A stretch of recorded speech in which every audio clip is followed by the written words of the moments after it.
the city by the lake. When I got there, she was gone.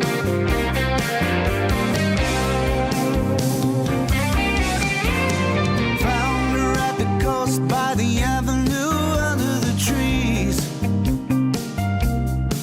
She was saving the song for everyone, drifting away like a whisper lost on the breeze.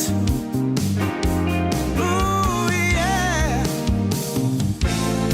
She was the first of the high achievers, but you never seemed to belong.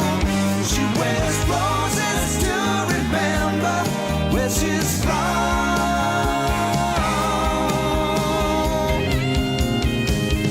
I flew back to the city by the lake. When I got there, she was gone.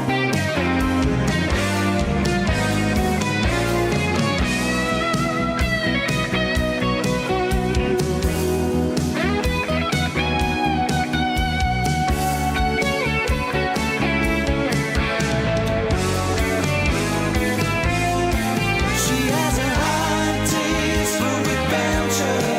She makes everywhere a home. She wears roses to remember where she's from.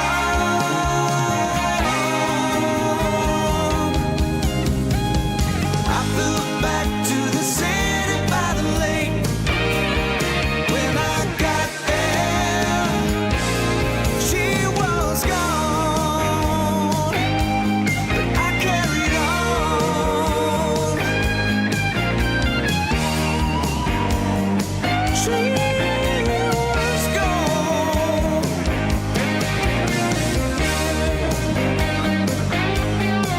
She was long, long gone.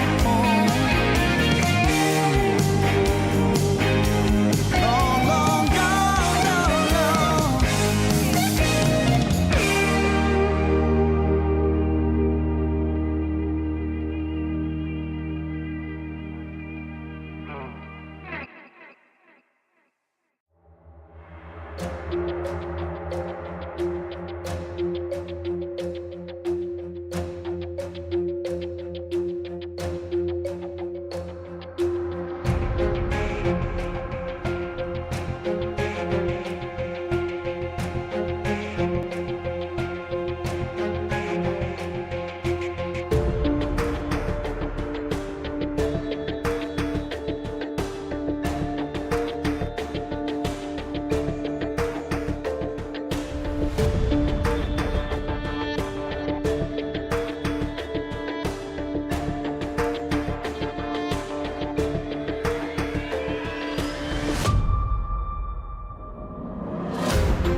What is up, everybody? Welcome back to DreamLeague Season 24. This time, we're jumping into the North American qualifiers. My name's Cryptic. I'm here with Z Quixotics.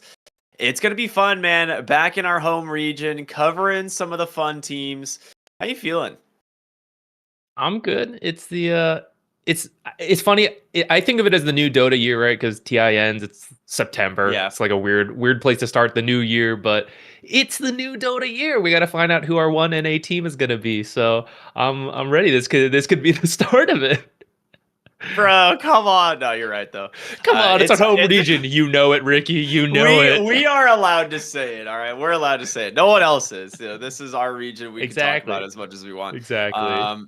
No, I mean, you're right. We got to see who's going to separate themselves as the front runner from North America this year. Nouns making a good case for themselves. They decide not to shuffle any of their roster at all, so they decide to keep the whole team together.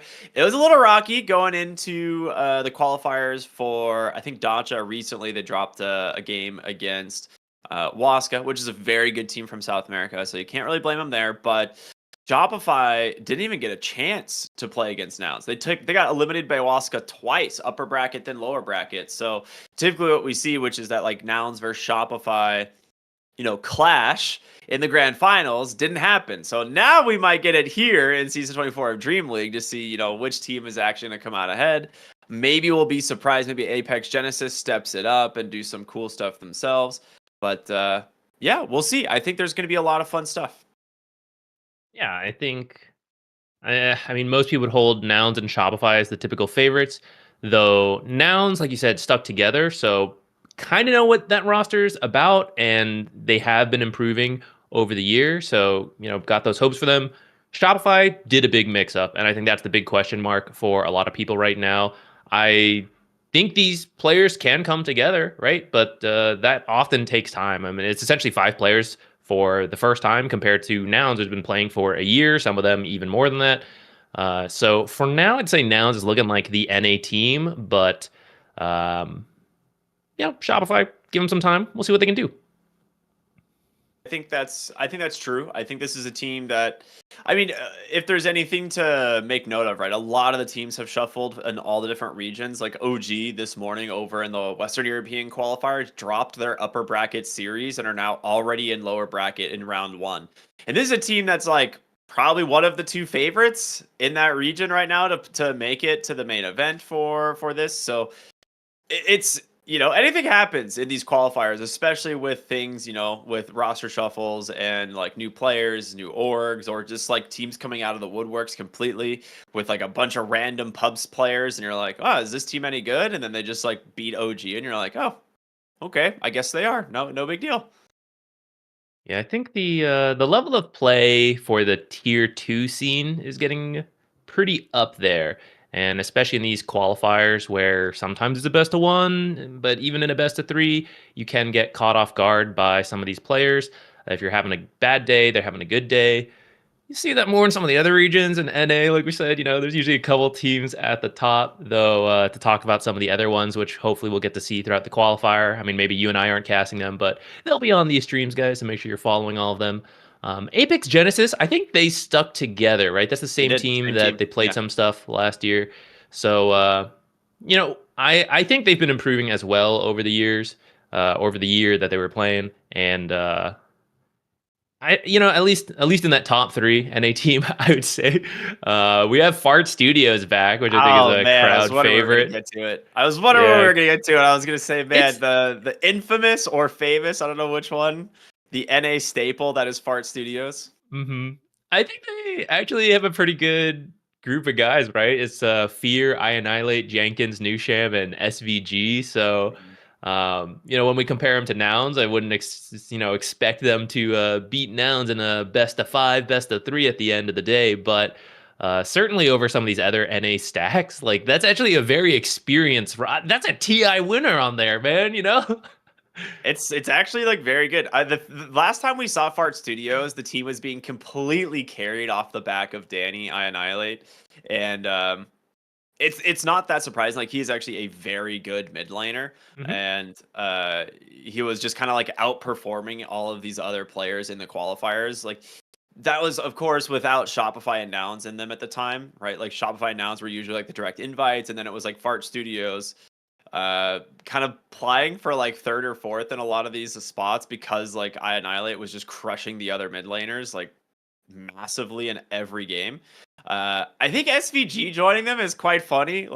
He is obviously like a pretty well known caster and like plays Dota still quite a bit, but not obviously like same with Fear, right? Like they both cast, they both still play a lot of Dota, but they just like to have some fun and get into the competition a little bit here and there. And I want to see them actually put up a good result in the qualifier. Yeah, I think it'd be pretty funny. I think they can.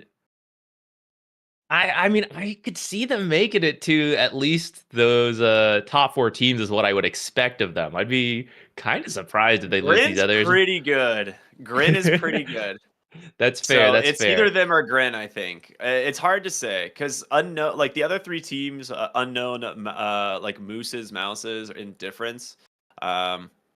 There's a few players from each of those teams that I recognize, but Grin is still a solid team. It's got Imperium on 5, Boris, MTD Monkeys, and then their forward position is the person I'm not super familiar with, but I still think that team has potential. I was talking with Empyrean a little bit at TI, and I don't know, like they're still excited. They're still trying to have some fun. They've been screaming Apex a little bit, trying to get some like a little bit more like competitive experience and like, you know, results under their belt before they jump into the qualifiers, because the worst thing you do is like not scrim, not practice at all, just go into a qualifier and bottom out. So, you know, they've been practicing. They're ready to go.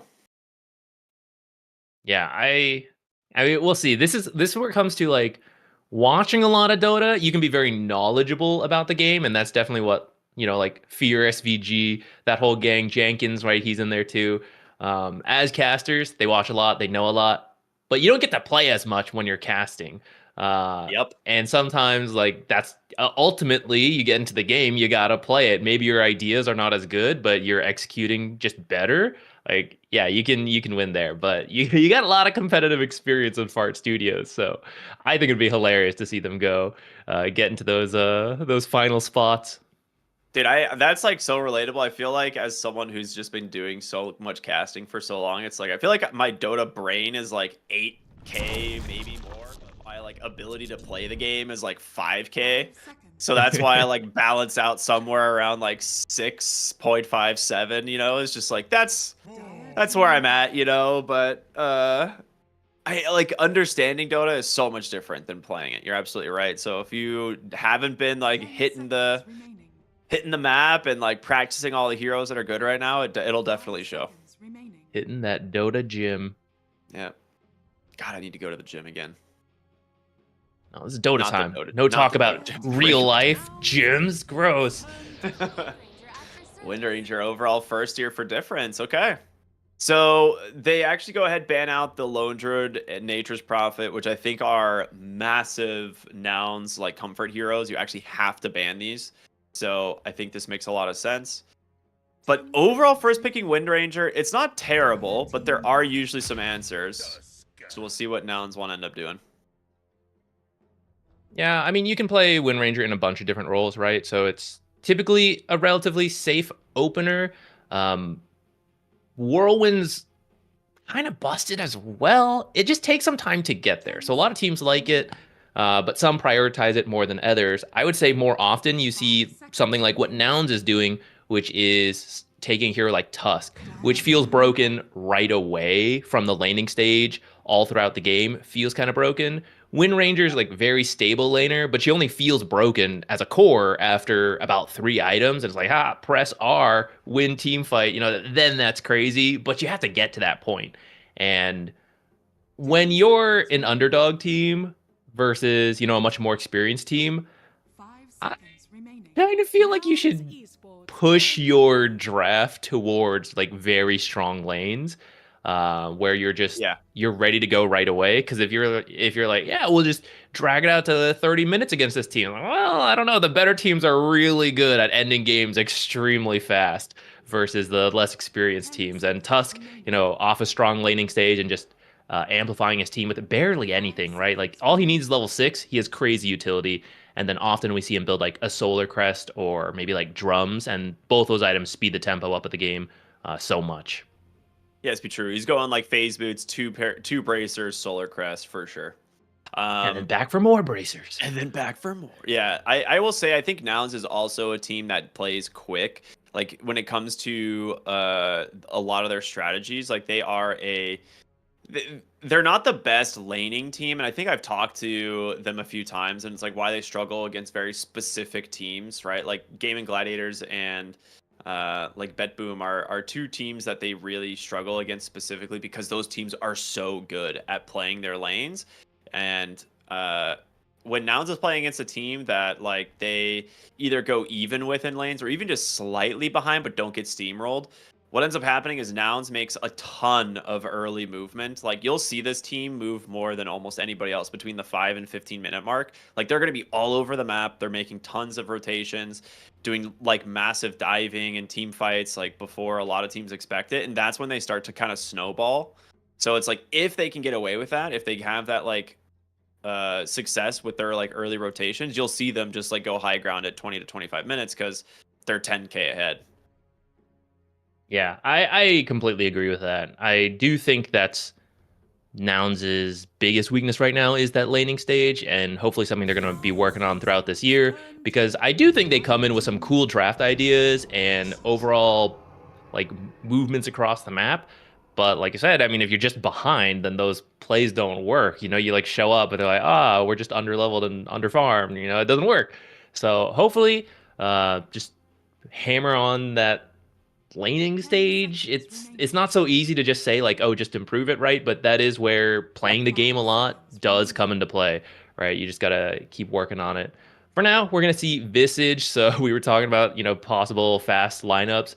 Tusk Visage is a very strong lane. You could still grab a different 4 support as well. Anyone high damage to get soul assumption charges early and nuke this potential Wind Ranger carry, right? She is not too tanky at the start of the game, and you can just like throw in so much damage with the soul assumption from Visage, pick up those kills with, I'm sure, what is going to be death toll. Yeah, and I think this kind of fits exactly what we're talking about. Like they love to rotate early, and a lot of times what's going to happen is the safe lane rotates into the off lane for Nouns. Yuma just plays a really active carry role with a lot of his heroes, so it's not that uncommon for us to see like Fly and Yuma come through the Twin Gate at like 7 minutes into the game and gank the enemy safe lane. And when you have a Visage, it makes even more sense, right? Taking advantage of the death toll like you're talking about. They grab themselves some fairly strong supports. Treant Protector, Snapfire. That being said, Treant is very low armor, and Tusk Visage can be a ton of physical damage. So I'm curious how they want to play against this. You could look for something like a Clockwork, which gives you some scouting potential for both of them. But then you're kind of revealing your support duo. And just grab the Shadow Fiend. That's a lot of physical damage now between these three rather. Yeah, I think Clockwork works really well here if you do want to go for it. Yeah. It is double melee supports. You just kind of initiate. Yeah, they're going to do it. But it works because you have the Visage and now you have the Shadow Fiend. Two heroes who don't want to be on the front. They want people in front of them. And this could potentially be Shadow Fiend mid, and it's definitely Visage offlane, I would say. That means, like, those are usually the other heroes, the cores, who could be that front line. The carry doesn't usually do that at the start, especially right now we're in a ranged carry meta, so even later in the game, they typically don't do that.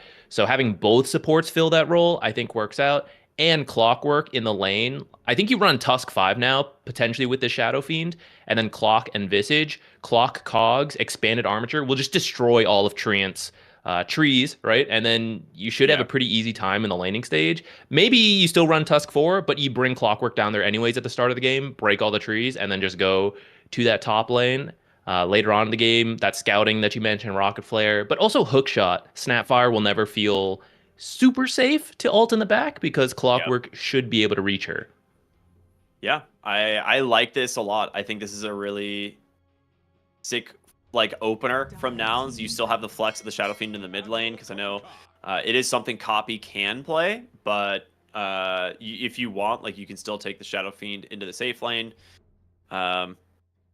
but I think like because the meta right now is so heavily favoring ranged cores for the safe lane, it's perfectly fine revealing the clockwork when you still have the flex of the Shadow Fiend because you're like, we could pick a carry, or still the mid laner. The puck ban actually nice, pretty good at giving them some tempo, some backline dive. How do you feel about this Kunkka though? Because this is a hero that we've seen either like kind of feast or famine. It gets completely shut down in the lane, or it is like a monster and it just doesn't ever die. Man, I don't know. I'm very undecided on Kunkka. I will say at least he's not a first pick Kunkka, which I think tends to lead to Kunkka having a pretty bad game. This is later on in the draft. You got to see more information, so you had a better idea of what Kunkka is going to do. I'm not sure if I fully see it this time, though. I do think he's a hero that gets tanky and comes online early to fight against this Visage, but I feel like you're laning into a Shadow Fiend if you're mid or if you're off lane Kunkka and then safe lane Shadow Fiend. I don't know if you're gonna have a great time. And if you're not having a good time, then you're not filling your early game potential. So 5 seconds remaining. I don't know. This Kunkka's got to have a good lane. He's got to do better than I'm imagining, I guess, versus the Shadow Fiend.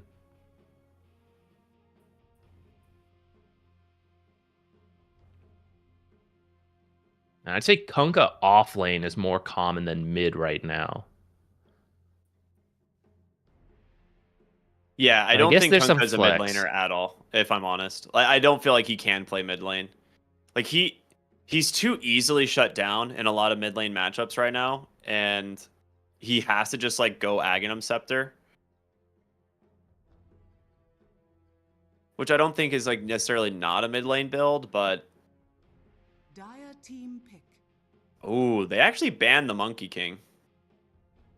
I think that's fine. I Nouns, whatever their last pick is, whether it's a carrier or mid, I think you just want something active, and you can bring a bunch of momentum off of Death Toll. Your supports are active early, and Shadow Fiend, right? He's not. You don't really think of Shadow Fiend as this ultra late game hero. You think of him as like solid laning stage, really fast farming, hit a nice tempo. Whoa. Do you not just Shadow Fiend the mid lane now? That's what I'm thinking. This matchup's better than it used to be because Storm Spirit now has the electric slide, so it's easier to secure range creeps without eating like 3 raises and then dying. But I still don't think it's amazing. Later on, it will be good. I was thinking you want some mobile heroes because Visage and Shadow Fiend don't have the greatest crowd control, right? It's a little awkward, the slow familiar drop, the whole channel on the ultimate. And then these supports, they can get to you, but it's not the easiest to chain stun. So I think something mobile works. And then, yeah, something like Pango to finish out that early tempo, provide some lockdown initiation now with the roll. Looks like we are doing the Yeah. carry Shadow Fiend and the mid Pango. Yeah, so I was looking at the draft and I was like, I think you might get punished having like 3 ranged cores, which against a Storm Spirit because it's a little bit easier for them to just like pick any target and go. So I was like, maybe there's like a tanky-esque mid laner you could go for. I was thinking maybe Leshrac or something, but Pangolier makes a lot more sense. That kind of melee blink tanky initiator, really smart. Doesn't really lose the lane to Storm either.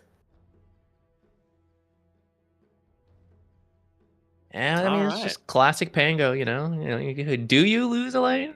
Not so sure. I'm trying to think the only lanes he like actually loses is like Dazzle. And then That's fair. Maybe I like don't know. a Huskar. Yeah, it's like Dazzle and Huskar, but even against the Huskar, you can catch him off guard since his whole kit got turned to physical.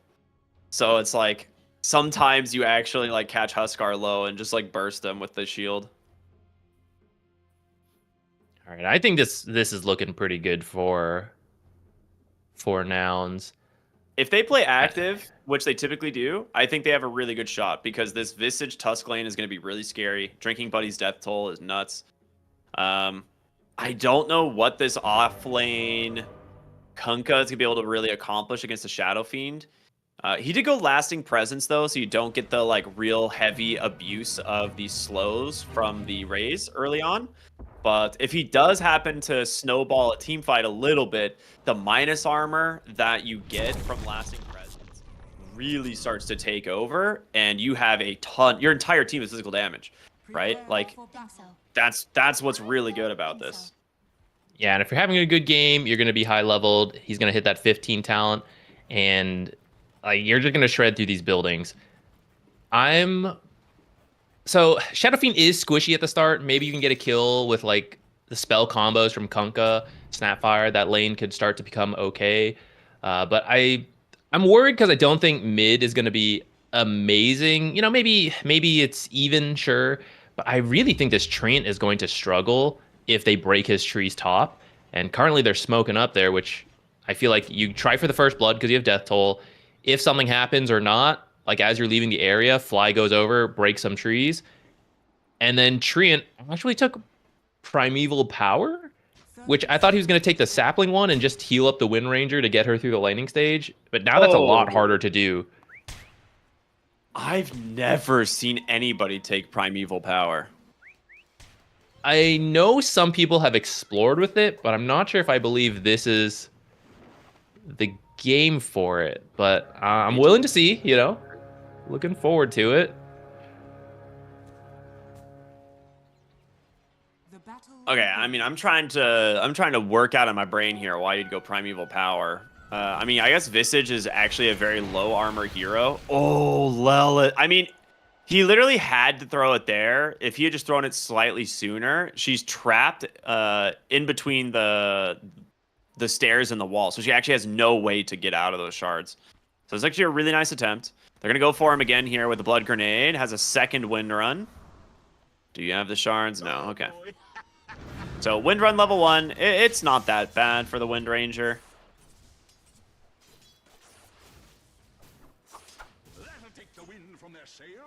Nice deny. Since these trees didn't get broken, it will be a little easier to use Primeval Power to punch back. Yeah. Like if he could get on top of the Visage, he could do a lot of damage, right? Like this hero doesn't have a ton of armor. You have 96 damage on the Treant Protector. The problem is you don't trade well against a Tusk because of Tusk's innate. And this is the thing that's like actually really frustrating. Like Tusk has 50 less damage than this hero, but is trading almost evenly. So, kind of funny. Primeval Power adding in a little bit more power there to fight back, so you can kind of get something. Well, he's trying to D-ward though. They're going on the Wind Ranger. Primeval Power reminds me of Heroes of Newerth Treant Protector so much.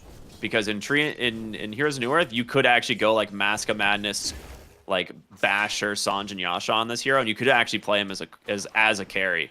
So it's something I was hoping that they're trying to get towards with this facet, but I don't know.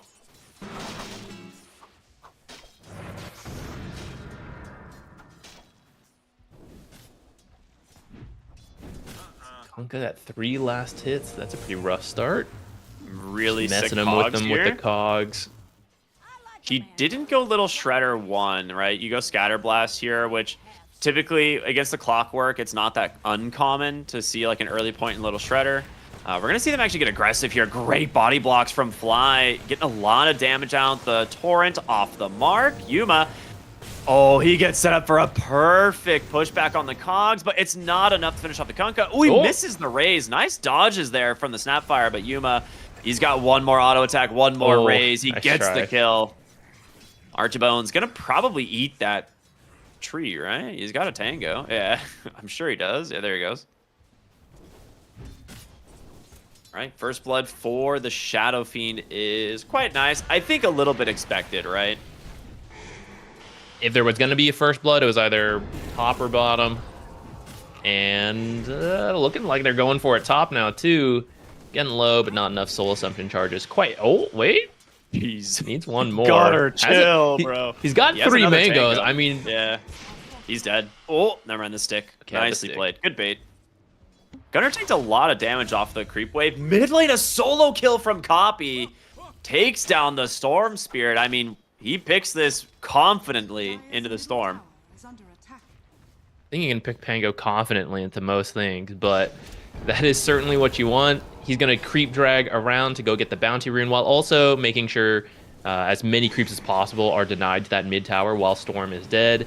TP's in, but yeah, he's already missed the banner creep several. Top, Treant barely living, finished with the ice shards. Oh, not barely living. Dragonson, he's trying to chase down Gunner, but he can't do it.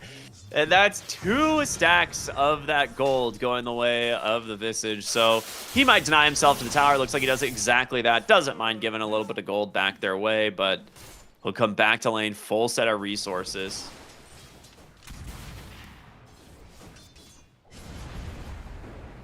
How much money does he have now? He doesn't have as much money as I thought he would. On the shadow or on the Visage? The death toll, yeah. Maybe it didn't quite get them. Maybe the timing. I think it did, but it is only level 2, so he's only getting like maybe 100 extra gold from it. That's fair. Bottom lane, Yuma, he gets the auto attack, but he dies in the process. I was gonna say the other thing though is he has spent a lot. Like Visage always spends a lot of money on consumables, right? He started he's spent like what 4 or 5 mangoes at this point. I'm not sure how many, but that is fair. He is buying a lot of consumables. Maybe he also didn't have like the full soul assumption chargers when he hit them. You get your gold based on how many chargers you have. So. Oh really? I thought it was just based on the level. It's both. That's why I'm bad. Mid lane, they're going for a dive here, but he's got a lot of resources to heal back up on this Storm Spirit. Copy. Does have a shield crash to turn around with, and that's exactly what he wants to do. Gets it onto the 2 heroes. Now looking for the Snapfire. He loses a big courier, the wand, blood grenade, and some wards for Lelis. That is costly. A little XD for the courier kill. Lelis is like, okay, you want to XD me? I could follow you into the jungle then. Do you want to farm somewhere? Because force in the Treant Protector TP, sidestep the Nature's Grasp. I mean, these are 2 tanky boys, the Clockwork and the Tusk. You're not quite level 6 on the Treant Protector, or on the Storm Spirit, but Copy, he's level 6 on the Pangolier, and he's got his eyes set on the Storm Spirit. Won't be able to dive him under the tower, but they're going to turn their attention back towards the tree here as the snowball comes through. He's trying his best to keep himself alive, but another shield crash comes in, and now it actually clips the Storm. He's got another swashbuckle in the moment, trying to dodge out some of this damage. The XD finally gets punished. They get him under the tower. A very long dive from Nouns, but it pays off. I mean, you mentioned earlier, these are tanky heroes, so they just balance the tower aggro. Hold on, Yuma, while the supports are gone, might be in a bit of trouble. Mango as well as a Fairy Fire. Yeah, he's fine now. The question is, can he get away? He gets the raise. You can't run, buddy. Doesn't That's the need worst to get way away. to go. Oh, no. Double kill, a 2v1 in the safe lane, and Yuma comes out ahead. That's huge. And now that minus armor aura, he has 2 stacks on it. That's huge. That kill is also going to set up for Fly to steal the Wisdom Rune. Treant's trying to come over, but he's so slow, man. Oh, that's going to be a double Wisdom Rune steal. They are going to kill Fly for it, but that's so worth it. Okay, yeah, and it's like 3 heroes over here as well. Yeah, at some point, they'll go get their own Wisdom Rune. It's safe for now. Look, Lelis like, yeah, XD me. I'll follow you into any jungle now, Storm. Split all your XP with me. Dire's middle tower is under attack. Yeah, that's good stuff. That's really annoying. Gunner is level 6 on the Visage in the top side, so you got to be a little bit careful of what he can do now in the lane. They're just forcing out Storm's mana. He does get a D ward here, which is quite nice, but he's out of mana now completely. The shards will block him off. They've chased him to the ends of the earth. Another shield crash out from Copy, and that will be enough. One for the D ward before trying to escape, but since he's low level and a little underfarmed, right? Maybe if he has another mana item or something, he can get away, but oh, another dive in the mid lane. Copy's got plenty of health here to play with, and Clockwork as well as Tusk again. They don't mind taking the tower, at least for a short moment, trying to finish off the Snapfire. He gets him with the Blood Grenade. They're doing such a good job at toggling the tower aggro. Archibone's making his rotation here now on this Kunkka, but he's not quite level 6. We'll just drop the X, the Torrent here, trying to finish off Fly, but in comes Gunner on the Visage. And this is when you got to be careful. The Soul Assumption gold, if it starts to stack up, I think you cancel this. Yeah, I think you have to. Copy's just had a regen running the whole time as well. Under attack. Balanced rune. They actually see the storm here, and they're just taking his farm. Dire's middle tower is under attack. And the funny thing is, there's 11 kills, and Visage is only in 2 of them. Gunner's probably asking, he's like, why do you guys keep fighting mid? I had Death Toll. Come top. Owen kills top. But now he's got his ult, so he doesn't care. He'll join wherever. Mr. Achy Bones. Oh, no. Oh, Achy Bones. I don't know why I said Archie Bones earlier. I don't know why I saw an R in Alternate there. ego. Gunner about to... Ooh, I think you still get credit for it. I think they updated it to where it's like, if it's even in the air, if it's been cast on the unit, it gets the stack.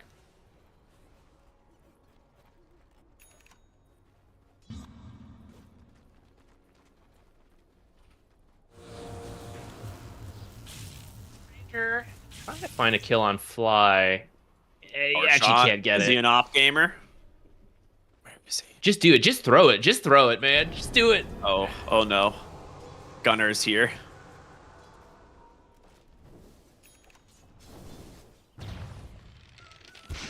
Not killing Fly is painful. 13-3, a 6k gold lead at 10 minutes. Pretty rough, but maybe not too surprising. I think a lot of people would guess that this could happen. That Nouns, very capable team with an early draft. This is definitely what they're hoping for. Yeah, I mean, I wasn't joking when I said this team rotates more than almost anybody else between the 5 to 15 minutes. I mean, they were diving mid-tier 1 to mid-tier 2 at 5.5 minutes, right? With 4 heroes, you know, or like with 3 heroes. Then Gunner comes in at like 8 minutes. He's like, yeah, we're gonna make sure that this tower dies. So, yeah, it's exactly their play style. They just leave the Shadow Fiend bottom in a advantageous matchup of this, you know, Kunkka, like, who can't really threaten him until he's level 6, and because he had a rough start, Yuma kind of just free. Level 9 now. With the Dragonlance completed, Mask of Madness has to be a little bit careful. He gets caught on the X boat. He could die. Oh my goodness, that's a lot of damage. So much. He saw the Wind Ranger coming in for a moment. I think they are baiting this one out. There's going to be the Rolling Thunder on through. A raise comes from downtown. They give the kill on over to Yuma as our Cogs is going to prevent the Snapfire from going anywhere at all. She's going to pop a little shutter, try to heal up a little bit, or find a little bit of extra CS. But yeah, this is the problem of the net worth difference here. 2 stacks as well on the Shadow Fiend now. So this aura is really devastating. As you can see, this he's just chunking this guy, and that's a 3rd one. How much armor reduction is this right now? So it's 3 stacks. It's 7, since it's max level at 7, and then with a 3 extra, puts it at It's an additional 6. Yeah. Wow. Okay, so just 13 AoE minus armor. That's not bad. Certainly. And with this facet, right, it used to just be default, but now it's only on this facet. You do get that stacking Necro Mastery, so up to 4, I believe. Yeah, 4 already. He's going to now. dive the Snapfire, dude. I can feel it. They're waiting. They're looking for someone. They actually have an Orchid? Bruh. All right, that's brutal. An Orchid reveal this early, huh? Has an amplified damage rune too, and didn't even feel like he needed to use it there. Yeah, the itemization, it's a good awareness, right? That the only way the Dire can come back in is with their spell damage early, right? Snapfire, ult, Kunkka boat combo, all that stuff, storm zipping in. So there is a pipe in the works on Visage. Everyone is building lots of health, which is one way to counter the magic nuke damage. And then you've got an Orchid on Copy, so you want to use spells? I say no spells, right? So now you got to wait for that Whirlwind to do damage, and that's not going to happen for another 20 minutes. So there's just not a lot of playmaking potential here.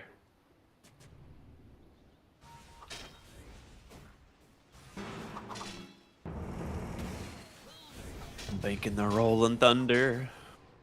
I wonder, it's a little bit strange that like this one is the facet that builds the extra souls, right? Because you want to play around the Requiem, which is like the spellcaster build, but this is the build that doesn't go spellcaster.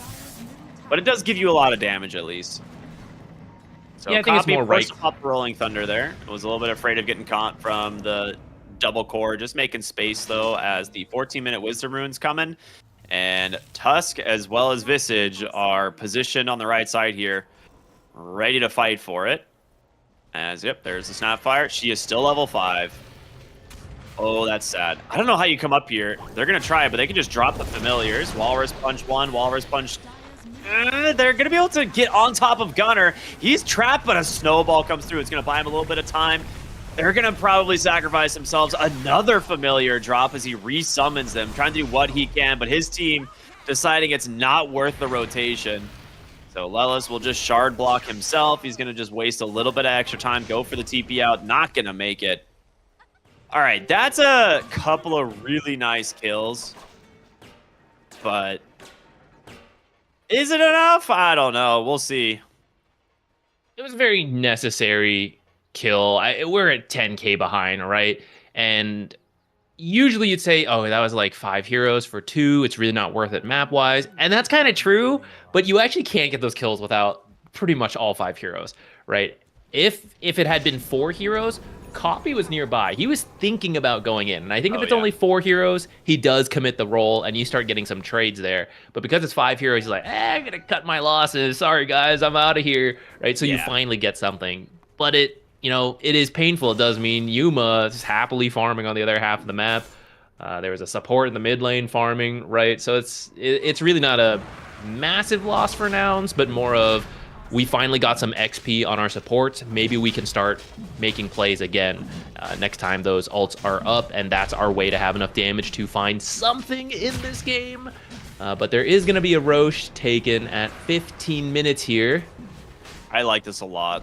This is such a smart Roshan to pick this up early. Storm Spirit's just gonna zip in. Wait a minute.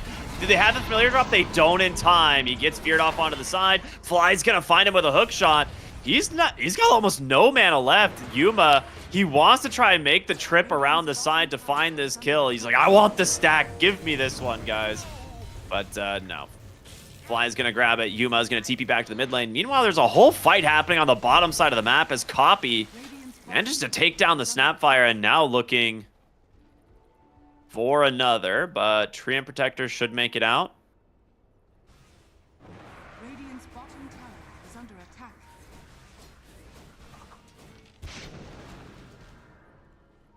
All right, when Storm's up, you have all your big ultimates. You got to try to make a play. And by a big play, or by a play, I don't mean like a big one. I mean like you're just trying to find a pickoff. Even the support's okay. Yeah, you take anything you can get. I mean, the fight at the rune, like your Snapfire was level 5 at the time, picks up the Wisdom Rune and gets level 6. But yeah, great smoke break from Fly. He's got Gunner nearby. There's going to be a massive amount of damage coming from the Mortimer Kisses, but Shadow Fiend just eats the Treant Protector alive. Manta's off the overgrowth, and now they've caught another. It's going to be the Wind Ranger, and it's only a few auto attacks from the Shadow Fiend necessary to bring down this hero. Copy slowing up Kunkka. Mask of Madness out. He pops the boat, gets cookied on forward. The chase, not gonna be able to find him, but Copy will continue to zone them off. Well, I was going to say maybe not able to find him, but never mind. Lelis has a Blink Dagger. Yeah, they're pretty rich. Oh, no, he doesn't. On the side of Nouns. It's just that was probably just his drinking buddies. Yeah, just good old drinking buddies. Dire's middle tower is under attack. Yeah, I mean, off of that, so Visage got that pipe to counter the spell damage I was talking about, and then I said, okay, the next thing you have to now hope for is eventually that Whirlwind. It's almost on his Crimson Guard. It's on the way. You're just not going to be able to take any kind of straight-up fight, as we've seen for the last, I don't know, like 10 minutes. Dire's bottom tower is under attack.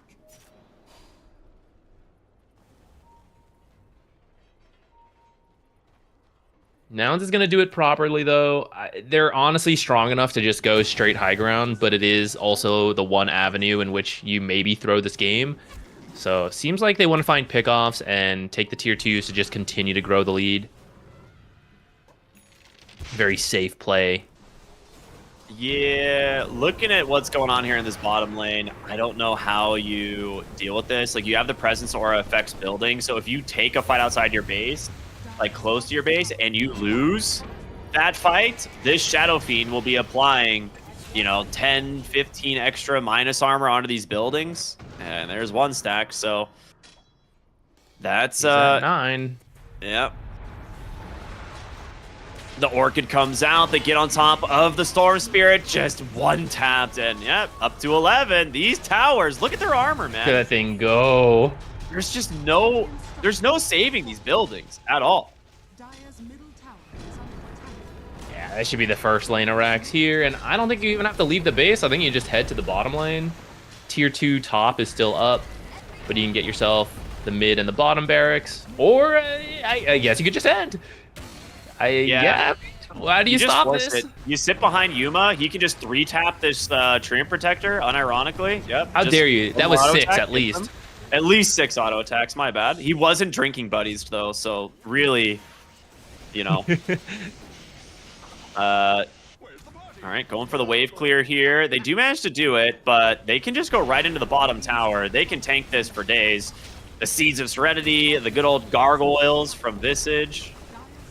I know they're called familiars, but I like calling them the gargoyles, They look like gargoyles. They are. Actually, like, this skin does not right? quite look like gargoyles, maybe. Is he going to be able to finish these off? It's close. Yeah, he does. One more auto attack. They're going to take the Tormentor right at 20 minutes from the side of the Dire here. Gunner just resummons the familiars to not give up any gold.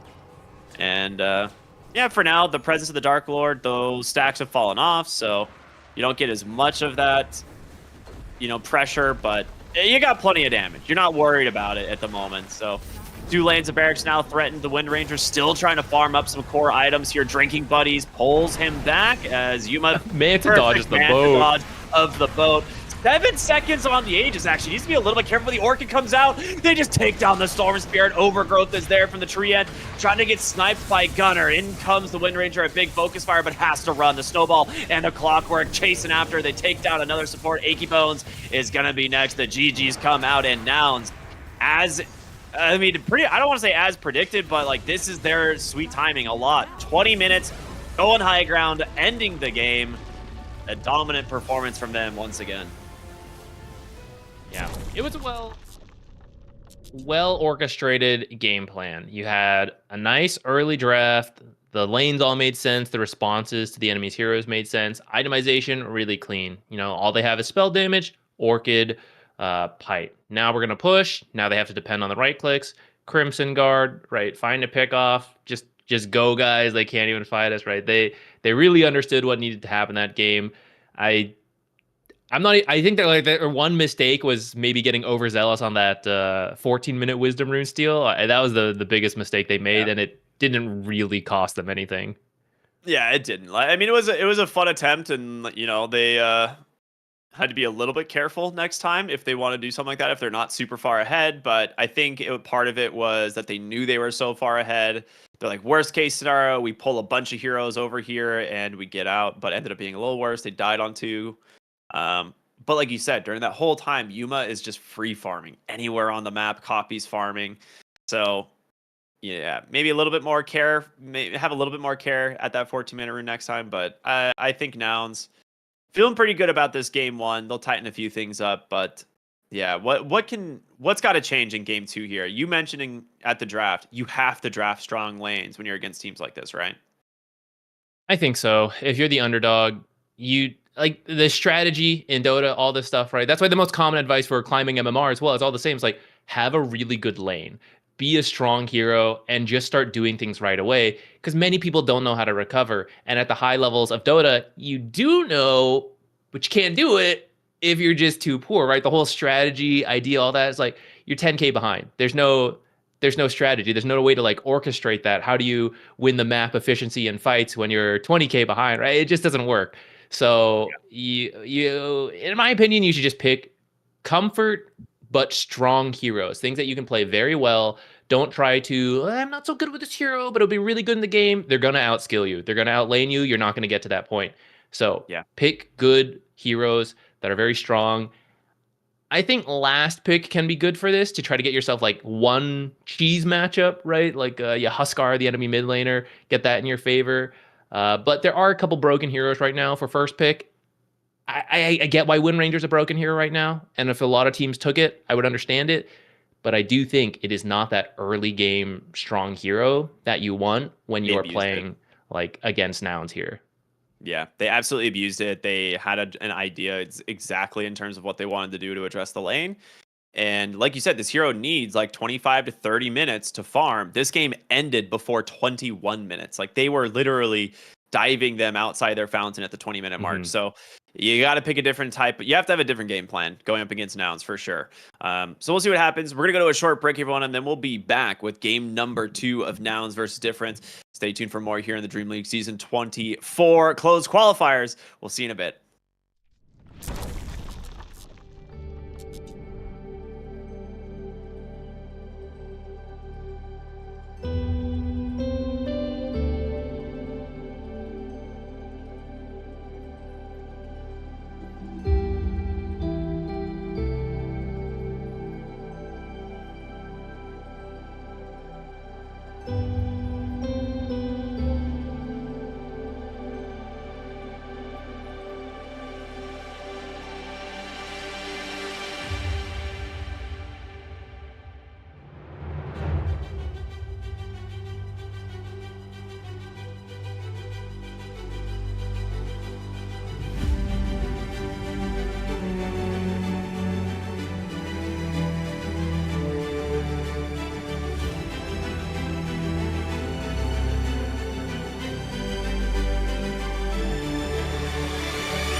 Welcome back, everybody, here to Dream League Season 24. We're in the North American closed qualifiers as we've got Nouns taking on Difference here.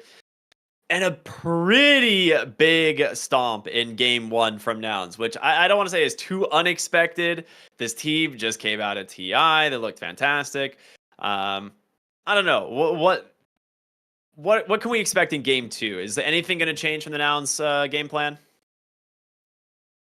The heroes will probably shift around a little bit, but I don't think you really have to change the idea, which is continue to just win the lane, play very fast tempo, which I mean, we were saying right before, that's actually something we think they will need to work on against some of these top teams where they don't play the lanes well enough.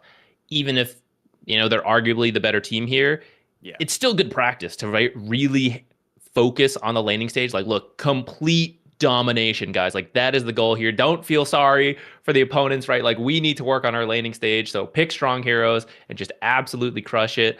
I mean, it's going to be good for the series, right? They're going to win, and it's also good for the long-term growth. So I don't think they should change anything besides, continue to adjust the draft. I mean, don't just like copy and paste it, but, pick early game heroes, adapt to what you see, but that's the plan. Win the lanes, win the game quickly.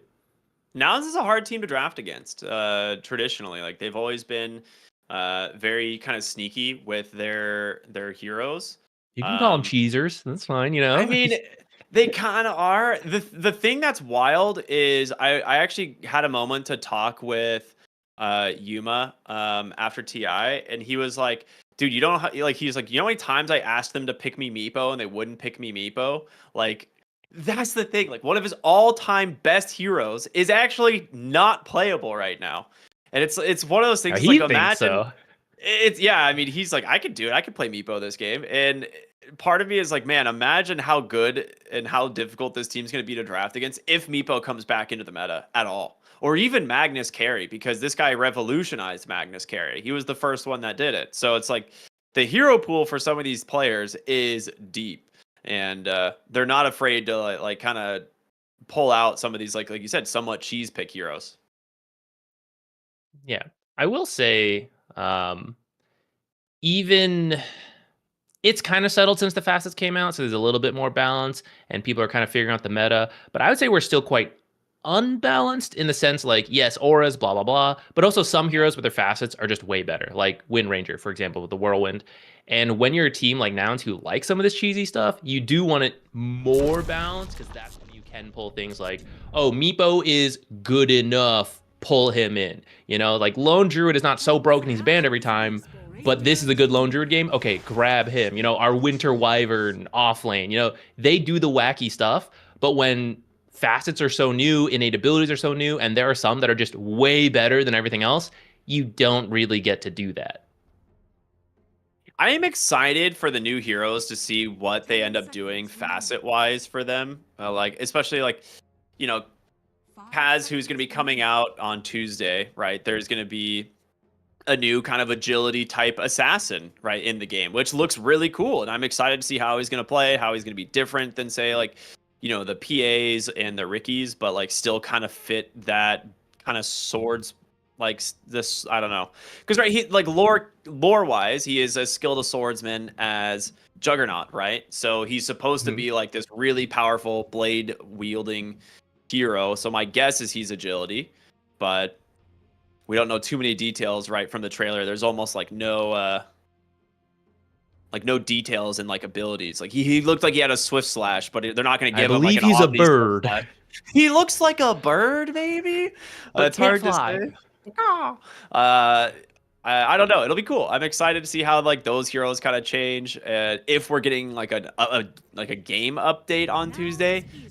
In my honest opinion, I don't think we will. A lot of times they separate them slightly, so I think like Tuesday might be like Crownfall 4, the new hero. Maybe there's like a custom game or something, but like I feel like the game update would come either like Thursday or the following Tuesday. Yeah, I mean, I could see that. I don't know if it's like separate people that work on it, so maybe if it lines up, they'll do it all at once. But it is a lot to have a new hero go in and try to understand where that hero fits balance-wise. But if you also throw in the balance patch, then it's just like absolute chaos, and it's confusing to make to make sense of that information. Yeah. Because it also comes down to if they want to do like a quick like hero balance update, but then not do any of like it say like we get what are we in D patch right now? What's the number C letter patch right now, it would become D Yeah. patch. So like imagine they do a slight update to D patch just to like rebalance things slightly, but I feel like it would be kind of a waste of time because we are going to go to 7.37 like pretty soon. We have to at this point. 7.38. 7.38. Yeah, sorry. You can tell I've been playing a lot of Dota lately. So I feel like we're going to be forced to go to 7.38 fairly soon, which hopefully includes some economy changes, some map changes, which there hasn't really been any map changes since 7.37 came out. So I imagine we might see some small map changes in 3.8. I'd be up for it. For now, though, we got the draft here. We got Nature's Prophet, who's been one of those strong laning heroes. He got banned out last time, I believe, but this time he's available. Nouns going to grab him. And it works, right? He's a strong hero from the mid lane, but you could also run him carry, sometimes supports in the past, but I think he's better as a core right now, and I actually like mid the most. And we've seen Coffee play this hero very well. Good. You don't dumpster every mid matchup, but at least you get by because the Ironwood Treant is so annoying and you have good right click, sprout, nuke, but then you show up everywhere, right? That goes back to winning the lanes and then applying a lot of pressure. Here's a global hero who's going to come online so quickly and put the pressure to you. They're going to grab Monkey King, who is generally a decent laner in the right matchups. I'm a little worried about seeing him in the first pick, but I suppose that is their planned counter to the Natures. And it's good later in the game, but I don't know if like in the lane, especially if it's a mid Natures, if it will do well enough, if it fits that idea that I was talking about of like strong lanes counter them. I was gonna say, I feel like Monkey King gets absolutely slapped in lane by a Nature's Prophet. I don't even think it's close. Like that lane should be a massive Nature's Prophet favorite lane.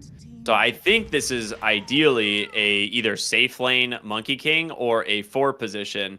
And now with Mars Snapfire, if this is your carry Monkey King, you're in a really rough spot.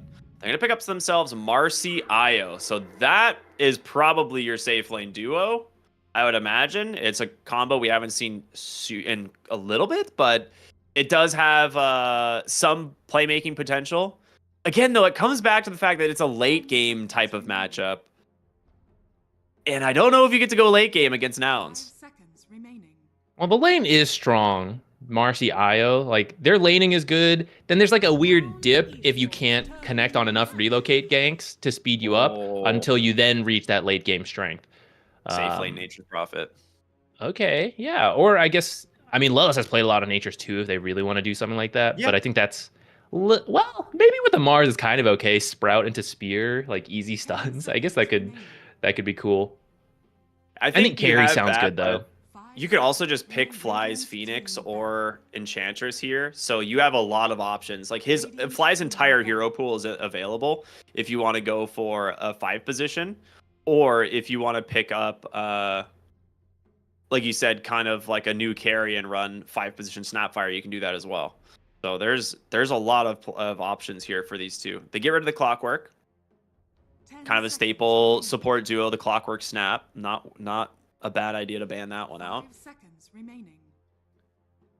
You need an offlaner for different team, I imagine. You need someone who's just going to build auras and initiate. Yeah, get rid of the Enchantress. I think the Enchantress would have been really good. And then they banned Timbersaw. Those are both good Nature's Prophet counters. Yeah, so I was like, I think we're looking at a safe lane Prophet. Like, both those heroes scream run at Nature's in lane Nature and lane. try and punish them.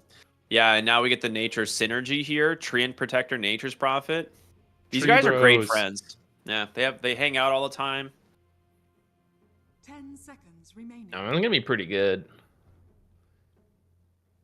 5 seconds. I'm trying to think Here like what they- offlaner. Like those two offlaners would have been good. Mars would have been another good one. Can you maybe do like Beastmaster? I think it'd actually be don't mind Beastmaster. I think kind it's of actually okay. kind of decent. Yeah, good call. Look at me go. I was gonna say Underlord is the only other one I can think of, but I feel like it would struggle too much to the Nature's Prophet. So Okay, wait. So this is mid Marcy? yeah,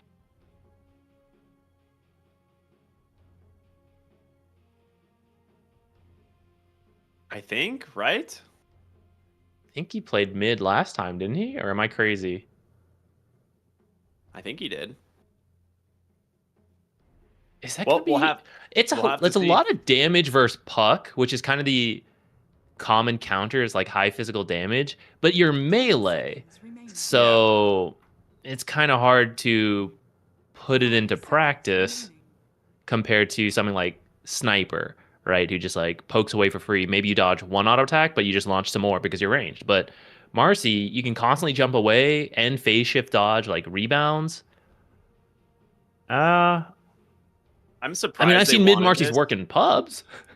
Yeah, I'm surprised they wanted this because I felt like you need to move the Monkey King out of the lane against Mars Snapfire. It's full bore Snapfire and a Mars. Like this hero is, if he walks up to try and harass the Mars, he's gonna take a, God's Rebuke spear back into a tree and then get full board for over half of his health.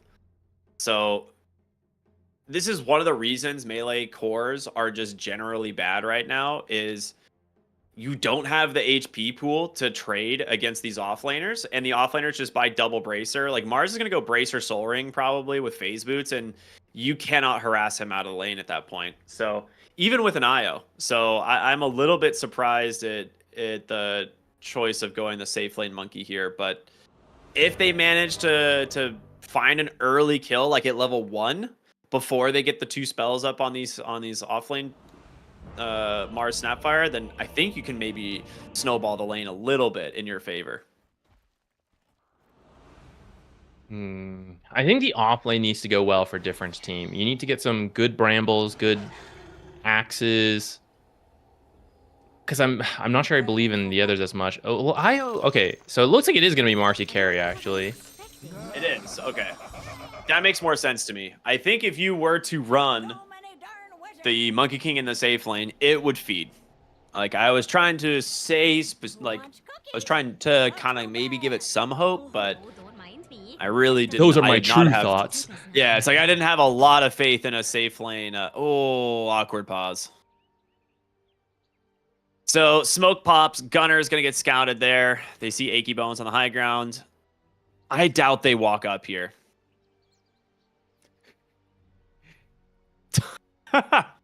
Some they got to ask permission to get in. Yeah, that's true. They're like vampires. If you don't say like they can come in, they're not allowed to enter.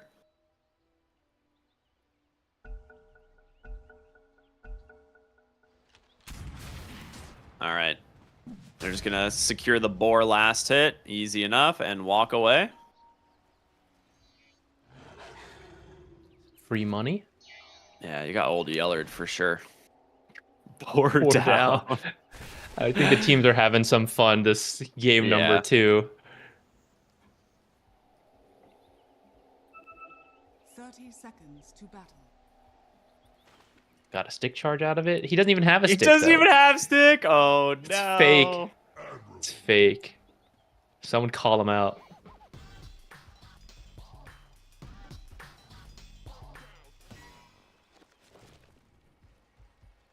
Nobody has a stick. That's a rarity. Yeah, I'm not seeing sticks on anybody. I guess Fly maybe Io has does. one. Fly does? Okay. Battle begins. All right, they go aggressive here. Managed to get in there to take the enemy enemy bounty rune. Good stuff. Ends up just being a 2 for 2. The Ironwood tree seemingly uncaring about the auto attacks from the heroes, obviously. Well, you don't have to care. It's way too strong. Fly gonna get the immediate D ward, which is great to do because this hero is so slow. You want to just stay in the lane if possible. You don't have to leave to come back to that small camp. So good to preemptively check.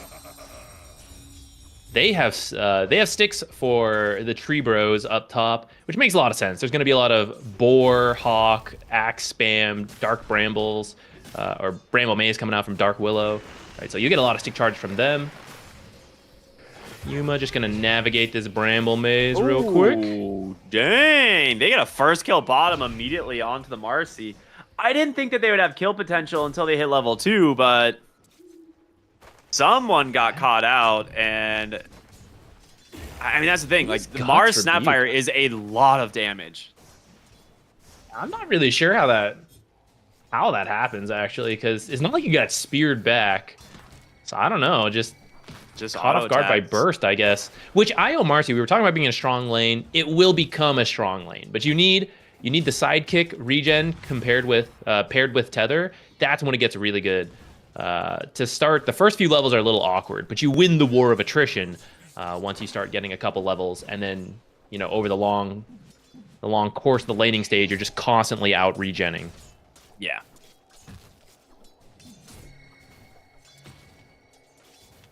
Mid lane's going quite well for the puck. 5-2. Or I'm sorry, 10-2 to the 5-1. I mean, this is not going to be a great lane for this Monkey King. Copy has gone for Curveball here, which allows him to pretty reliably find harassment damage into the Monkey King with the orb, and still be able to jaunt away from him so he doesn't build up Jingu stacks pretty easily. So yeah, I like it a lot. Oh, that is not where you want to be. Underneath the enemy tower, goes for the dispose, but it's not enough, and he's going to lose the courier. Ooh, Marcy passive matters. The Marcy passive ends up mattering. 1 HP left on that courier. That's a full Wraith ban for her. I thought she disposed him first, but it was the cookie. So I got caught off guard by that. Yeah, I hope they change Marcy passive. She's kind of a good enough hero already, but I feel like it's pretty boring. It's a very... I'm pretty sure they wanted to give that innate to somebody. They had it as an idea written down, and they got to Marcy, we have no idea what to give this hero. Oh wait, what about that random innate we had? The innate ability from both these safe lane heroes is actually pretty boring. I hope they both get changed. Oh yeah, this is what I was talking about. I was you can play really quick on the puck here against this Monkey King because Curveball is so fast. Actually doesn't allow him to get to the 4th Jingu. Copy will do the trick of pulling Bottom 2 tower for shots. Gunner. Cookie gets him away for now. And that might be enough. He also has a holy a Lotus to bait with. Yeah, he might go for the spear onto the IO. No, he's gonna hold it.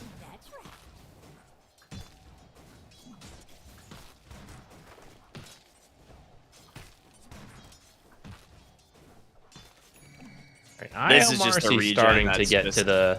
Yeah, now they're starting to hit their stride. You just still have to be careful of the burst, though. Heavily.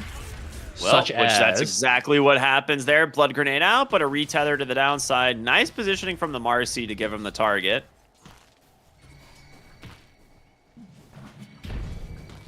Do you want to do this dispose? It's close. I mean, if he gets in range, he's looking for the full bore. Oh, just barely off the mark. They're going to turn back around. The cookie on forward. Gunner will finish the kill. Needs to just walk away from the Marcy, but can't do it. And do end up trading 1 for 1. I think you're happy with that. For the Marcy. So far, though, Yuma has not moved around, which carry natures did not move around as much, which is why I kind of like him in that mid lane. But he's actually saving the skill points. Oh, now he spends them. So we might start to see him join in on these fights. And once you commit the rebound in, you really don't have an escape on Marcy, right? So she's got to be careful of going a little too far if she feels too strong as they win this war of attrition. Yuma might be... Or, I'm sorry, Yuma Copy almost gets a solo kill in the mid lane. But, yeah, top lane, Yuma's having a great time. Has just the Ironwood Treants, which you can't really do a whole lot against. They're just so dang tanky. Anytime the boar comes out from Achy Bones, he just runs it at the boar. My summon is superior. Nature wins.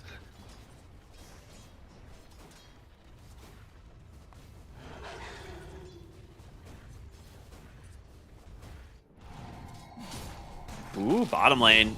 Another brawl coming out, this time going again in favor of the Marcy. Gunner, does he have any That spells spear. up? Just slowed by the tether. They're not. They were going for the sprout into spear there for sure, but Gunner a little bit too low. Don't want to risk it. 6-minute rune comes out. Fly grabs an invis. We'll just immediately pop it and put a lot of damage into this Dark Willow copy. We'll dodge out the Bramble for now. The silence does connect. The coil comes out even as well. They're trying to get vision of this hero. He's got an orb in a moment. He actually dodges it. A little bit of a misplay there from Copy, not hitting the orb, but, well, I say that. This Monkey King came out very far, and he is the one who's in trouble instead, so they wanted the Dark Willow. They get credited the Monkey King instead. And Copy, he might just look for a dive here in a second. He's got an orb back off cooldown. If he gets vision, well, he actually has vision of the Dark Willow. Hits her on the orb, follows the jaunt. Waning Rift to follow here in a moment. Doesn't even need it, actually. Just a couple auto attacks is enough. Good rotations from Fly into the mid lane. Adding the flat value to Puckish has been so good for this hero. That was a pretty long tower dive. Puck came out with more health than it started with. Right? Yeah. It's just, you can get so much when you dodge a lot of creep attacks, tower attacks, maybe spells and heroes, right, depending on the matchups, but it's just been so much free regen for this hero, and now they're stealing a stack that the Beastmaster definitely wants. They're rotating heroes. You got to protect this. Oh, the silence to dodge the roar. The root's there. He gets caught. Can the Puck make it out? Absolutely not. Very good kill from the Radiant there. That Doesn't is get the so stack, important but to get. yeah, gets a kill instead. That's huge. This time we have a much closer game, right? It's only like a 1-2K difference at 7 to 8 minutes. So much better start for Difference team here. But we'll see if the Nature's rotation starts to make a difference, because right now he's mostly just been in his own lane. Yeah, it's really true. Coil out in the mid Coil lane. mid? And here comes the Nature's Prophet. There, you just mentioned it. An immediate rotation in mid into the coil, and they're going to be able to tank this tower a little bit here, put some damage in. Gunner, bottom lane, in some trouble. Does have an arena if he wants to pop the stick. He's going to do exactly that. He'll make it outside. They are now trapped. In comes Fly, trying to just beat down this Io. Doesn't have the damage himself, but Lelis, does he get in range for the full bore? He won't. So Io makes it out. Gunner will live. Meanwhile, behind the tier 2 tower mid is Copy, pressuring these Dark Willow and Beastmasters. Another Should rotation find bottom. Fly. It's a nice kill. Lotus actually needs to be a little bit careful. He's going to pop the Unleash, try to just get on top of the Snapfire Gunner. He might be able to spear the Marcy. Oh, just barely off the mark. Disposed back into the Wukong's command, and Gunner's going to go down. A very nice dive from Difference as, well, it's similar to what we saw earlier. They were looking for a Dark Willow, and they got the Monkey King this time. They were looking for the Snapfire and get the Mars. Difference has given themselves a game this time. I'm trying to see where their item timings are lining up. There is the Ags in the works for the Beastmaster, he's having an okay game, but it's not going to be the fastest Ags. Coil in the mid lane. This Dark Willow is dead. Nature's never going to make it in time to steal that kill. It's all right. He's jungling. He's going to know about the Dragon Nature's Sin finds Prophet. Yuma. Ooh, in comes the reload. They're going to get a little bit of help from Fly, but the roar is there. It's not enough help at all. Yuma goes down on the Nature's Prophet. We are seeing a much stronger early game lineup here from the side of Difference, but all right, Gunner and Copy ready and waiting bottom lane. The Spirit back into the tower, the arena to follow it up, and the Marcy will die this time. So they get something out of it. Fly top lane, though, getting ran at by the Monkey King. Boundless Strike is out. The Axis from downtown, he gets him on the last auto attack there. Nicely done. A lot of kills here, 7 to 8 at just 10 minutes. Dire's top tower He does realize that probably a ward is what let them kill him because of that. Nature is going to rotate in, get the quick D ward, I imagine. Dire's top tower She puts his own observer on the cliff as well. I just Because realized. he wants to sit... Oh, go ahead. Sorry. I was like, Copy does not go bottle on mid puck. guess he got so much free regen. Yeah, it's like he just has a bunch of extra regen and goes double null tally instead. Achy Bones. I don't know, I keep putting the R in there. Achy Bones goes down. Copy. Gonna dodge a little bit of damage here of that Bedlam, but a spear back from Gunner. Once again, the Sprout does do a little bit of damage, but he's just getting in range for the God's Rebuke. Pops the phase boots to close the gap, and he gets him. But yeah, he's just got a Witchblade on the puck.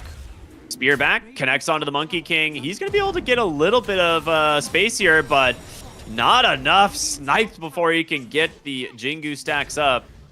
And they grab the tower as well. Radiant's top tower. Does the Bedlam isn't an instant hit, right? It's a projectile. Can It's a puck projectile, dodge, yeah. like a bunch He of them gained in one two go? instances. Yeah, that's what Nice. happened. I was looking at it too because I was like, I saw the Bedlam come out and he just phase shifted and got instantly like 2 stacks of his innate up. So ended up healing off like a lot of the damage he took initially. Smoke from the supports. They did see Io Marcy and they have Coil. So if you can get the Coil combo into Snapfire ult, maybe even a Treant ult. And Overgrowth as well, yeah. Which mid lane looks like they've got their eyes set here on the Monkey King. He actually whiffs the silence, but there's the Coil. Mortimer Kids are there. Roar on the other side finds Gunner, but you are alone, Mr. Achy Bone. Yuma comes in to offer the assist. Here comes the Io Marcy. Overgrowth is still available. So I don't know if It's they have pretty hard, damage though. to pace them. It's looking close. Yuma actually now in a rough spot. The Dispose back. There's going to be the Terrorize. They don't even need it. They get the kill. The Armlet being done. A lot of damage from the Marcy. Well played. The classic Io Marcy really helping them out here. They're able to bring the numbers. They had a strong laning stage once they started to hit their stride. You know, okay, maybe the laning stage was a little back and forth. But since then, they've managed to get several successful relocate ganks. And she's dropped out of the meta being a melee carry. You know, as a support Marcy, we see that a bit. But carry Marcy does hit hard very early. Yeah. I'm surprised, actually. I just noticed this. The Dark Willow did not go for the Shade debuff facet. She's gone for the increased Bramble, which don't the Thorny Thicket, right? Which we don't really see Yeah. that often anymore. A lot of people don't go Thorny Thicket, but has opted for it this game. Yeah, I think the idea is to have a little bit more lockdown for her team, which is a bit lacking.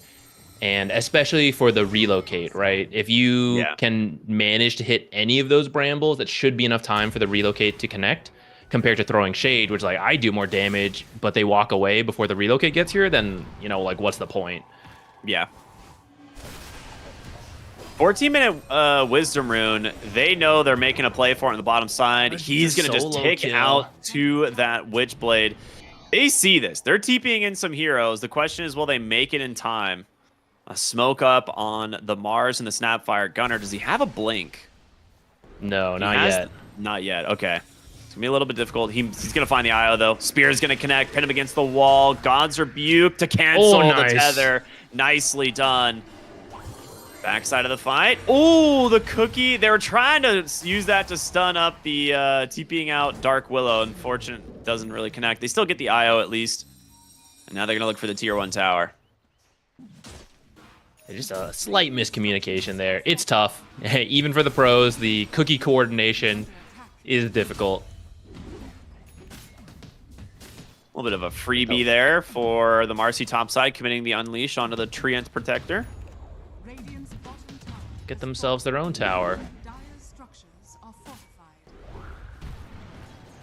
With these kills, Marcy, she still needs about a... She needs the recipe for her Uh-oh. BKB, but... Uh-oh. No Monkey King. He just... Oh, he has a barrier. Oh, wait a minute. Wait a minute. Heals? Copy. He didn't take the jaunt. He might still be able to make it out. All right. This guy's just playing at the limit. Never mind. He knows he's got the backup. Oh, man. I was looking close. Yeah, this Monkey King's been having a rough game. But I'm conflicted on it because that was their first pick, and it, you know, Yeah. it feels a little weird. At the same time, something has to be revealed. And although Monkey King is struggling, it does mean like the Marcy IO combo was able to come out, the Beastmaster, right? So those are the lanes that are going well. Someone sort of has to get sacked. And we've kind of seen Monkey Kings get sacked because you actually just provide a lot of utility with your Simian Stride to scout things out and then eventually contribute with like some good ultimates. Like you do scale up over time. And we're seeing some items start to come out on some of these heroes, right? There's the Aghanim Scepter on the Beastmaster, the Marcy's BKB, I think borderline complete. And as you mentioned, a little bit of utility for the Monkey King, just going for the Mage Slayer, realizing, yeah, if I can apply the debuff in the fights, maybe that'll be enough to get my other heroes away into this. Oh, they find Monkey him. King, this is not the place. He jumps right through 3 heroes, gets found. Lelis gonna pop the cookie, make it out, but a huge coil silence onto the backside, catches 3. Gunner debating on going in with the arena, holding it for now, which is a little bit of a surprise as Spirit back finds the Marcy. Terrorize is available. They pump fake, it doesn't connect. There's the arena. Traps 2 inside. The IO Marcy, the overgrowth is out from Fly. Heal back up, like you said. Yeah, Spear's gonna pin down that IO, but they've taken down the Beastmaster. We got 2 different fights happening. The IO Marcy in their own world, but they're about to get chased down here as the rest of Nouns is making their rotations. Another spear out, Compy up onto the high ground. No, holds it. Great God's Rebuke from Gunner. Able to cancel out that rebound, but Compy's in a bad spot. Ooh. They need like one more auto attack. Dude, is he actually going to Armlet live? toggle? Great. Armlet toggle. Copy from the high ground, though. Another armlet toggle, trying to get away. The curveball. Does he follow? Does he chase? He's thinking about it. In comes Yuma, and now finally, they will take down the Marcy. There are like 4 sick armlet toggles in there, though.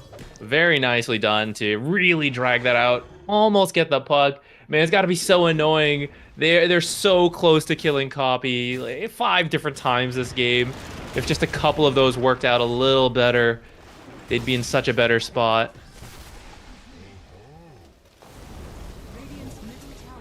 This Monkey King is not having a great time. This is pretty much a support Monkey King at this point. Yeah, Which passed is by the Sapphire now. rough to say. Yeah. I mean, the Marcy's doing some serious damage, as we can see, but it is not easy for them to win the fights with only that 1 damage dealer. The Beastmaster just ran down in that fight as well. If he's able to get a roar off and maybe stick on top of the Nature's Prophet, it could be completely different, but he had Puck, Nature's Prophet, and he had the Snapfire all chasing after him. Radiant's middle tower is under attack. Copy is pushing his hero to the limits. Yeah. You always see him behind these tier 2 towers. Just having a good time. Dire are scanning.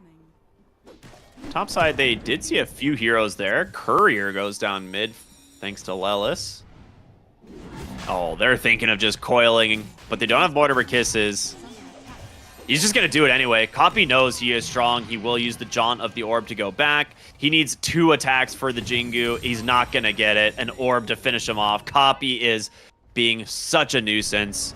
And top side, they knew it was happening, but they just barely missed it. Not enough vision here around the pit. They backed out of the perfect time, and now with no arena, Nouns need to be careful. There's no coil either. This is a good time for Difference to fight if they can find their opening. Spear back, grabs the IO, flies here, a big full bore. The heals, is it going to be enough from the Marcy? Mortimer Kisses are out, but Gunner is so dead. They will be able to take down 1. Copy comes in, the BKB out for the Marcy, but the overgrowth from Fly, he was ready and waiting. Punished anyway.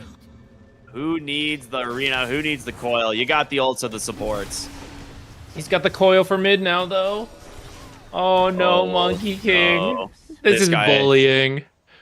He doesn't even need the coil. It's just so much damage from these two. Like the Parasma is almost done, and Parasma will eat this hero alive. Fly is just sitting here, stacking some XP, waiting for his Puck to get just a little bit closer. And this will do it. I mean, Fly's actually dying to the summons here, which is kind of funny, but Curse the Old Growth comes in. Yuma's here as well. Another pick off across the map. And when you have a hero like NP, who can just get anywhere onto the map on a low cooldown, this Treant Protector pick becomes way more valuable. We've seen it in the past with heroes like Spectre, right? Just being able to hunt in. Yeah, Spectre or any kind of global hero, really, that can connect. Because that's what the shard is great for. You just scout around invis, you get a route to give your team time, for example, to finish the teleportation in. So now that you're winning, it's like a free game. If you're behind, it's not enough. But I mean, yeah, when you're in a situation like this, it's great. Fly just walks around on his own. He knows that Yuma will be able to connect, and the two of them should be able to kill anyone. Maybe Marty Io could be a little tricky. Yeah. Well, we're going to see them take a fight in a couple different spots here. The heroes, the supports on the backside are readed up by Gunnar, and in comes Yuma. They do get a great terrorize. It's going to pull them right back into the Marcy. The Roar is going to catch the puck. He's not going to be able to get his jaunts. He's in a little bit of a rough spot. They take down the Dark Willow. Yuma standing his ground, though, and Copy, he's back ready to go. The chase continues to coil out onto the Marcy. It ends up being a 4-0, and now in comes the Monkey King, hoping for something, but no scraps for you. They GG out. Another quick game from Nouns. They take the series 2-0. Yeah, it took a minute longer than last game. Some improvements there. I think they had a much better laning stage overall this time.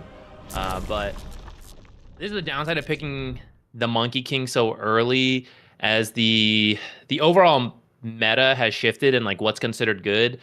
The first pick Monkey King works when you eventually see information to get a good Monkey King matchup, or you stick him in the 4 support and then, it's like, oh, it's a support, whatever. But a lot of offlaners are melee right now. That tends to lead to like a very awkward combo. And then they also revealed the support duo really early, the Dark Willow and Io. So then there's no flex there anymore, right? It has to be a core Monkey King. And we were looking at it as like, all these lanes suck, man. Where do you want to go? Where do you want to put this Monkey King? So he's like, okay, I'll tank it in the mid lane. You guys do one in the side lane. They tried to do that, but it was too much. It was too much beat down on that Monkey King. Yeah, I think there's really nowhere for Monkey King to rotate is the other big issue here. Is a lot of times when Monkey Kings like lose their lane, especially in mid lane, like if you're in a bad matchup, you just use Simeon Stride and you start just diving the side lane towers. Mm-hmm. The only place he could have gone would have been into the Io Marcy lane and maybe punish Gunnar and Fly a little, or Gunnar and Lelis a little bit on this Mars Snapfire. But it doesn't happen. Like that idea never really came out, and as a result he just kind of stays mid and tries to get what XP and farm that he could, and then you're like kind of drawing even in your side lanes instead of like maybe salvaging a couple other lanes, giving your Marcy an even better game than she was having. I don't think you have the best ability to dive the top lane, right, with like the Beastmaster Dark Willow into Nature's Prophet Treant. Like you could have done that. I think either of those options is definitely at least better than staying in the lane against the puck, though. Yeah, I mean the supports also came in to bully him. He just did not have a good time, and yeah, I mean in the end, I don't think it's too crazy for a lot of people that Nouns ended up winning another pretty fast game. They are a very good team. They again picked a draft that comes together quite well. We were talking about it. Right, the 2 tree heroes, you ban out a lot of their bad matchups. They had a good lane, and then throughout the game, the Invis scouting to set up Yuma's rotations. Right, he took them time to farm, but once he hit his stride, start seeing him show up everywhere because only 20 seconds on teleport now. So puck coil, sure, I'll show up. Treant, you found someone. I'll show up. Gunnar, you found someone. Arena them, perfect. I'm there. Right, it just becomes so oppressive to play that kind of game. So I understand you could drag that game out longer, but it's also understandable why they would GG out. Yeah, I mean, I get it. At that point, you saw that last fight where they kind of make this desperation play. They get the Roar onto the puck. He doesn't die. They actually get a good initiation, the terrorize into the Marcy, but the damage was just lacking, right? Your Monkey King was late to the party, and he had no game, right? Like he like you said, was mostly just a support trying to get to Mage Slayer. Doesn't even get it by the end of the game. So it makes sense for the GG out. Difference team, like, yeah, they're down, not out. This is like a double elim qual, so they're going to drop to the lower bracket. Nouns will advance in the upper bracket, where they will be playing the winners of either the incredible North American staple that is Fart Studios or Unknown, And then later on after this, I believe we have the Apex Genesis series. I'll have to double check, but we've got more games coming up here shortly.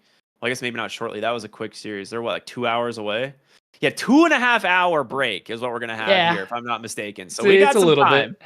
We got some time. So if you guys are wanting, there's more qualifiers happening on all of the different ESL channels right now for all these different regions. Make sure to check them out and support your favorite teams. But we have a little bit of a break here in NA. So I guess, Zach, final thoughts before we, I don't know, go take a lunch break? I'm looking forward to seeing Fart Studios, the most North American player-filled team in North America that we've got. The true hope of NA. Is this their year? Let's find out in 2.5 hours. Yeah. All right.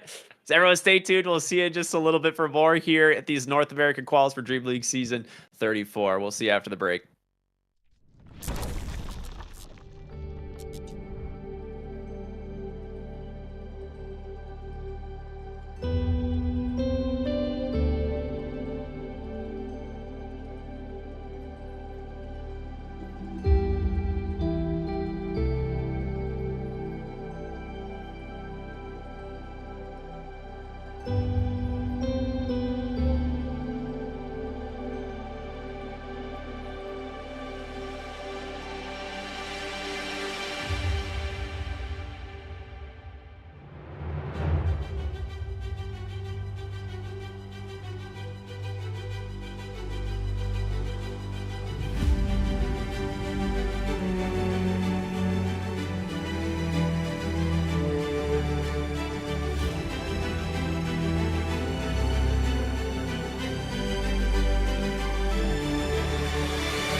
for adventure. She makes everywhere a home. She wears roses to remember where she's from.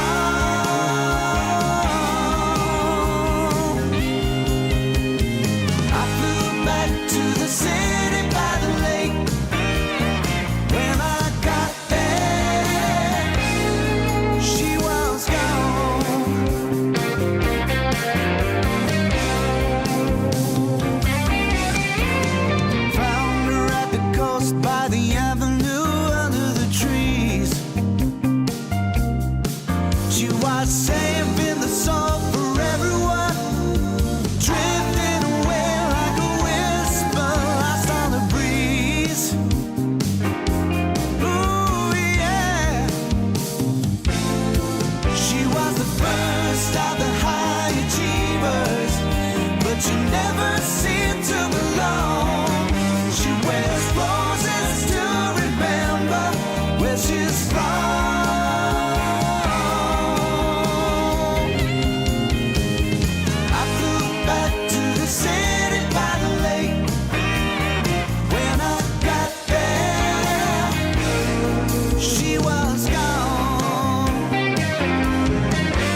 another day with you. Without your glowing light, I won't find my way home tonight. And there's no point of sleeping in an empty room. You said you want that perfect fit. If I'm running through your head, run back to me instead. There's only one thing I'm dreaming of. If I'm holding out for love, the reason the sun comes up.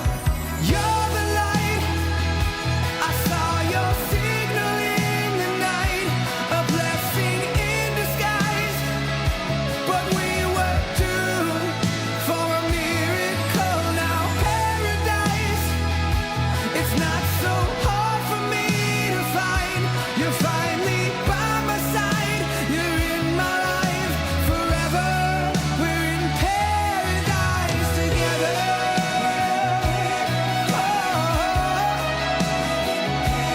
Oh, paradise together. Why would I pretend to fall if I'll get hurt again? Your touch is just too much for me to let go. I would bare my soul, I'm not ashamed to show it all. I'll open up my heart if you got me home. You're the light, I saw your signal in the night, a blessing in disguise. But we were doomed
Welcome back, everybody, here to Dream League Season 24 closed qualifiers here for North America. My name's Cryptic, here with Z Quixotics as we jump into our second upper bracket series here of the day. It's going to be Apex Genesis taking on Mouses, not to be mistaken with Mouse Esports, right? Very different team. That's true. Very different spelling, similar animal. We'll see if they can play the same. We're not too familiar with these players. Kind of I think an open stack, just trying their luck with the qualifiers. But best of luck to them. It's always kind of fun to see if how far any of these teams could go. But I think the favorites would be Apex Genesis. These players have been playing together for a little bit now, and pretty decent. I think solidifying themselves in that top 3 NA spot. Whatever you want to credit that to mean, but I feel like they're the team that can take a game or two off of like Nouns Shopify, or at least like the old versions of Shopify. But Yeah. whether you complete that series is the real challenge that this team is looking to overcome. Yeah, I agree. And I think we'll kind of get a decent look at how Apex Genesis is going into this series. I think for the most part, like, this team has a lot of potential. They have some really high skilled players on it. But if you're not like performing well, it's going to be really hard to, I don't know, like pull in a sponsor, get some attention, and maybe like make a run for a spot against like Nouns and Shopify. So yeah, I think it could be good. They've got I think Fade has probably been like my most kind of like, what's the word I'm looking for? The person I think people sleep on the most on this team. I think Fade in the offlane is really good. His hero pool is pretty sick, but he hasn't had a lot of opportunities on like high level teams to kind of show off. Mm-hmm. Yeah, well, here's his chance. You can win this series, then you'll have another 1 or 2 to go, and maybe you can make it to Dream League Season 24. That'd be a That'd be great place cool. to debut yourself. Show what you got. Yep, I agree. We should be jumping into this game here shortly as the teams kind of get situated into the lobbies. Now, one thing I have to imagine that they might have to look for on the side of Mouses is the offlane Enigma is something that this team really likes to run on Apex. And so I'm curious if they're going to kind of fall back on this Enigma hero, which even though it's not super meta, it is something that they've played around a lot and they have a lot of experience with. So it's kind of this like toss up of, do you follow more of the meta or do you go with what is comfortable and what you're good at doing in the lane? Yeah, I'd say it's one of the few ranged offlaners that still fits this aura building meta, which is why you sometimes see it. Yeah. Either you pick it really early because you're willing to flex it as a support, which has really not been super popular lately, but I know like I see it a handful of times. A couple teams will still do it. Or you're picking it way towards the end. The enemy team has picked, like Ursa or something, and you're like, yeah, okay, Enigma this guy. That's the most common case we see it. I don't know. As long as the draft fits, the hero can work, but if not, there's a lot of other really strong offlaners that are just very cookie cutter. Whatever the draft ends up being, it'll be very stable. It'll be good. Enigma, I think, is a little bit more restrictive in, Yeah. good draft. Okay, good Enigma game. Yeah, I think that's true. I'm excited, man. I just want to get more Dota underway. I've been we had a long break, like 2.5 hours between this last series and this one. And like a lot of that's just because, Nouns playing against an open qualifier team just absolutely crushed them, like 20 minutes and then like 22 minutes or something. So it was just speed running their way through this upper bracket at the moment. But now it's time to see some of these other teams, right? Like, and whether or not, if you're Apex Genesis here and you're trying to compete with the best, you've got to put on a similar performance, right? If you think you're going to stand toe to toe against Nouns or Shopify, you've got to kind of show Studios. or Fart Studios, right? True. You've got to prove yourself against some of these open qualifier teams. Yeah, and it's those like getting into Nouns and Shopify. That'll be really tough. So yeah, I don't mean this to sound insulting, but like this is a good place to start warming up against the open qualifier stacks that often even they themselves are just not fully expecting to go all the way. It's it's a bit of fun, a bit of learning improvement. But if you really are trying to break into it, like you think we can do it, then I hope you're taking this time to really get in shape and bring your best into Noun, Shopify, and of course Fart Studios. Can't forget Far Studios. It's just one of those teams that Unforgettable team. Yeah, silent but deadly, right? I think a lot of people forget about. Oh, true. But we've got the draft just about to begin here for Apex and Mouses. So let's go ahead and jump into this. The first set of bans, nothing too surprising from Apex, but from Mouses, we see a first phase ban Broodmother. Now, this is not something we see a ton, but it's another Fade classic. He's all about these type of like micro kind of zoo offlaners. And then he has a couple other kind of niche heroes as well. But yeah, the Broodmother, respect banned out early. That's cool. I think that's fair. If you watched the last series, then you heard me talk about, if you're the underdog team, bringing it to a, stronger team, you got to focus on good lanes, and you got to try not to get cheesed. In fact, you want to be the one cheesing and getting a good matchup. So Broodmother is a very scary hero that, if you're a specialist at it, then even if you are countered, you don't care. You do what you can, and then it's so hard to deal with a stronger team that is also cheesing you. So I think banning those out of respect, totally understandable, but it does mean leaves in a hero like the Sand King. Yeah. So the Sand King, pretty devastating hero to play against. They will go ahead and pick up the sniper at the as the response. A little bit of deny pick as well, because we've seen Sand King sniper be such an absolute dominant lane, and you only get one ban from Mouses going into phase 2. So rather than being forced to kind of ban the sniper, you kind of just pick it here yourself. You can ban something else. We're gonna see Tusk removed from the pool from Apex Genesis, so a nice save. Taken out. The Shadow Demon was, of course, already banned. I think they go with a sniper just because Sand King can be mid or off lane. So if he ends up being in the mid lane, you can put your sniper there. You are long range, so you stay out of Caustic Finale, Sandstorm, all of that. You get by. I won't really say you shut down the Sand King, because the first levels probably start going your way, but at some point he has way better wave clear than you with the Sandstorm. So he still gets what he needs, but at least you're not being dumpstered, and you could run position 4 sniper. So as they pick this Treant Protector, I think that is a decently strong 5 support that is still available, since many of them did get banned out. And if it does end up being this Sand King Dark Willow lane, you at least have a strong position 5 to match with whatever carry you end up going with. Okay. I like these Speeding picks. along. Yeah, we're definitely speeding along. I think the Underlord pick is a little bit interesting here. It gives you a little bit of tankiness in your offlane. This means it could just be the Underlord sniper, which, if that's the case, this combo is really strong. You cannot get out of Pit of Malice when the Scatter Blast come down on you. You have Firestorm just beating into you as well. So I think overall, I like that potential lane duo. But now you also have the Invoker pick in the mid lane now for Apex Genesis, which this hero does, I think, do pretty well against a mid sniper if they are worried about it being mid sniper. But now you also have potential, you can go Exort Invoker here. You have Sand King Dark Willow. It does give you some pretty good setups for Sunstrike. I don't know. We'll see. I'm trying to think. Both teams sort of revealing some information here. Often nowadays, sometimes you get to the last picks and you're still so confused. There's so much flex.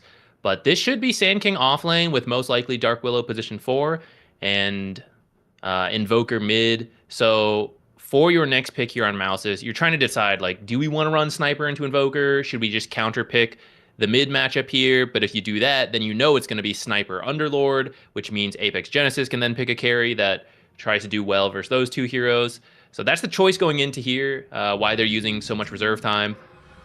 They've decided to go with the Rubik, so that protects the Underlord, because you could have done Rubik 5, or maybe Dark Willow 5, Rubik 4, steal the Firestorm, which would have been really strong. But maybe there's a mid Rubik, actually. A slight amount of extra flex here still, if you want to run the Sniper 4. Well, they just go ahead and pick the Alchemist here on 18. There's not a lot that you can do to pressure this hero at the moment. Underlord and Sniper is actually a pretty strong lane.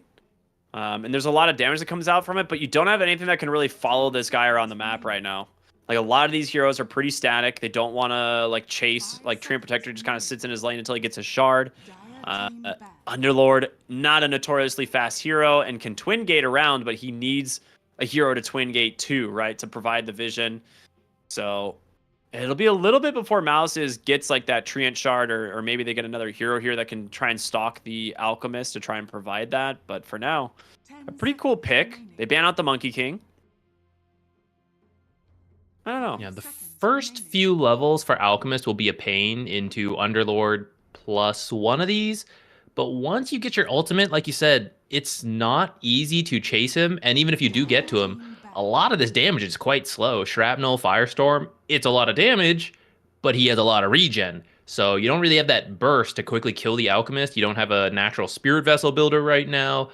So although the start might be slow, depending how the laning stage goes, or if you don't pick a really strong position 5, which I assume you're looking for, this Alchemist should eventually find space, which is why I think they're trying to ban out carries who could invade and put a lot of pressure onto the Alchemist, like that Monkey King, decent lane against that Sand King, and then with that Simian Stride, you could be looking for that Alchemist and be that extra damage that Underlord could pop into. Maybe that, you know, Treant was also there in Viz, just surprise you while you're trying to farm.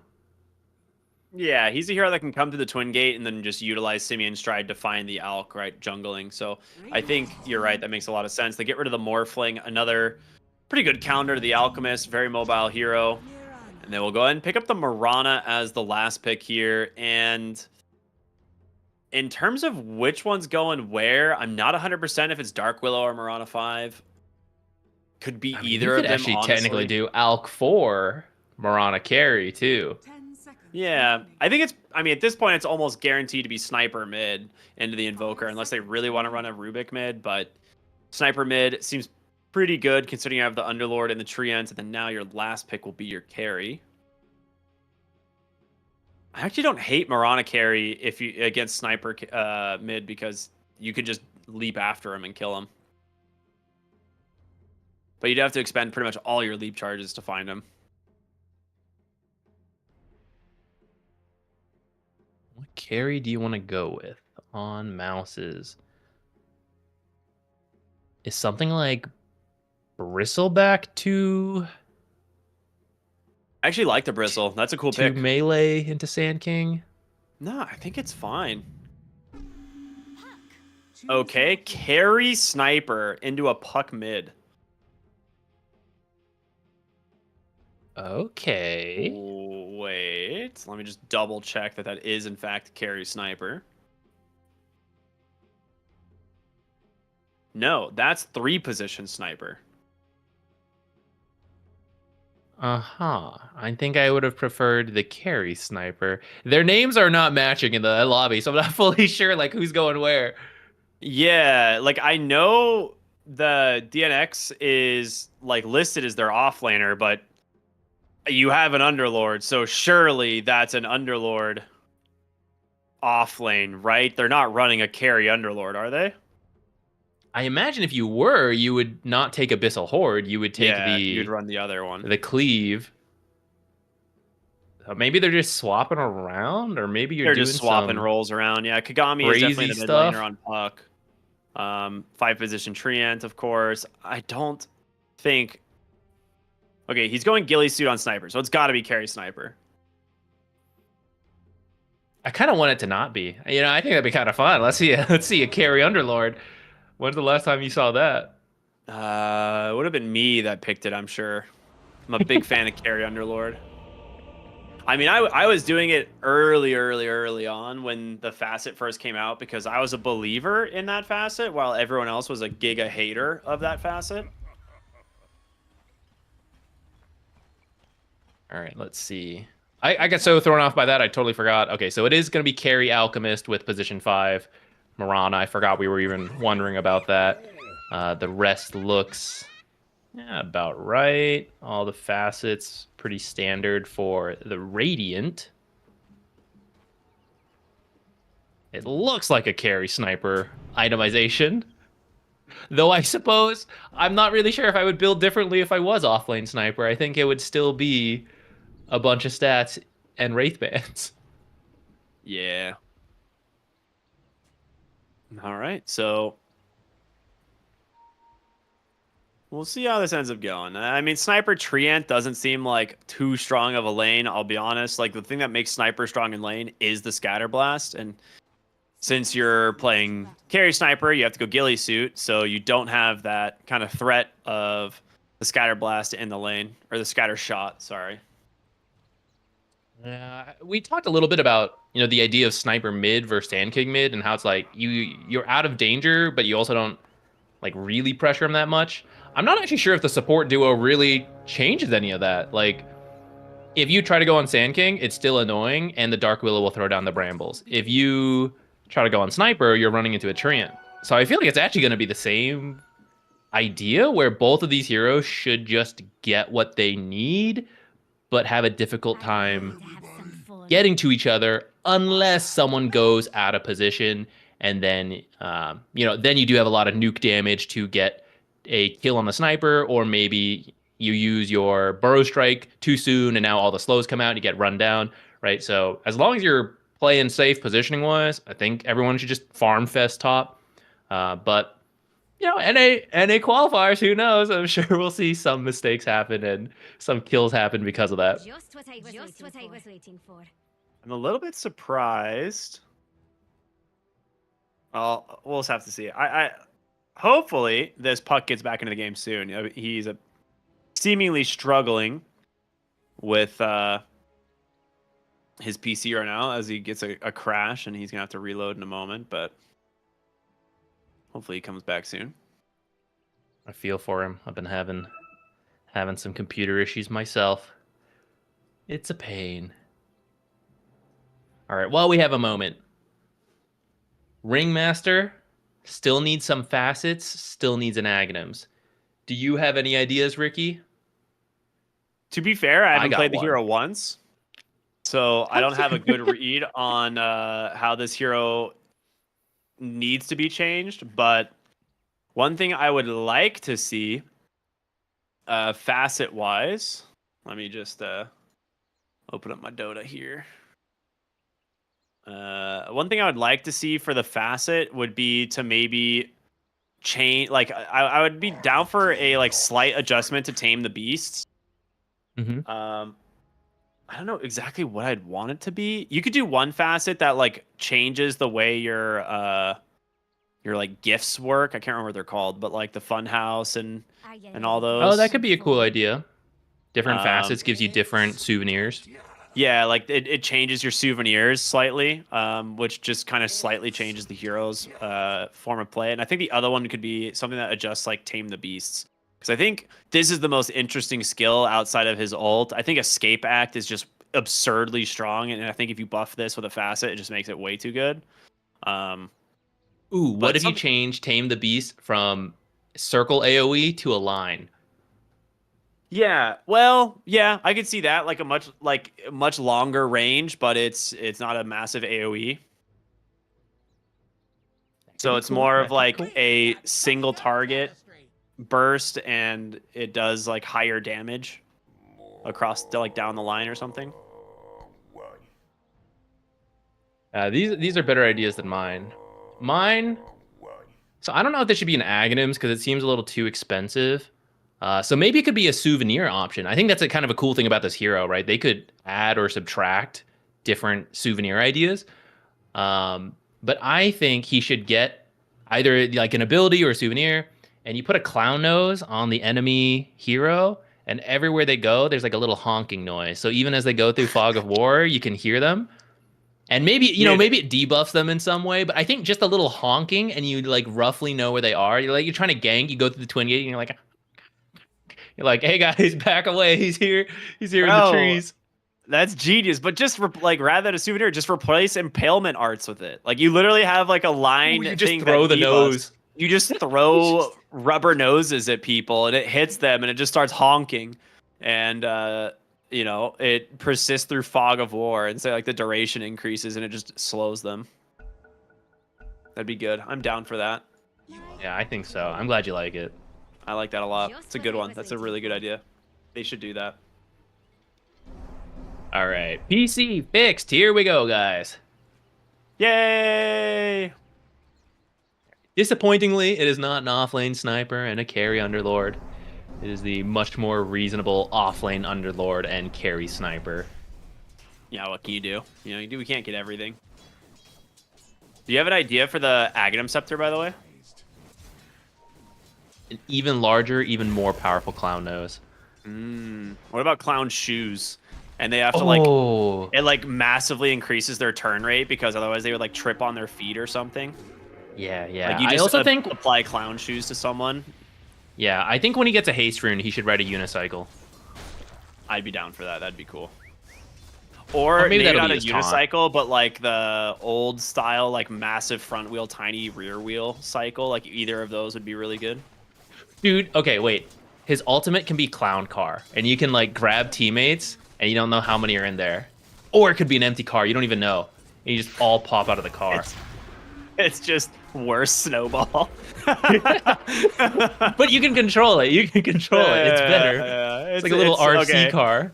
So it's like a team version of Rolling Thunder in a way. Yeah, yeah. Rolling You don't Thunder stun, meets but you just get to Snowball. choose when you all pop out. I like that. I'm down. Valve, make it happen. Give us the clown car. Bottom lane, they're going to get a little bit aggressive here. I mean, this is the thing. Like, Alchemist is actually a pretty aggressive hero early on, and they get the level 2 timing. They find themselves a very early kill into the Underlord. And, yeah, I mean, I was a little bit worried about this lane being difficult for the Alch because, Underlord Rubik, quite a bit of damage reduction, but they just utilize those early spell advantages, get themselves a nice kill. Big Num here in some trouble as well. Shrapnel is going to block off the bridge a little bit. And I think Treant Protector with that Orb of Orb Venom should allow him to secure this. Surely, right? 2 seconds into TP. Never mind. He should be out. Yeah, I think there's a slight pathing mistake there that kind of cost him that one extra attack, which might have done it. It was looking really close because Dark Willow was healing as time went on. But you did Zoner out of the lane, and Sniper didn't chase too long, so maybe it's all right. Though we do see Sand King takes that top spot by quite a lot over the Sniper.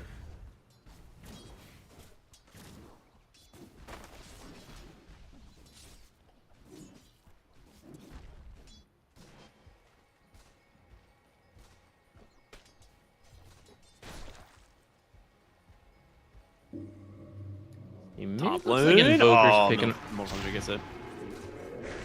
All right, this Dark Willow is actually in a lot of trouble here. It throws a little bit of damage on over to the Sniper, but does he have another Shrapnel? If he doesn't, Dark Willow's got 9 stick charges. He's going to make it out. Fade. Could try and get aggressive himself. Hits the Burrow Strike here. There's going to be the Shrapnel to try and zone them. It's going to work out for now. Overall, I think they're doing pretty good zoning out the Dark Willow, but Sand King is farming perfectly fine. He's got a big wave shoving up to him, too. Yeah. I think all of the lanes farming really well for Apex at the moment. Mid lane Wish on the Invoker. 11 denies. That is huge with the elitist facet, right? Like, this goes a long way. He's going to absolutely crush, or I guess Mastermind is his innate, sorry. Gets a lot of XP from these denies. Yeah, it's like he has 3 extra creeps worth of XP right now, which Invoker can struggle to harass Puck a little bit, but he's got 86 damage on the Invoker to the 63 of Puck, right? So instead of focusing your time on the Puck, you just focus up on the creeps, get these denies in, and it's not really much Puck can do about it when the abilities are on cooldown. Yeah, you just have a lot more sustain on the Invoker as well. Like, if Puck gets caught out of position without the orb, he can just Cold Snapper, and then Cold Snap is so much healing onto the Invoker nowadays. Yeah, he's having a great time. All right, in terms of the timings this game, I feel like Apex Genesis, they get a decent time. I mean, depending on what Fade wants to go. If he gets like a decent time to blink this game, which I think it's a very good blink game against Sniper and Puck, like that will give you a massive amount of lockdown in this game, and you should be able to try and play active with like the early follow-up blink of like a Alchemist and his Radiance. Yeah, I think so. I think you don't feel too much pressure to try to like push the tempo because you're just gonna let Alk hit his timings. Of course, you're gonna like do other stuff to make space for him, but as long as he's farming, you're okay. Darkwill gonna go for the TP out. Should be fine here with that Shadow Realm combo. I think once Puck has 6, you'll have to try to look for plays where you coil into the Fiend's Gate, show up, get these ganks in, probably to slow down the Alchemist. But I guess beggars can't be choosers. Go anywhere. Puck in the mid lane, dropping real low to the EMP. Has some fairy fires though. Just one. That's fairy exactly fire what I was talking about though. Is like when you're playing the puck and you, ooh, hold on, top lane rotation in from the Mirana. The arrow's gonna get soaked though by the Tree Protector, so nicely done. But he just jumps in anyway. Yamsun maybe sacrificing himself, but had a Lotus as well as a Fairy Fire, healing up a decent amount here. Blood Grenade is out. 2 points in the Star Storm. But he's walking in. Yeah, just gets zapped by the Rubik instead. In mid lane, Wish on the Invoker forces the Jaunt out. Gonna try and dive him under the tower. Nice tree plant, actually. Will force him back as the haste expires. So that's actually a pretty sick save there from the Puck. Otherwise, likely would have gone down. As Wish now on his own, back behind the tower. There's a lot of creeps the Puck is missing, though. The supports are at least here, so your team's not completely losing the XP, but it is delaying that Puck level 6, which is maybe not too far off. Maybe you can make a play here. Rubik's already in the area. Yeah, he's got it now. Okay, he's gone. I mean, Invoker is a full level ahead with a double wave under the tower, right? So this is the difference in those denies in terms of how much he gets out of them in the lane. And for the Puck, it's going to slow down his ability to kind of put pressure elsewhere. He's not going to have kill threat on this Invoker here anytime soon. He's got double Wraithband. He's got Raindrop, Stick, Treads. So he is going to go for like the stat build on the mid Invoker as opposed to things like the Vessel and the Midas that we've been seeing. So he's going to be pretty tanky. He's going to have a lot of damage. Yamsun comes through the Twin Gate, grabs a D-Ward again, looking to take advantage of the Burrow Strike into Arrow combo, even though you're in opposite lanes. Easy rotation. Ooh, Arrow's going to connect onto the Rubik, but Sand King does not want any of that, so he's just going to leave it up. Bottom lane. That's a nice kill. Good rotation in from Wish. He's going to Twin Gate too, it looks like. Ooh, that'll be real sneaky. They're going to find Sniper. No sniping. Yamsun's level 5. This is a level 3 Starstorm. He actually can just solo kill this Sniper. Does he have any raindrops or anything? He has he's got 3 Wraith Bands, no raindrops. Dude, he's so dead. He's so dead. Arrow in 2 seconds. I think you're right. I think that's a 500 damage nuke, obviously before magic resistance, but like a few auto attacks and a leap, he should be dead. I think he's calculating the numbers right now in this pod. He's like, let me see. Okay, Starstorm, 28% magic resistance. Yeah. I mean, all right. It's what, 450, 28% off? Like, that's still a lot of damage. You're going to take like over 300 from this. He's sitting at what, just under 500 HP? Yeah. The thing, you just hold the arrow and Sand King runs over right now. Yeah. And that means Sniper can't TP. Sniper's not that fast. I mean, he has boots, but it's 330 move speed, you know? There's even a Blood Grenade on the Mirana, so you can slow him, jump in front even if you want to, like, body block. He should be dead. And Invoker's coming through the Twin Gate, so the supports are probably going to run over to the Sniper right now, and then Invoker will cut them off, and they'll all be behind the Tier 1. I think Apex should be able to pick up the Sniper kill, and then probably at least one support. Because you do have Epi available as well. If they both come over and get caught from this Invoker rotation, which they don't have the ward there to scout the Twin Gate anymore, this could be a 3-for-0 in the side lanes. Which, yeah, that'd be rough. Heck was that? Heard my cat make a really weird sound in the other room. Don't know why. He's by himself in there, so hopefully he's Check for a clown nose. Yeah, dude, I'm actually unironically, I really think the clown shoes should be an Aghanim Scepter. And okay, but what do they do? What do they do? Okay, I'm just like riffing on this real quick. All right, Valve, take this, run with it, you know, noodle with it, but like really think about this, okay? Put some clown shoes on, you know, walk clown around. Clown shoes is the Aghanim Scepter, right? You target a hero, you throw clown shoes on them. You can control their movement, but you can't control their ability. How for long like does this 5 last? seconds. Because that's pretty broken. 5 seconds. That's way too much, dude. Repositioning is so powerful in Dota. But you can't 5 seconds. Because like people were saying like, oh, give him a mind control, and I was like, mind controlling is way too good. This is like a lower version of mind control. You can't use their abilities. You can't force them to. You can't like use their BKB and stuff. But like you could dispel it. Like you could BKB it off. But imagine you just throw clown shoes at someone and you control where they walk for like 5 seconds, or like 3.5 seconds or something.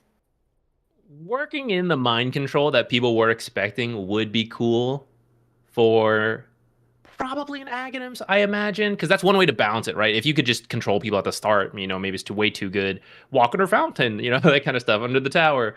But if you have to spend 4,200 gold on it, it's a little bit more balanced. 5 seconds of movement, though, is like way too much. Dude, I don't know. I feel like I'm onto something. I'm cooking, man. Valve, you better take this idea and put it in the game. Because this sounds like thematically, it's hilarious and definitely something that belongs in Dota, but it is also along the lines of like this.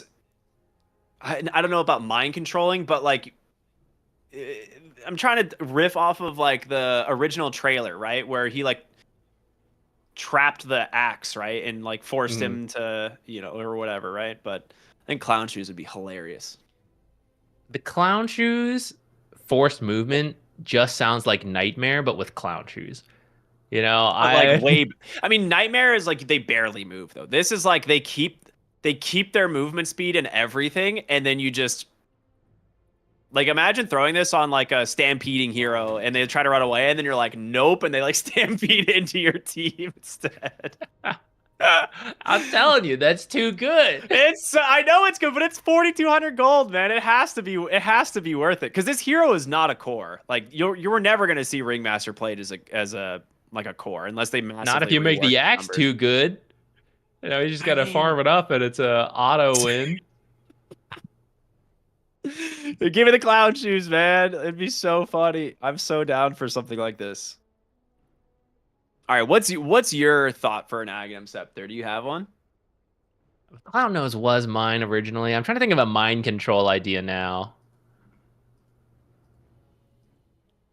You can't do anything puppet related because they will not do anything that involves like stealing an idea from Puppet Master from Heroes of New Earth. And I know everyone, they saw this here like, oh my god, Puppet Master, it's gonna be Puppet Master. And I was like, nah, bro. They do not copy heroes from other games. Valve's very creative with how they do their stuff. So 1 minute of pause time remaining. Thank you, Sif. Hopefully Kagami gets his PC situations figured out. We don't just get a forfeit here. Shout out to the MENA region, which I don't know if you've seen what's been going on over there today. No, what's up? They having a lot of PC crashes? Oh, no. 8 teams, right, show up for the quals. 1 invited, 7 through open quals. 3 DQs and 5 forfeits in the first 6 games. That's spicy. Yeah, so... yeah. It's been interesting. Oh, we're back. Into the game we go. Sniper... They lost focus, I think. I think they should have killed that sniper. Dude, that sniper dies 100%. I am really surprised. I mean, just look at the Starstorm brought him down to 200 HP. They're going to go now. Okay. They were just waiting for Wish to come in. Epicenter comes out. Sniper is dead behind the tower. But that's Epicenter down as well. And Coil's available to try and get on top of this Invoker. On the bottom side, nice 2-hero tornado. Invoker, he's too tanky. He's actually going to live. He's got a cold snap in 1. That's going to give him a lot of HP back if he needs it, but the sentry, it doesn't follow with him. And now Kagami, stunned up for the moment, playing inside, gets himself a nice double kill on the puck, but Wish should clean this up. He is the big winner on the Invoker. 9, Sniper's level 9. Sniper is back. No assassinate. 1 shrapnel charge remaining. There's going to be a tornado, and Wish. If he had assassinate, he's too worried. He's got another cold snap and an ice ghost walk in a moment, so he's just gonna ghost walk out. Do they have detection? I don't think they do. Oh, he just missed him in the trees. Dude, they're gonna get Underlord bottom. Yeah, here comes the stun from Sammy. There's the concoction into the Starstorm. Arrow being held at the moment, but they don't even need it. Just to run it down. Commit the I mean, solar such an flare. early solar Yamsun flare. grabs a kill. Yeah, really early solar flare. Conquistador found out. Cold Snap. EMP comes down. With the help from the Dark Willow, should be plenty of damage. Another kill into the hands of the Invoker, Is under attack. as he is running away with this game. Uh-oh. Fade top lane. He's got level 7. Level 4 Sandstorm is very scary. He's going to bait out a rotation. The puck is here. They will drop the coil. He's going to snap it immediately. Underlord coming in as well. All right, Fade maybe getting a little bit too aggressive here.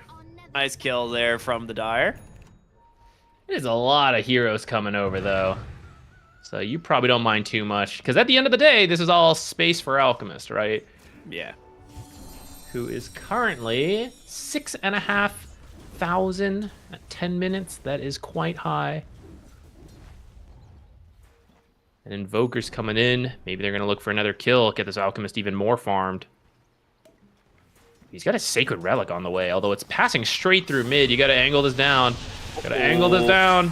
I think the Goodbye, puck's going to Sacred find Relic. it. Yeah, is not going to get a Sacred Relic. But they do get a kill bottom lane here, which with a nice tornado is going to interrupt that assassinate. But there's going to be the overgrowth from this Dream Protector. Pull back here off the telekinesis and a lot of damage coming through. But here's Yamsun as well. The arrow gets tanked from the Rubik. They wanted to get the sniper, but the damage is overwhelming. The cold snap, too much to bring down that Rubik. Is now the sniper stuck inside the pit here at the bottom side of the map. Concoction to finish him off as Yamsun just forcing the Dream Protector all the way back to his tier 2 tower.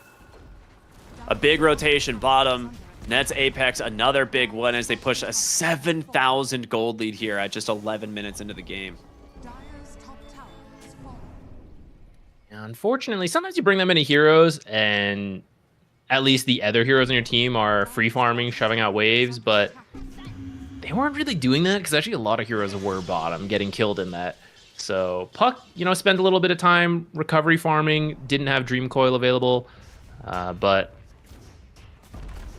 I don't know. I think Apex Genesis is very happy with how that went. Yeah, I agree. Now I think they'll just look mid and leave that whole bottom lane to Alchemist. They put 2 observers down over on the side and in that triangle, so Alc should be able to see enough info coming to just dodge out pretty much every gank outside of some smokes. Let's see them try to catch us now. They will get one of the D wards as long as they walk out there. Yep.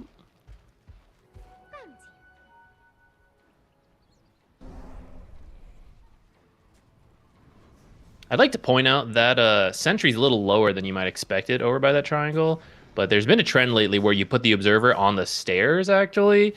Just kind of like the next level mind games at high level warding. So now that Sentry has shifted down as well.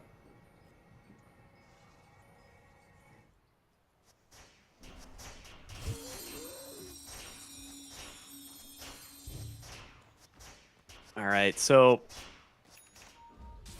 if you're Apex here, do you ever let off the gas? It looks like Wish here, cold snap at the ready with the Alacrity and the Witchblade. It's going to get the slow for a moment, hit the cold snap, just start laying into this Underlord. The damage is way too much. Beautiful EMP. There's going to be the coil, though. Doesn't really connect. Overgrowth comes through as well. The Dark Will is sitting nice and happy. Fade just holding this epicenter for now, looking for his opening, but they're going to walk right underneath the ward Arrow and connects. the Sentry. Oh, Yamsun comes up, takes the ward away. He's not letting them have any vision. There's a 4v5, mind you, as the Alchemist is free farming the bottom side of the map. Gets his Radiance delivered, which took him a moment because his Courier was dead. Yep. But in that time, he also has a Blade of Alacrity, so this Alchemist is going to have that Manta very quickly, and it's just going to, it's already a 12k lead, but it's going to get even worse. Yeah, Wish is playing this Invoker absolutely perfect. He's all over the map, taking advantage of his early lead from that lane, and just punishing any hero he sees. And this is how I really like the Invoker build at the moment. He's going to go ahead, play for this 14-minute rune, has the EMP, the cold snap comes through, arrow connects, has the tornado still available, but holding it at the moment, just stuck inside this pit of malice. A nice silence out from the puck, but they managed to clean up the tree protector. He has so much survivability. He's going to pop the Ghost Walk. The coil now comes through as well. He's got another cold snap. He might heal through this. God. He might. He gets the buck now. A double kill, but picked off finally as the stolen Starstorm gets the kill. And Yamsun, he's looking for a hero here. He's looking for Conquistador. Does he get him? One more? He doesn't. Oh my goodness. Doesn't get him. The second Starstorm hits the sniper instead. A decent ward drop there, but they might know about it now. In the end, usually I'd say that wouldn't be great, but considering you're 12k behind, going relatively even in the trade is actually quite good for Mouses. But Quote unquote even, Alchemist was I can just see they off came out farming on ahead. his own. Yeah. I mean, you got the Wisdom Rune and you get the Invoker kill. Those are massive, but bottom lane Fade. He's going to find the Sniper. Burrow Strike comes out. Stinger damage is a lot. He's going to try and just walk away. Epi gets popped here. Sunstrike, it doesn't connect, but they got so much extra damage. The stolen Epicenter doing a lot of work, but he pops the Bloodstone on Fade, and he is perfectly healthy here. Big Num doing what he can here with this Bedlam, picked off by Treant Protector's Overgrowth, so a nice find from him. A Burrow Strike's in 1 second on Fade, gonna use it to just disengage. Doesn't really want to extend any further here. There's no one else from his team that can join him. You know, that's where the Dark Willow change hurt her. Otherwise, you just throw Yeah. Bedlam on Sand King and you leave, but now having to walk in yourself does eventually get her killed. But, man, again, in that, just Alchemist doing Alchemist things. 15k lead now. Yeah, you're so far ahead, and it's not even like it's just the Alchemist that's ahead. It's the whole team is so far ahead that Alc has free reign to do whatever he wants and be just this insurance policy for his team. And yeah, I like this a lot. He's doing very well. Dire's top tower is under attack. They have good wards here, scouting all of these heroes through the trees. There's going to be a sentry drop, but Wish is here. There's going to be a nice grab from the Dark Willow as well. No way to save him. He throws the living armor, but it's just too much damage. They couldn't even finish off the sentry. Cold Snap Yeah. was preventing it. Is under attack. Samson's going to get to work on that tier 2 tower. You're just going to give up all your tier 2s, just drag it out, and you maybe get like one more high ground fight where you got Firestorm, Sniper, Coil, you know, Treant delaying things. Maybe you can steal a good spell. That's pretty much Tower has your only hope now.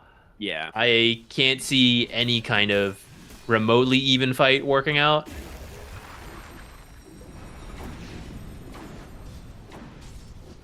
Dire's top tower. I'm sure you'll go back for Roche if you want to play it safe. I don't think they really need to, but No. You know, just I proper- think you just stay on the map. proper motions, you could pick it up before going the high ground after you take up all the tier 2s. I'm surprised Wish hasn't like considered going back for an Orchid here. Like, you've got your Dragonlance Witchblade, Orchid, pretty dang good against a lot of these heroes on the Dire, but opting to just go more stats. So he's going to go finish up his Hurricane Pike. Probably some of that's to deal with, like the slows from Treant, the root, overgrowth, Yeah. you know, just reposition yourself. Or get to Sniper, get away from Sniper.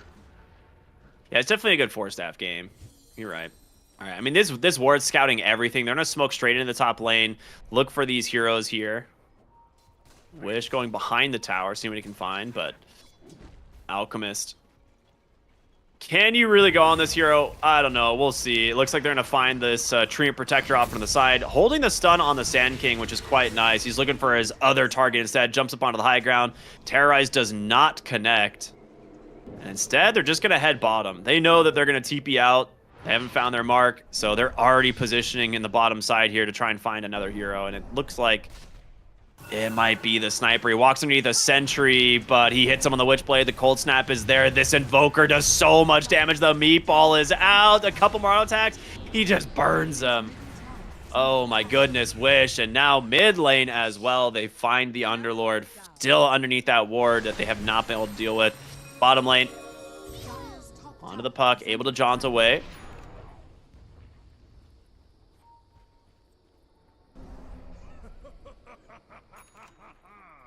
Such a dominant position from Apex. 22,000 ahead here at 19 minutes. I'm curious when they want to go high ground. Maybe it's the AC on the Alchemist, or maybe it's just waiting for like another pickoff near the base, because they did just claim another tier 2. Some of the teams already setting up for that last bottom tier 2. We see the observers down, so they have good vision in the area. They should play for it, yeah.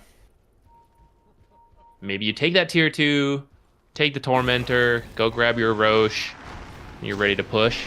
Full arrow, it connects. They don't have vision though, and on the other side, Yamsun just gets popped, stuck inside the coil, but Fade jumps in with a Burrow Strike, manages to get on top of the sniper. Pitimouse is there, but the Deafening Blast meatball just grabs him. He makes it through the portal, but burns anyway, and Wish just able to survive for now. Somehow, the Alchemist joins his fight. Did he come through the portal on the from mid lane? Is that what happened there? I wasn't watching, maybe? I think he was like pushing mid, and like the Fiend's Gate, he just comes in instead. He's like, oh, hello there. That's pretty funny.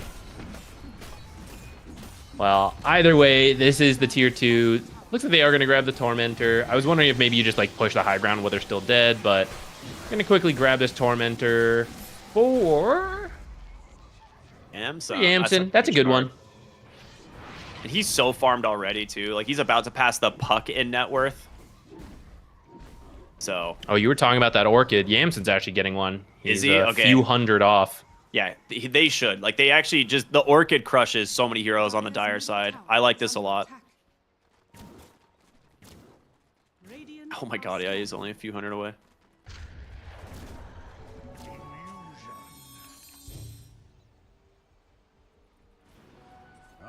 At what point do you, I mean, tap out on the Dire? Like I don't know if there's like an easier way to say it. Like you are so far behind right now. Okay, the common ways: you make one desperation smoke, get wiped, possibly around Roshan, you call it there, or you play for one barracks, you know, you lose it, you get wiped, you call it there, or you discuss your option. You're like, guys, GG. it's gonna happen eventually. Let's just do it. Okay, well, then right now they just looked at the state of their game and they're like, I think this one's over. They just GG out. They're like, there's an Orchid on the Mirana, guys. I don't know what we do. Yeah, it's a rough one. I think I feel like they got a little cute with the sniper, you know, moving it to carry. I don't know if you should do that. I think you should keep it to either mid or 4 support. I love sniper, don't get me wrong, right? I want sniper carry to be a thing, but I just don't really think it's a thing right now. And I think you just, you know, got to give yourself as strong of a lane as possible. And sniper mid in the right matchups does that. I don't think those matchups really exist for sniper carry when so many offlaners are these tanky melee guys like the Sand King. Yeah. The thing that makes the sniper strong in lane is the scatter shot. And in some mid lane matchups, you don't have to do it because the matchup is so good already. And then you can get away with going ghillie suit. But as a safe lane sniper, like Shrapnel is very underwhelming early on. It's mostly used to farm stacks, but you just get dove constantly in this lane. Your Yamsun's Mirana is rotating through the Twin Gate. You have Invoker, who is 2 to 3 levels up on the Puck in the mid game. And yeah, it's just a really solid performance from Apex. Good draft overall. I think this was really smart. Yeah, I think the Alchemist pick was very good. They identified that lane, maybe not the best, depending on how they play, how we play, but they won't really be able to pressure the Alchemist. In this case, he had a good lane, right? They had a very nice level 2 timing. They pushed the wave so that they had a creep wave plus level 2. They didn't, so it was even a little bit of a tower dive, which is often very risky at level 1, level 2, but it worked out, got him the first blood, kind of just kept going from there. So it was an Alchemist just popping off, and you just don't really have the damage to deal with him.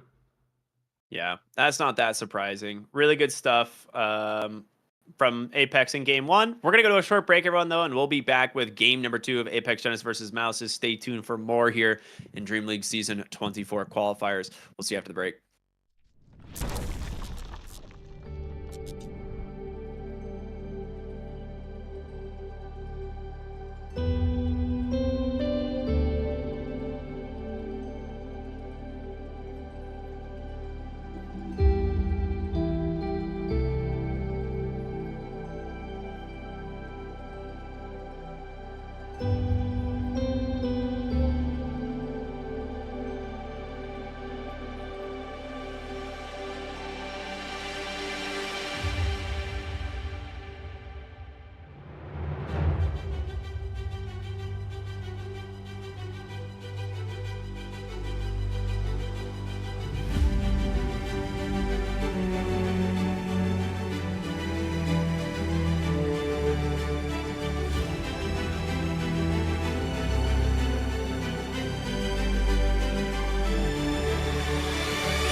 What is up, everybody? Welcome back here to Dream League Season 24, the closed qualifiers for North America, as we jump into game number 2 here in just a moment for Apex Genesis versus Mouses. And I'll be honest, kind of a dominant performance from Apex. I think that's what we expected, though, right? Yeah, I feel like all their lanes were pretty solid. And I mean, that's like the strength of picking the Sand King so early, right? One, it's flex, but two, I mean, if you hear anyone talk about Sand King, it's like, okay, sure, there are some bad matchups, but Dust Devil is just so good at helping you farm. Either defensively, if you're like really behind, really scared, you just go from camp to camp that hopefully some teammates have stacked, and you get to farm all of them. In the past, if it doesn't move, right, you get to farm one camp at a time, and you finish it, and then you're like, okay, well, I gotta wait for the cooldown. It's really long, right? It's really inefficient. But now with Dust Devil, it's so easy to recover defensively or aggressively. You go cut creep waves, drag them to the camps, and then just farm that way. So even in bad matchups, you get what you need, and that is such a safe, stable pick.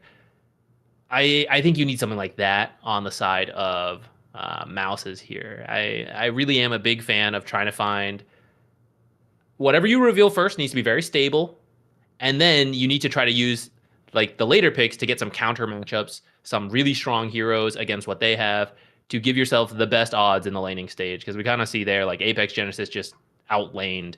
I'd say their offlane matchup was okay, like the Underlord Rubik versus Alcamarana, and that was like an outlane, and then the others were just not going to be the easiest. The Invoker into Puck, and then like the Sniper carry versus Sand King. Like I think even if you swap supports around, I'm not sure it changes that dynamic. I don't either. Yeah. I think we'll see some things potentially change as we jump into game number 2 here, but Apex Genesis, surprise, get first pick actually this time. I thought priority was going to go to Mouses, and they might try and take the first pick themselves, but Apex Genesis get it. That means if you do not ban out, these like really strong lane dominators that we saw last game, you're probably going to be facing them once again. So for Apex, I imagine we'll be seeing a similar draft. I don't think they really want to change up too much, but the Sand King got banned, so a little bit of a spoiler there for all you guys who are waiting to see the draft. Yeah, I mean, I think it's a good change. I think Sand King is just too strong. You don't have a very clear plan versus it. They actually did have priority, but they just chose second pick, which is what they had. But I just don't think Puck was... Maybe in their mind it was going to work better, and then they just got outplayed. I don't know. It did fit what they needed, which was a playmaker. So maybe that's why they felt forced into going for it. But it wasn't the like, you've shown your hand and now I gotcha, type pick. It was like, well, actually Invoker's fine into Puck, if not good, even though you need the Puck. So you kind of want the rest of your draft solved so that your last pick is more open. At least in this kind of situation where you're like a very underdog team versus a more experienced team. I think you can't funnel yourself into, we have to pick this type of hero into a bad matchup. It's like, okay, well now I gotta outlane this guy who has a lot more competitive experience than me. Like, that's pretty tricky. Yeah, and I think, there we go, we're finally gonna jump into the draft here. The bans kind of tell that this time around, so they get rid of Invoker, Sand King, and the Nature's Prophet, as well as that first phase Broodmother, which we saw last time. I think what this indicates is like they're willing to give away things like Shadow Demon, Tusk, or Omni because they're not as strong typically in the lane, but they make the game very hard to play against them. And I think for Mouses, they're like, we need to at least make it out of lanes, right? So let's ban the really strong lane heroes that we struggle against, and we'll deal with the rest later. They grab the Tusk themselves. Pretty good pick. I like it. Yeah, pretty strong laning support. I like it. Probably position 5, but we do see it move around every now and then. Let's see. What bans changed? I think there was a Visage ban last time. And a Luna ban from... was also banned. Oh no, Luna's also there. Yeah, the Shadow Demon was banned last time. Okay, now the Visage ban is out again. I mean, that is a very good combo with the Tusk. With the Tusk, yeah. And would be a strong lane that what we're hoping to see. Lone Druid still out here. Okay, Weaver with Tusk. That's pretty good because the Geminate gets extra value from that drinking buddies. That's some of the strongest pairings, is anyone who gets like extra attacks or can make use of the base damage in some kind of like bonus way. 10 seconds remaining. 5 seconds remaining. I'm not sure if Mouses has anyone that plays Lone Druid, but I think that's a very strong laning hero that you could consider grabbing. That's a good point. You could definitely do it. The problem is, since Apex have 18 pick, it makes it a little bit scarier to go for the Lone Druid, because you'll see almost guarantee which lane it's going to be in at this point, 10 and there's no seconds more remaining. bans to kind of protect it. 5 seconds remaining. It is one of those heroes that some teams just feel confident enough in, like, first picking overall, or just like picking early because, you know, their Lone Druid player is very good. But I think when you're generally outskilled, right, like Apex Genesis is just a more skilled, more experienced team, it's hard to take advantage of a hero like Lone Druid. I think it can get punished pretty heavily. That's But fair. We'll see what they do here. Yeah, either a flex pick to shift things around or something very stable here. You know, something like Sand King, but since he's banned out. Oh, Doom, Centaur. Yeah, one of those. Maybe like Pango, we used to see a bit more because you could shift him around. Had very stable matchups. I wouldn't mind that. Mirana, there's some flex, and I don't know if I would call her stable as a carry, because you kind of need a decent start into some space to get your power spike with the solar flare levels. I mean, this could be your 1-5, right? The Mirana Tusk, but it could also just be your support duo, so I like it. 5 seconds remaining. Yeah, As for it is Apex strong here, with drinking buddies. Yeah, I think you need to pick some follow-up to the disruption. Some like good stuns. You could just pick up an Underlord, which I know is like not very flexible, but it is actually a pretty sick hero against both Mirana and Tusk, and it fits pretty well with the Shadow Demon lane. If you want to run like 4 Shadow Demon. Radiant team, Dire team. Oh my gosh, Oh, Naga she's still Siren in the was pool, still I in. forgot. And there's your Lone Druid. Dire team pick. Oh, they had a plan though. That was instant response. I like it, but they can play the Lone Druid in multiple lanes is the problem. See, Timber can follow a little bit. You could run mid or off lane Timber, which could follow mid or carry Lone Druid, which I'd say are the most common roles for him. Only a few people play the off lane, like Ace. Though I guess now that with the Void Spirit pick, kind of saying this is your off lane Timber, and then just whether it's a flex of the Mirana or not. Radiant team. You can abuse this Void Spirit pick. Yeah, absolutely. I think you just pick Monkey King here, because it's really good against the mid matchup of the Void Spirit if you want to put this mid, but you could also put this in the safe lane against the Timbersaw. And in general, it just, if this ends up being like Mirana carry or something, I think Monkey King is generally pretty good against it. I like this. I think the Monkey King pick makes a lot of sense. They will ban out the Huskard just in case. Don't want to risk like still getting Huskard somehow. 5 seconds. Maybe it's a support Void Spirit and like a carry Mirana, you know? You never know.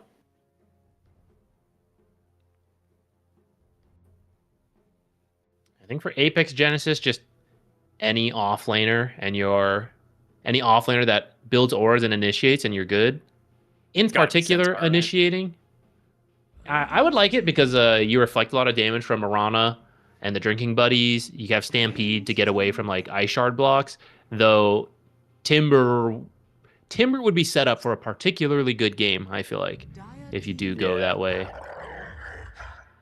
Okay, Primal Beast Primal can still be Beast. a very good game for Timber, but Primal Beast at least has like 2 forms of stuns and a BKB Pierce that can potentially lock down the Timbersaw, and it's a lot of magic damage, more so than Centaur, Yeah, to that's maybe what I like. kill the Timbersaw in the early game. 10 seconds. I like that a lot. I the reason I was thinking Centaur is it's a great combo for the Shadow Demon, but Primal Beast also can benefit from it quite a bit. So I think it works. Your supports aren't great at dealing with Primal Beast if this is Mirana Tusk. So you have to pick what is either a mid lane or a carry here that shuts down these heroes.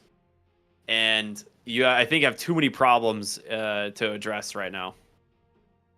Yeah, it's tough because a lot of like the anti-melee heroes carries would struggle into Naga, Siren, and Shadow Demon. Yeah.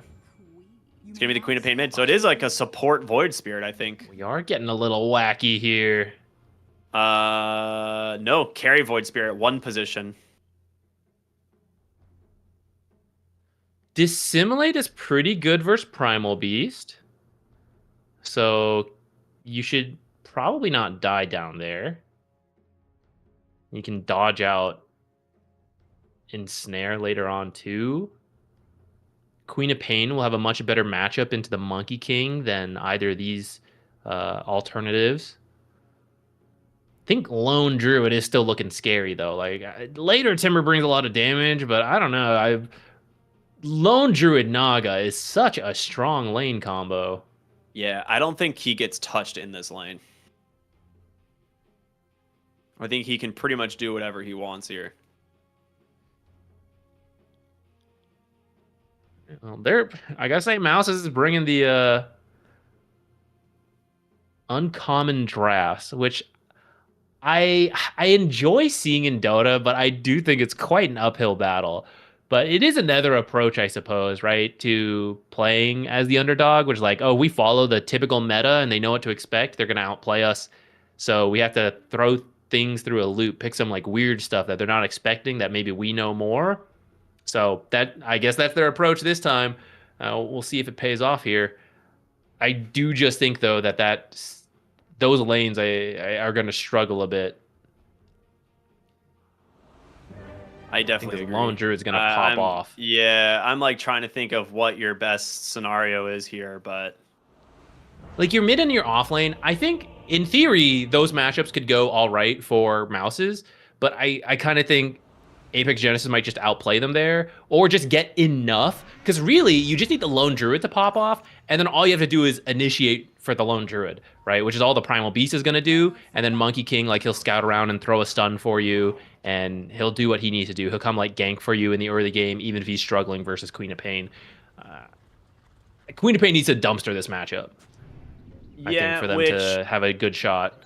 To be fair, if you're Queen of Pain, you want to max your Scream, not your Dagger, but against a Monkey King, you need to put like probably 2 points in Dagger. And you can Mischief dodge the Scream actually very reliably. So it's not like the worst matchup in the world. It's rough, but it's playable.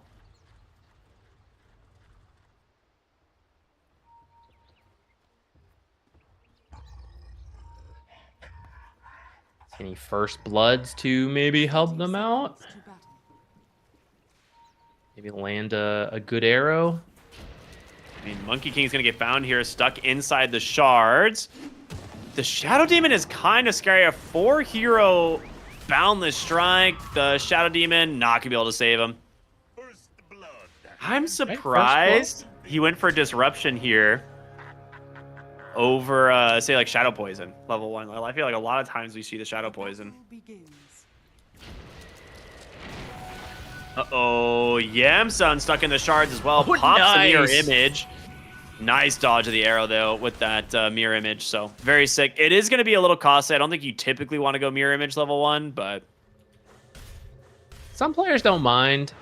I think maybe into Timber it's not going to be the best, since he's just kind of getting tickled by the illusions, and then he just chops them all down. But sometimes you'll see it if they don't have a great way to deal with the illusions. Probably okay to stay alive, especially because the Lone Druid will do a lot of the heavy lifting this lane. yeah.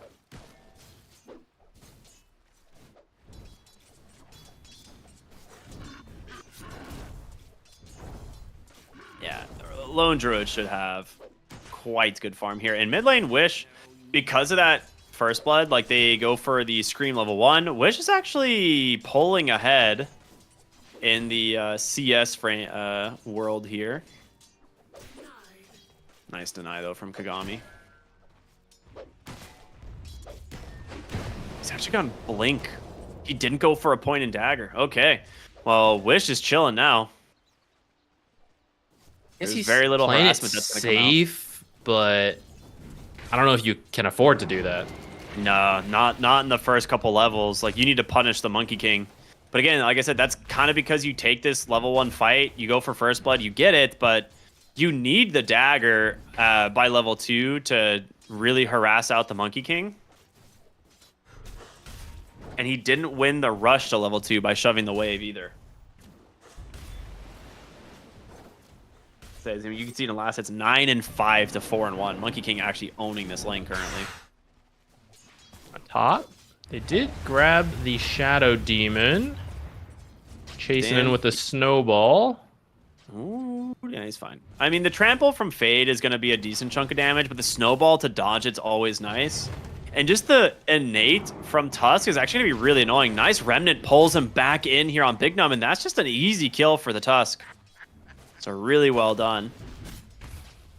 I think once this Primal Beast gets a few more levels, though, you got to be very careful, because he is going to do a lot of damage to these two. Your barrier does not do you a whole lot against this Primal Beast. I like that he's playing aggressive now, though, because with that first blood, he bought himself a Bracer. And, between a Blood Grenade, he's sitting at 950 health as a level 2 Tusk, which is just pretty ridiculous, right? I don't think that's anything new to people. He probably has higher strength gain than a lot of people realize at 3.9, but this is the time where it's really tough to deal with you. You got to make use of that first blood since it didn't go to a core. And I think just like being in their face, punching them, being annoying as possible. I think that's pretty much what you have to do here. Nice play for the Lotus on Big Num, takes that away. Forces the disruption, though. Very worth it, though.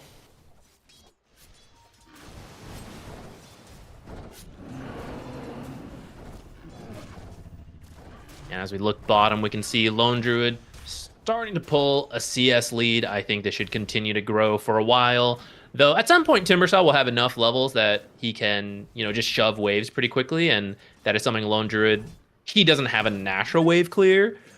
So that's how Timbersaw can start to get back into this. But still gonna take a couple levels to reach that point. So that CS lead should grow, and Lone Druid will get what he needs in that time. Yep. I'm kind of surprised. I don't feel like this Monkey King should be able to get Jingu stacks on this Queen of Pain mid, but when we just look back at him, he had another set of Jingu on him, so he is doing a really good job at playing into this Queen of Pain.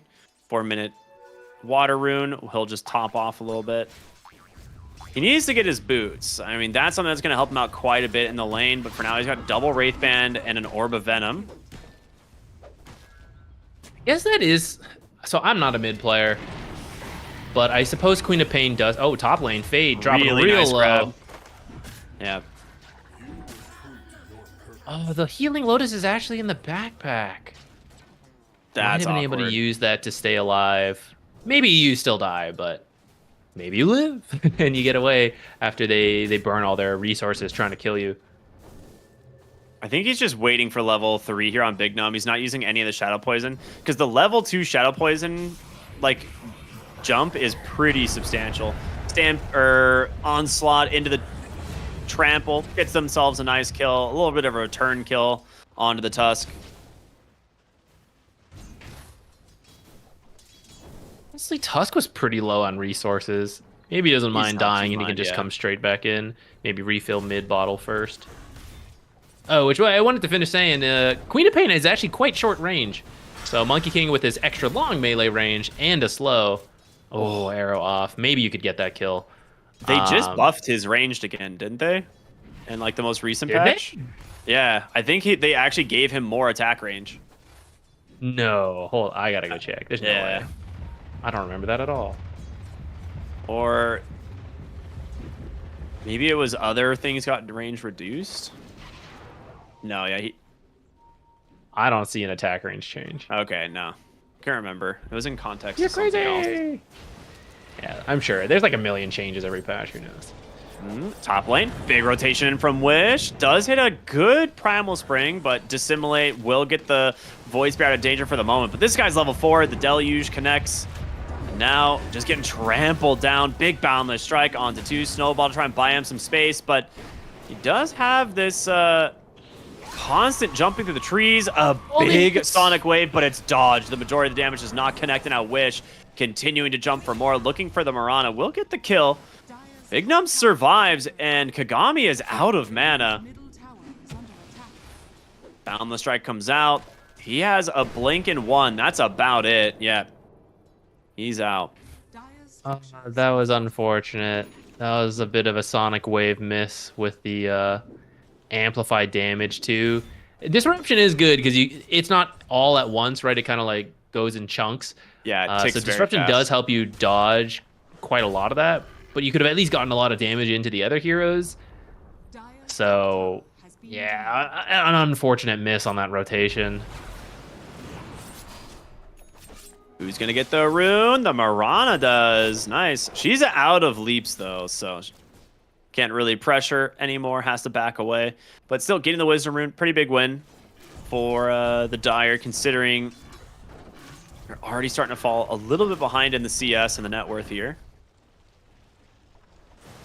Lone Druid having a great time. Samson sitting at the top of the net worth here, 3,700, almost 3,800. His Maelstrom's about to finish. He's going to buy it. It's going to be on its way. So now, even if he does get kicked out of the lane, his jungle speed's going to be really good. So you're not really going to notice like a drop in farm speed. And in fact, the magic damage from the Maelstrom might actually help you kill the Timber to prevent him from even being able to kick you out. In fact, they're going to go for it even Ooh, a without little the convenient Maelstrom. first hit route into the trample from Fade. Sometimes you just need good RNG. With the catapult here, they'll be able to do a decent chunk of damage. The resummon on the bear should secure this tower. So a really nice usage of the demolish damage. Really good rotation. You don't really expect the offlane Primal Beast to be diving the enemy offlaner, right? Like, that's pretty cool. Not at all. Haste rune. Hunt from Kagami. They're looking for Wish into the trees. They will find him. He's in a lot of trouble. I don't know how he gets out of this one. Doesn't look like he's gonna.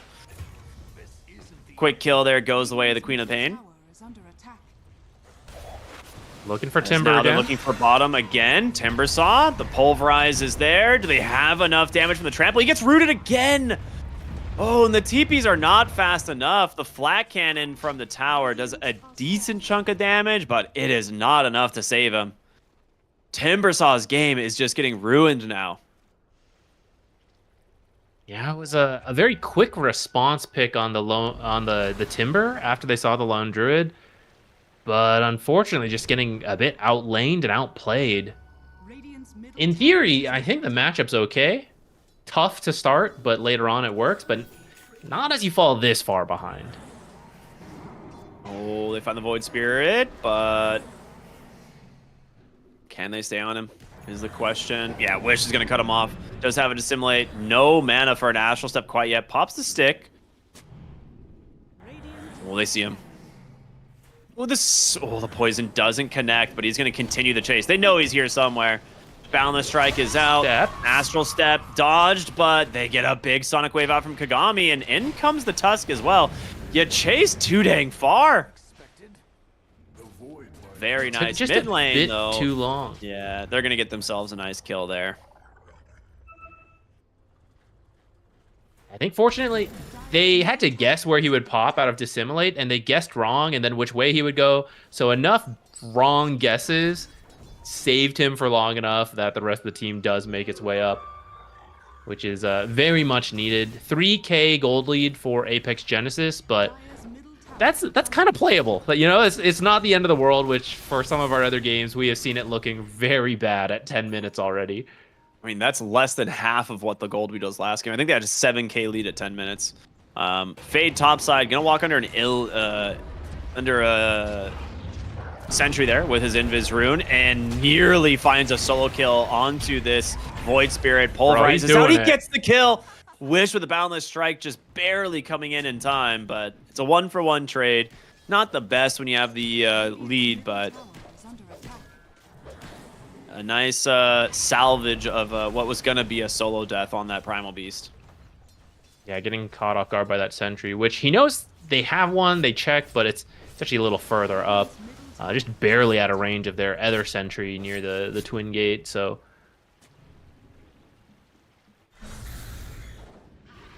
It's a nice D ward in mid. Is under attack. So what's our So- mid void, our carry void going? He's building a Battle Fury. What? Is this the play? Really? I mean, I can't say I'm a carry void player, you know. So if he thinks this is the best, I'm going to assume he's played it before, and maybe it is. But does feel like a very slow build up. I mean, this item is dead for a reason. Like, no one builds Battle Fury. Like, every single core hero is unplayable right now because Battle Fury is bad. We're going to see the mid lane go for the onslaught in. The root comes out, but a nice arrow connects. Walrus Punch, but he doesn't get the snowball off in time. A nice kill going their way as they turn this into a tier 1 tower. And like you said, Sammy, on this lone druid has the Maelstrom done on his way to the Gleipnir, but look at his net worth difference. Dire's middle tower Over 1,000 gold in front of his next teammate, which is the Primal Beast. It's a lot. And don't forget, with bare necessities, the items he has are an extra 80%. 60% right Oh, now. 60% Well, it does right scale up. Yeah, it scales up. So just bump that net worth up technically a little bit further.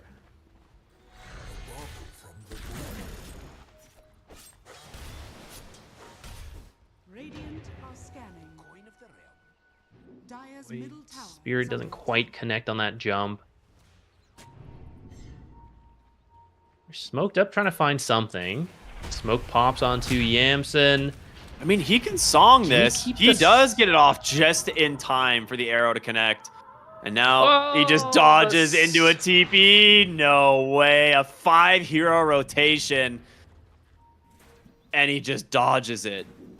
That Astral Remnant connects, I think, or Aether Remnant connects.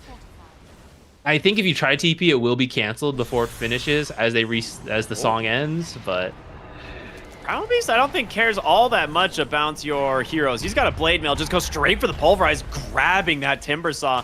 He'll just snowball in, Timber Chain away, but Fade wants to chase. He pops a Blade Mail, chasing down the Tusk here. Big Sonic Wave, but it only connects onto the Shadow Demon as now Sammy, he's here on the Lone Druid, trying to finish off this Timber Saw. A nice Timber Chain up for the high ground. Kagami goes down to Yamsun on this Naga Siren, but they're just so far ahead. A 7K lead. They get 3 for 0 on this rotation. As Monkey King tanks and arrows, he's leaping through the trees here.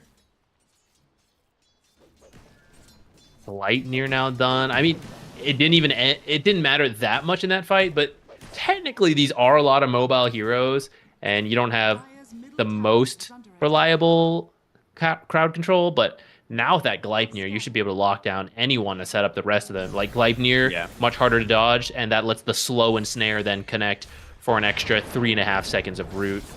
Or maybe you just, solo kill Timber. Great boundless strike. Arrow connects, though. The root did come out for a moment from Sammy, but he still finishes the kill anyway. He is so strong. Now Conquistador trying to hobble away. Has one leap charge. Reel in from Yamsun. Gets the deluge, and that root's going to last so long now as a result. Leaps down to the low ground, but the Monkey King is ready and waiting.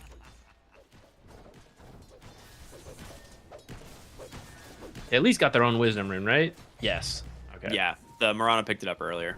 Dire's bottom tower is under attack. But it's a 9K lead all of a sudden that is starting to pull away and quickly.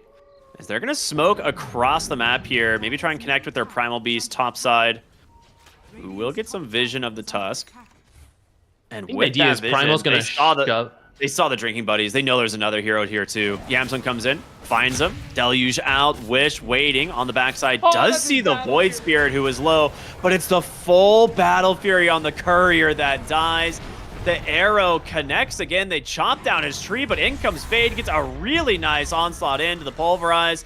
But you're missing some heroes. You need your Lone Druid. Maybe you're far to 4, but they get a huge Gleipnir onto 3, and the Blade Mail just kills down this Queen of Pain. Trample back the other way. They're just falling one by one. I think it was a really nice move from Apex Genesis. So the idea is they smoke mid and they're moving in.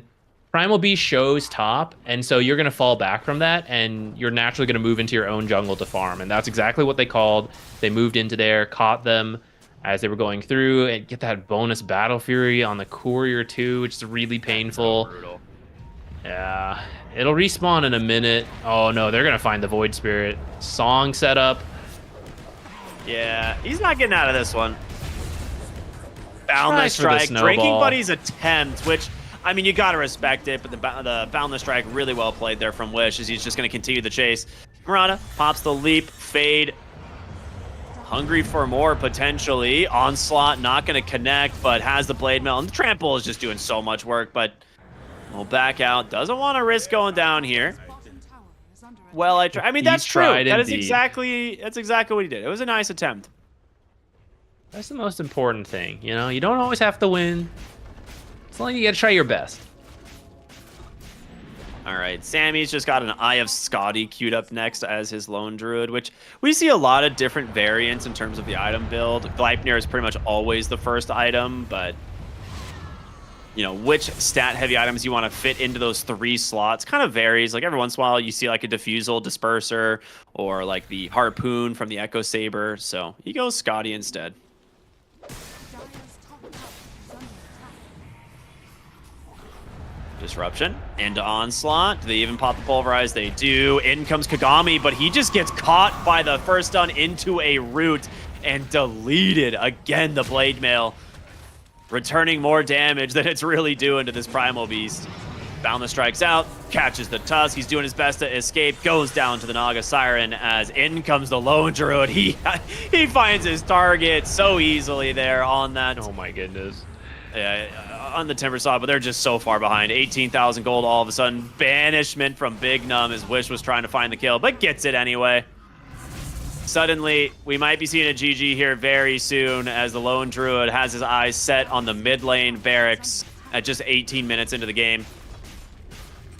Yeah, just solo takes that tower. I don't know if you can call it solo when you got the bear. You know, duo on your own, I guess. He's going to finish a set of racks before everyone's even up. Maybe imagine the full set as well. Imagine if the main Lone Druid got demolished as well when he's in like Lone Druid form. Does he not? I thought he does. Or He was just that an gets old the version? Entangling Claws, I think, right? No. He's demolished. Does he? Oh my god. All right, XD. Oh, Well, Sammy first hit gets a root onto the Void Spirit on the first attack. That feels bad. Now just going to send the bear in, see what he can grab. Yeah, for some reason I thought he only got the Entangling Claws, but yeah, you're right. He does get demolished. Yeah, that's why if That's you're ever pretty allowed good. to just hit it, it's great. But in the past, I mean, you had no item, so it's just like nice damage, but whatever. But now that you actually put all the stats on the main hero, it's Really insane. worth it. Yeah. One by one they fall as they turn their attention to the top lane of barracks. Fortification comes out, but the Naga Siren Illusion's taking a lot of this, and Fade, he's found a Timber Saw on the backside. Blade Mail is out once again, a Boundless Strike to delete him as the Scotty into the root once again, trying to find the Void Spirit. A Sonic Wave comes out, but a Song of the Siren is there. Queen of Pain's gonna get the Blink out. Nice little play, but the root is there. They turn their attention. Never mind. Blink not too far away as Fade comes in, grabs them with the Pulverize, and there's your GG. Another pre-20-minute victory here for Apex Genesis. Was the last one pre-20? Thought it went over. Did it I go don't over? remember, though. I I can't remember. It was a fast one. This was also a fast one. Yeah, that's the Lone Druid experience, really. You know, we could talk about other stuff, but it's Lone Druid that kind of lets you end this quickly. Otherwise, it would drag on a little bit further, though with the way they were growing the gold lead, you know, probably wouldn't be that much further anyways. It really did just come down to, again, the laning stage is going too well. Mid matchup, I think there's a bit of a mismatch there. I think that Monkey King doing a lot better than he's supposed to. And yeah, that's like no flame, but I mean, that's, you know, just how it goes sometimes. And when you're winning all the lanes, you just start rotating around, getting kills. And 20-minute game. That's what happens. Yeah, that's what happens sometimes. I mean, you gotta give credit. Like they played a very similar style draft, actually, both games, playing like the really fast tempo safe lane hero, right? The Alchemist, now the Lone Druid. and they're just great at snowballing off of this. Like, if you were to tell me that in this patch a team gets both Naga Siren and Shadow Demon on the same team, you know, you would be like, yeah, there's no shot. Like, no team is gonna let both those heroes in through a draft. But because they're Not so once it was worried about these, discovered. yeah, it's like because you're so worried about these other like first phase picks, like the Broodmother, the Nature's Prophet, the Sand King. It's like it just leaves so few bans available for these supports, and yeah, you just get to dominate and run them over. Yeah, I mean, Mouse has had some of the other strong supports, right? Like the Tusk, and Mirana's maybe not considered as strong, but it's more like she's a powerful pick and then you flex it. But I think they tried some like fun stuff with like the sniper carry and the void spirit carry, and I don't think that really helped. But to be fair, I think if you pick a different hero, like, oh, this is the best carry, whatever, like, may not have mattered that much. So might as well pick something you feel like, try to catch them off guard. But good on Apex Genesis. They, just okay, it looks weird, but just play out the lanes like normal, and that's exactly what they did. Yep. Well, very similar to what happened earlier, we are going to have a long break before our next series. Another 2.5 hours, which I believe will be Nouns versus Fart Studios. If I'm not mistaken, that's going to be the series that we're going to be covering over here. So that should be at least a much more exciting and close series. But we've had 2 absolute beatdowns, one's from Nouns, now from Apex Genesis. So we're going to go to a break, everybody. Grab some food. Go ahead and watch some of the other qualifier streams that are going on. There's the ESL Dota 2 Kaya, which has Shopify currently right now up 1-0. And then there is the Dota 2 Sanj channel, which is for the South American qualifiers, where Waska is taking on Wind Traders. So make sure to go ahead and check out the other streams. But for now, that's going to be like a little bit of a break before we come back here on the Salve stream. So I guess for now, have a good day. We'll see you in a little bit.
makes you strong.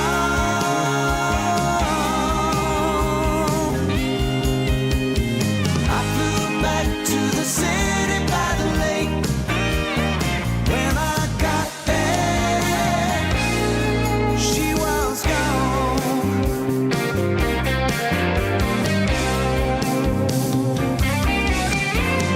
Found her at the coast by the avenue under the trees.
can bring it back again.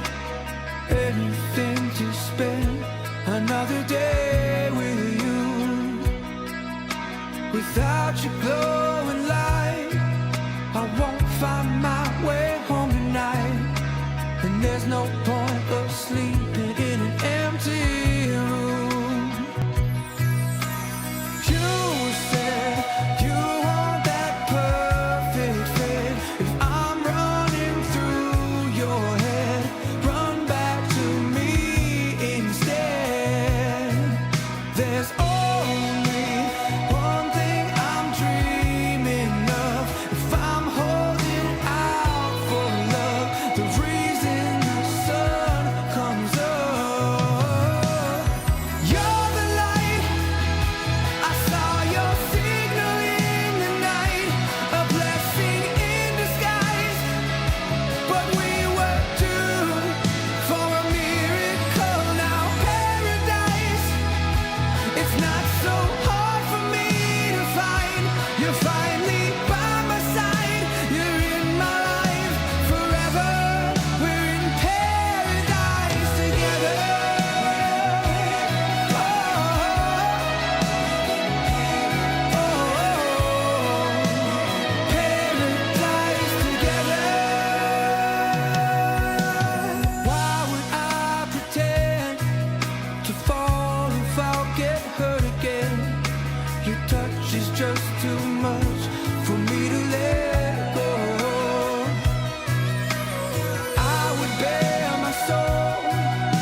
Welcome back, everybody. It is Dream League Season 24, the North American Qualifiers. We've been here for quite a while today, getting ready to jump into our final series, which is going to be Nouns Esports versus the coveted Fart Studios. This is going to be one for the books, man.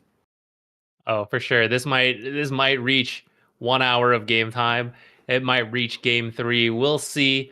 I think Nouns does not want it to go to game 3. I think on their pride as a competitive team, top of NA, I don't think they want to lose a game to the caster stack, but the caster stack's pretty solid. They're all pretty good. Yeah, they are. I mean, they're not. It's not a joke by any means. Again, I annihilate like a really powerful mid laner who's pretty good, but he's going up against Copy, who has been proving himself to be an absolute beast, taking down some of the best mid laners in the world. So we'll see how they stack up. I'm hopeful, man. I want a good series for sure, but it's not going to be an easy one for Far Studios. They're up against the powerhouse of NA right now. Yeah, Nouns, I mean, we saw them play earlier. It looked really good. Their draft, as always, pretty, I don't want to say straightforward, but like it makes sense. Like when you see it come together, okay, well, actually, I should asterisk that. It either makes sense, like typically, or they pick some weird hero that no one else plays, and you're like, what's going on here? But once you see it in action, you're like, okay, I see how it works. So Yeah. far, they did mostly standard stuff in their 2 series earlier, and I imagine they'll keep working on that. I mean, you know, if it's not broken, no need to fix it. But True. one hero that we might see contested is like Lone Druid. Not every team plays it, but Fart Studios did play in their last series, except it was on Fear, and I think there might be a stand-in. They're talking a little bit about it in the lobby. Yeah, I was So just gonna ask, what's going on with that? Does it seem like we've got a stand-in scenario here? Like people are like, where the heck is Fear? I'm not really sure. This is yeah, I think if interesting. they seem to be sorting it out now. I don't know if the stand-in will be able to play Lone Druid, in which case you got to ban it from. Can't give that to Nouns. It is a scary hero, and yeah, I mean, besides that one, I think a lot of the other heroes are just, up for contention. I think a lot of people can play many of the other popular heroes. There's just a couple like Lone Druid that are particularly unique to a player. Yeah, I 100% agree. And I think one of those things that we might like, it'll be interesting to see how that ends up playing out. Like if Nouns are able to kind of get their like cheese picks in a way, or just like their comfort picks. I think it'll be a pretty easy series for them. But there's also just like the really strong heroes of the meta right now that just seem almost uncounterable. Things like the Sand King, the Nature's Prophet, like teams that just can't deal with it. So I am curious if those slip through the draft or what's going to go there. As for Fart Studios, dude, I have no idea what these guys are going to draft. Maybe they go back to the tuba lane of Pudge Sniper. Like I have no idea. Funny enough, sniper support now, right? Like actually Yeah, the best it's ever been for that lane, though Pudge is maybe not the best, though. If we're gonna see it, one of the maybe out worst of heroes the in the meta. legendary Pudge player himself, Jenkins. Trying to think what else. Sand King, I think a lot of them can play if they want to run that. Hmm. Nature's Prophet, I think we probably shouldn't see it either. Either you've got Poppy and Yuma, who we've seen them play like very good Nature's Prophet, very classic Nature's carry. Then you have Jenkins taking Nature's and like whatever he's gonna do with that. And I don't know. I don't know if Nouns is gonna want to deal with him taking that hero in some kind of rat formation, never showing on his team, just like constantly cutting waves and hitting towers. That's maybe a little too annoying. I can actually do it. He'll do it in his pubs. Maybe this is a little different. Yeah, I don't know. I'm excited either way. I'm curious to see what they end up doing with it. But yeah, it's I don't know. I think this draft should be fun for both these teams. I mean, it looks like we're getting ready to go soon. It looks like the stand-in was approved, kind of last second here, but it was, so that's good news. So we at least do have a series on our hand, which is fantastic. But we're got a few more things that they're sorting out. Oh my Oh. gosh. Some of them just crash out of the lobby. Don't worry, it'll start soon. It'll start soon. Get into the Classic. peak of NA Dota. Yeah, it's good stuff. Yeah, I was looking back at some of the games from the other series. Shopify took a 2-0 over Grin pretty convincingly, 35 and 21 minutes. They're going to be going up against Apex Genesis on the other stream, which should be a fun one. I think much closer than any of the games that we've had so far today, at least. Not. I mean, that's not saying a ton, but at least it will be closer. Yeah, I think so. I think this upper bracket's pretty much what people would expect. We'll see if the teams in the lower bracket can learn anything from their earlier series and then continue to improve, and they'll probably get another shot, and that next lower bracket match from whoever ends up losing here. This is the upper bracket, so no one's out yet.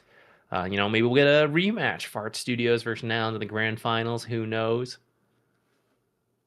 Yeah, I think it'd be fun to see like things kind of throw into chaos, like either Apex or Fart Studios like win their series, and then suddenly you have like the worry of the lower bracket. I don't know. I like chaos. I want to embrace it a little bit here, but whether or not it's actually going to happen, we'll see. If it's gonna happen from anywhere, it's these teams. Hopefully, it's Fart Studios in particular. But we'll see. We'll see if they're here for the chaos, or if they're gonna bring just full try hard mode. Because that's the other thing, right?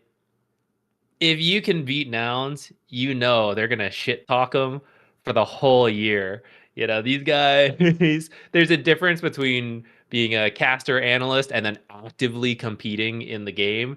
And if you as an analyst and a caster and like streaming, you're a high level player. But if you can beat like the actual competitive pro team, and these guys are already friends, right? It's not in mean spirits, but they're gonna never let them live it down.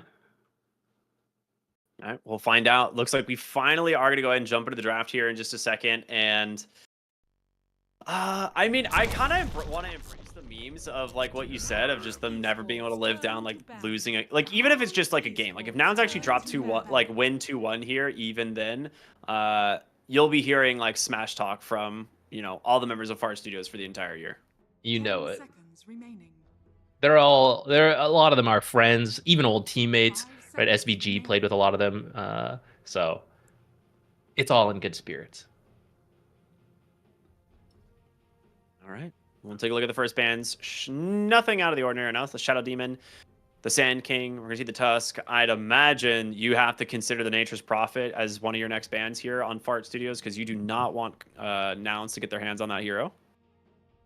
You are first pick if you want to grab it instead, but if it's not. Yeah, I'd throw Nature's in there, the Lone Druid, totally Wind Ranger, definitely. I was for sure going to mention her. Maybe Omni Knight could be in consideration, seeing that Shadow Demon's banned. All right, time to make that choice.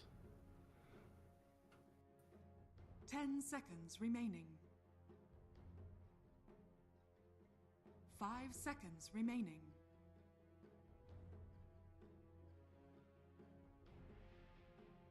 Snipers in here as well.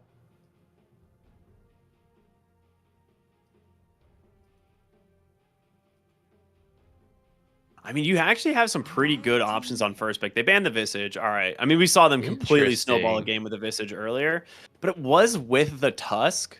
Yeah. And the lane seems a lot less successful when you have the Tusk to play with, but maybe there's another 4 position that they have kind of at the ready to run with the Visage.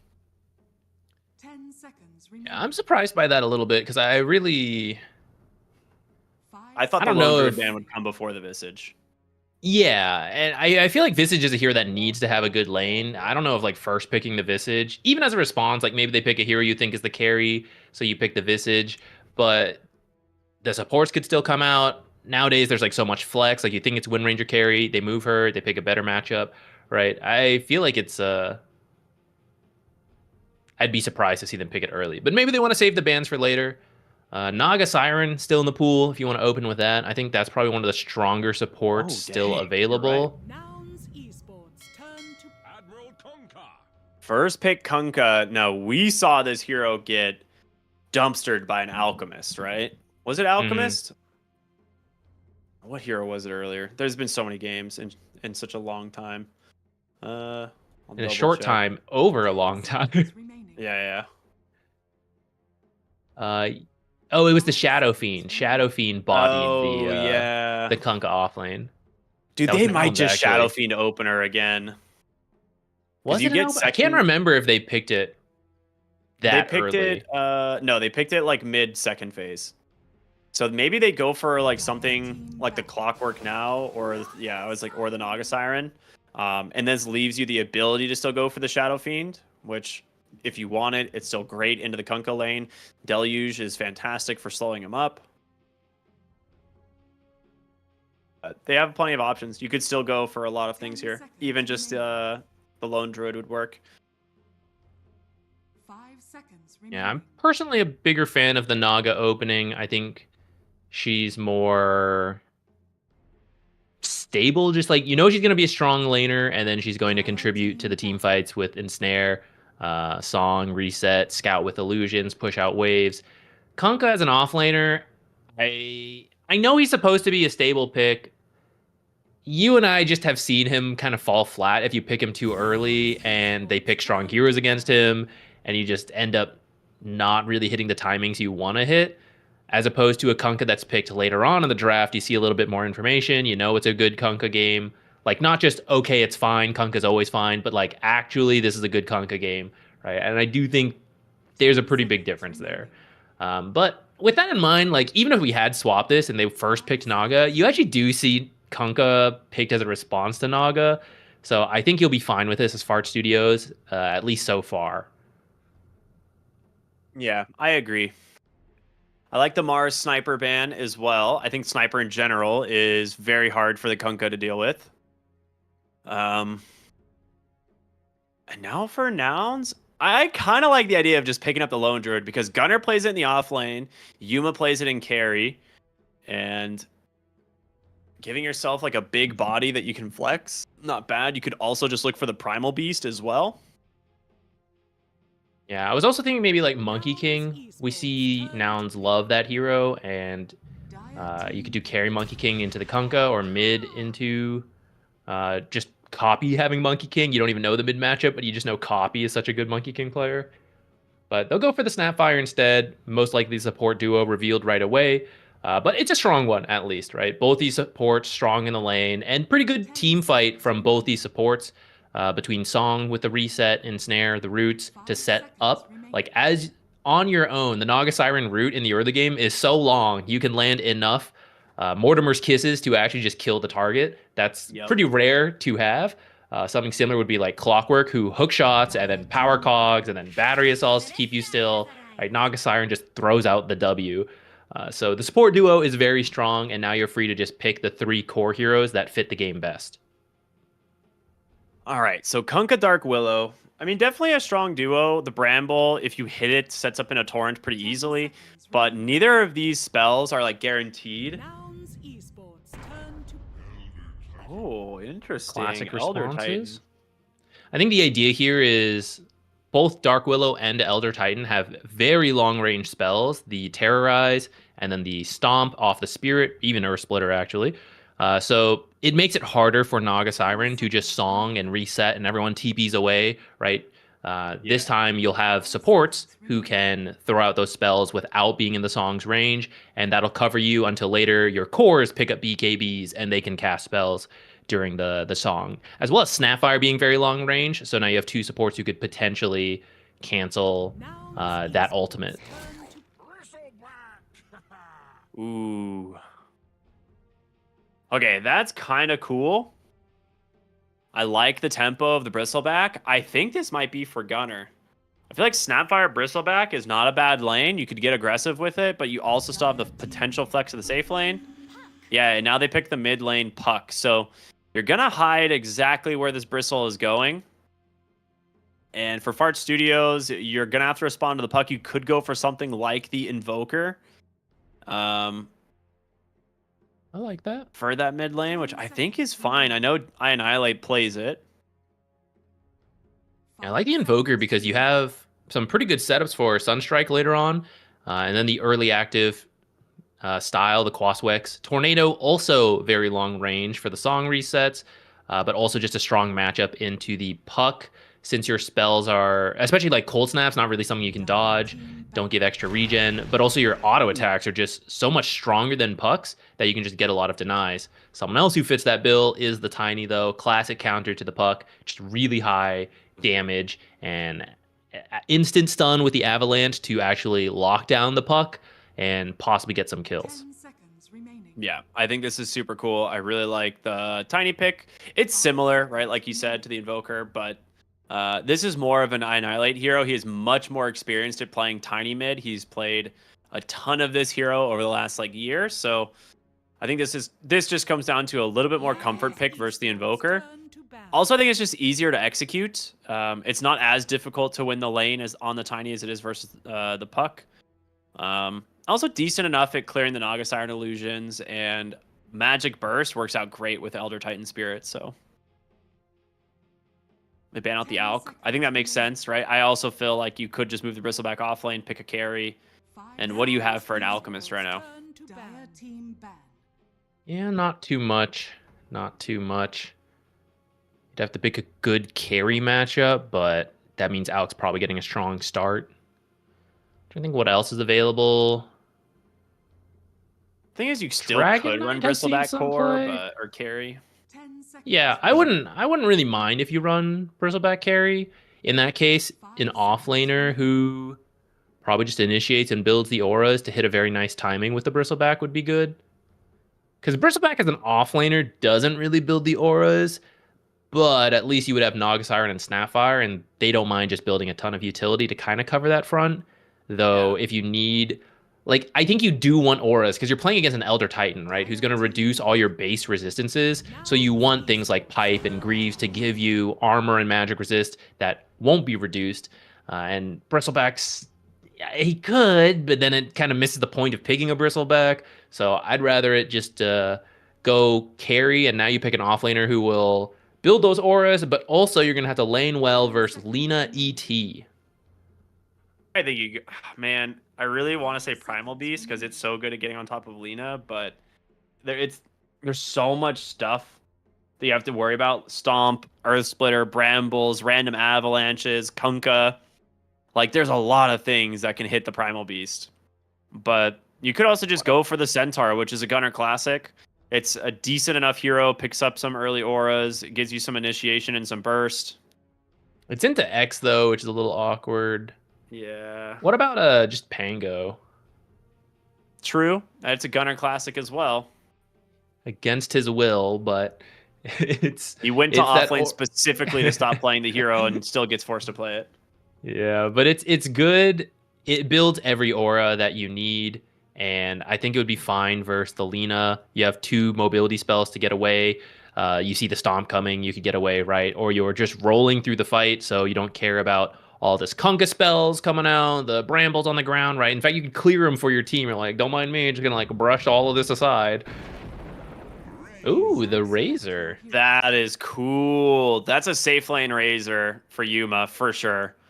So it will be Gunner on the Bristleback. He's going to go Snot Rocket, which is typically the off-lane Bristleback play. Like, you still can go Aghanim Scepter, but you play around Snot Rocket just reducing so much armor on the enemy team. And now you add in the Razor minus armor. That's pretty good. Never mind, he goes to Seeing Red. He's just going to play it as a basically an extra carry. That's the Bristleback players love that. All right, besides that, looks like the rest of the facets all make sense. Kunkka on High Tide's a little interesting. Often you see the other one, was it Grog Blossom for Something offlane? like Because that. I don't know. it's just extra utility. I don't know. Will you hit that many heroes with your Tidebringer? There's not that many. There's actually a lot of ranged heroes, but Illusions don't count, do they? I don't think so. But I'm not sure. If it does, I guess that makes sense, right? You'd get it reduced a lot. I think just in general, I honestly don't really like Grog Blossom as a facet. Like, I think it's just really bizarre in terms of how it interacts with Kunkka and his kick, because it's like a lot of time you're not like right on top of a hero that's being X'd. You're usually Xing them, torrenting them from far away, then throwing boat, and it's like you almost never get value out of it. But here we go. Game number 1 of the most hype match in the NA closed qualifiers. Nouns taking on Fart Studios, the future TI Grand Finals showdown, if you ask me. That'd be a fun one. I think a lot of people would enjoy that. All right, some fun all chat banter here. All right, we got both smokes going right now. I think SVG's broke on the bristle near the triangle, so they're not sure if they still want to go.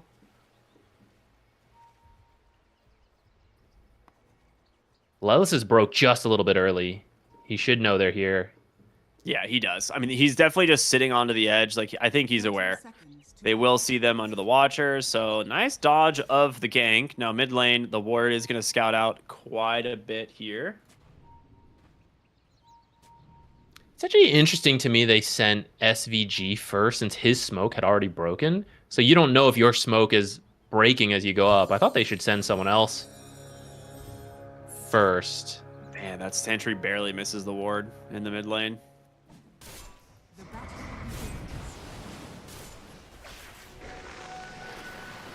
These are some numbers coming to the bottom lane here. Fly gonna be able to dodge out some of this damage. Plasma Field slows them up a little bit, but doesn't look like Fart Studio's gonna be able to chase too far. Naga Siren's such a fast hero, even without boots. Actually, they're turning on the bottom lane a bit.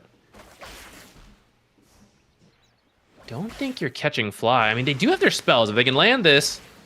Okay, nice dodge from Fly. Yeah, he's gonna turn on the go for deluge and just go Nusham right instead. on the Nusham. First blood goes to Yuma, and Jenkins cannot do anything about it. Very nice dodge from Fly. He stopped immediately as soon as he saw the animation, just kind of like calling it. He's like, there's no way he's placing it right on me. He's assuming I'm going to walk in an angle and trying to cover it. So I'm just going to stop moving, and I know it'll miss. And then I'll walk out of the torrent. So very well done to get themselves the first blood. And then off of not having a support, Jenkins is just going to cut the next creep wave. But he is taking a lot of damage for it from Fly.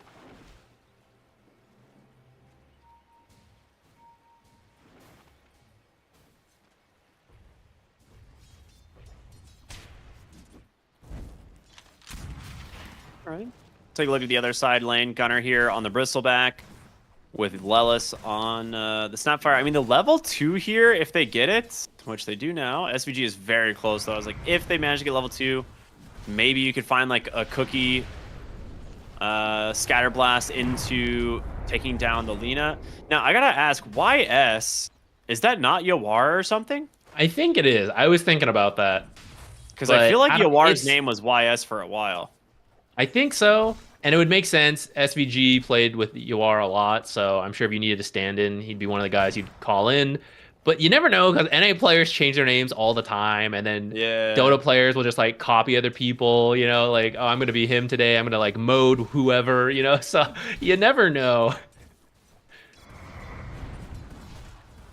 But either way, I mean, it's like, it's not like you're getting, you know, a nobody on the stand-in scenario, right? Cookie gets Gunner out for the moment, but taking a lot of damage. Scatter Blast actually misses, but the goo will slow down SVG on that Elder Titan. And Gunner, he's going to have to head back to base here.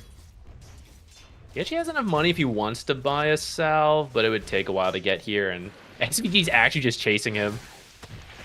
Well, you gotta be careful with this courier, though. Yeah, Gunner's going to get the courier. SVG, though, slowed up, throws the blood grenade. This actually might be a kill. It is SVG taking down Gunner. So the funny thing is, that courier had the 2 blood grenades. So if he had killed it just a fraction of a second sooner, I don't think SVG would be able to catch up to Gunner, and then he wouldn't die. Actually quite funny. Bottom lane, Dark Willow in a rough spot here. No Shadow Realm for 10 seconds. Yuma just going to continue to chase him down. One more auto attack should be enough. And now Jenkins, you need to respect the damage out of the Razor now. 82 stolen damage. Turns out quite good at 3.5 minutes into the game.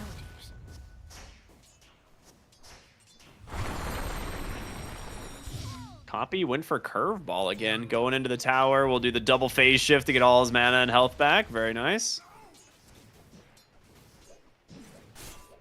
It's actually going better for Puck than I think it should. I know Yeah. Tiny's been nerfed a little bit, but I think Copy's playing very well.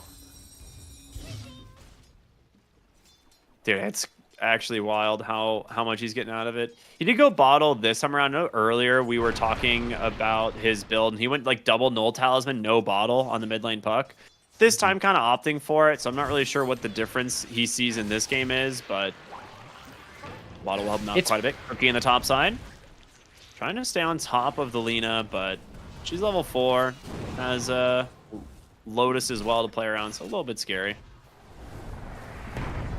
If I had to guess, after playing Puck, who knows how many times that these pro players have, I think you just get a feel for how much regen you're going to get from the passive. So like how many spells can you dodge, how much damage you're going to take, how comfortable you feel walking up into the tower to proc it, right? Yeah. So I think if you don't get enough regen through that, then you're going to buy the bottle still.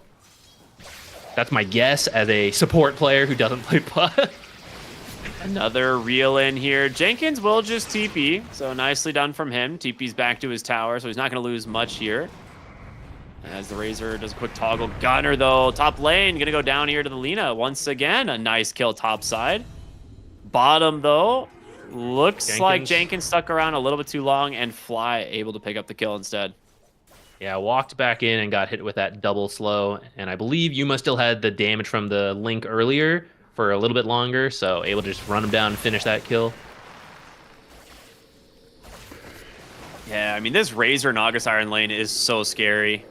The slow and just the reel in to make sure you can't get away from static link is super cool. Yeah, I love reeling. It's such a cool concept. Top Awkward side, standoff at the rune. Yeah, they're ward. making a fight for the ward. SVG gonna get punished here potentially. Nah, gets the stomp off. He's just fine.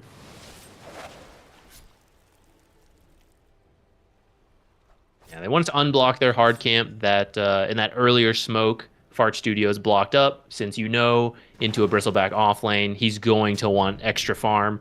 They're gonna make stacks for him. So a little fight over that D ward. SVG SVG's really actually wants coming this back. ward. He's like, no way, dude. This one's mine. I'm gonna get it.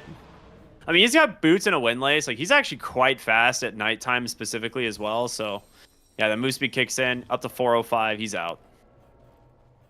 Yeah, I mean, you can steal even more with the spirit if you need to and stomp people to get away. So Yeah.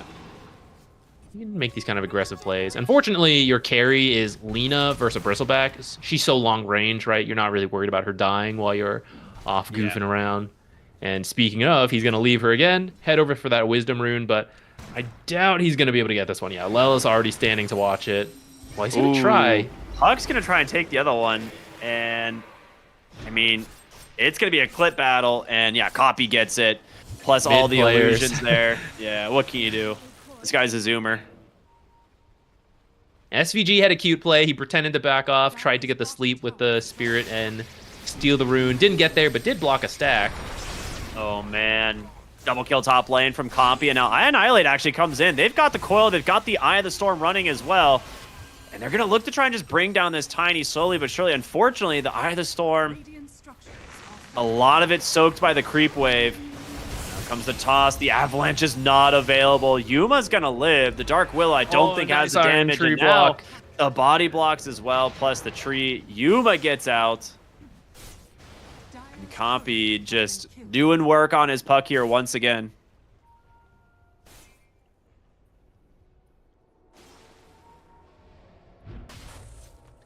Copy, he's really improving as a mid player, I feel like. When he first joined Nouns, everyone's like, who is this Copy guy? Which is fair. He didn't really have much of a history to him. And he had a little bit of a rough start. He had to get used to playing on a new team at a new competitive level. But he's really been improving. And he's slowly building up a list of heroes that's like, ooh, you don't really want to give Copy, Puck. Oh, you don't want to give Copy, Monkey King, right? That's exactly what you want from a mid laner, where you have to be worried about all these matchups. Or if you give him a neutral matchup, he's going to carry the game for you. And he might be doing that with his Puck this game. I mean, we remember as Tinker, right? When Tinker was There's another in the one. meta momentarily, and like he wants to play that hero again, but it is unfortunately just kind of been relegated to the support role. Top lane, we're gonna see the Naga Siren make the rotation through the Twin Gate. Gonna try and offer a little bit of help here. Nusham, however, sees it, and he just channels her right back through. So Farming some illusions. 10 gold. he poggers. 20 gold. He's so rich, actually. Amplify damage on copy. Jeez. So he's gonna go for the early Witchblade, which you've seen before. He's got the treads as well. Dire's bottom tower You have Coil, and I'm assuming he's close to level 6 on Lellis for those Mortimer Kisses. If he sticks around in the mid lane, maybe he gets it. It's about a quarter off, so Okay, yeah. should have it by around 10 minutes if he just sits near a lane. So it looks like they're trying to get a kill, maybe on this Dark Willow. Copy commits, he's jumping in. He's so low. Blood Grenade comes out. The Stomp, however, making a little bit of space. The toss. Phase Shift. Is it available? It's not. Finally makes it away, but Yawar is here. LSA Copy. Dang, that was close. Yeah, if the LSA hits, it's an immediate Laguna. And then still tried to go for it, but lost sight at the last. I saw it starting to cast, and then he broke vision around trees. He also gets the Bottled Water rune that was dug up in the top lane by Lellis. So really smart play there from him to stick around and kind of give him a bottle refill in that way. Fly bottom side, though, does get taken down by Uar. It was a little bit of a boat set up there. Nicely done. So looks like both save laners kind of won their lane, but the degree to which they won, pretty different. The Razor, top of net worth, almost 6,000 gold already, barely past 10 minutes. A very strong start for a Razor, who you really don't want to fall behind. He does scale better than he used to, but you kind of pick Razor to win the lane and be strong. So this is exactly one from Yuma. He actually got the Mage Slayer, which Such a cool item this game. yeah, it's not something you see a lot, but it'll give him the magic resistance that he's losing from the ET, and there's a lot of early magic damage from the enemy team here. Yeah, it's like the equivalent of buying like a ton of health on this hero to tank up, but it scales a little bit better with his hero. So they're going to do a nice rotation to the bottom lane. 3 here to bring down Jenkins on the Kunkka. I'm expecting him to all chat something. We'll see. Maybe not, though. I was thinking the same thing. It's like, will he be like, nice rotation, nerds, or something? I don't know. I feel like that's just something he would say. Yoar tips him. Oh my god. He must be bro. saying something in his own team chat. There you go. Yeah. Another nifty thing about the Mage Slayer on Razor is that we were joking about it earlier, but it's serious. Bristleback plays as a carry. It doesn't matter where you put him, he plays as a carry. So the fact that Razor's not also trying to be a carry is cool, right? He's like, okay, I know what Bristle's gonna do. I'll build more utility like the Mage Slayer to help my team out. God, there's a lot of creeps here in the triangle that they're stealing. Oh, never mind. Snapfire comes in, takes a little bit. Now Gunner, he's hungry, looking for the Elder Titan. Jenkins comes in with the X and the boat to follow. They have a Song of the Siren soon, but it's just barely off cooldown still. And now a nice 3-hero coil into a silence. The Terrorize comes in, but Yuma on the Razor still alive and well. The Laguna misses, but Copy's still gonna get the kill. Gunner doing a lot of damage with these quills, but finally falls. Yawar and Jenkins on the high ground.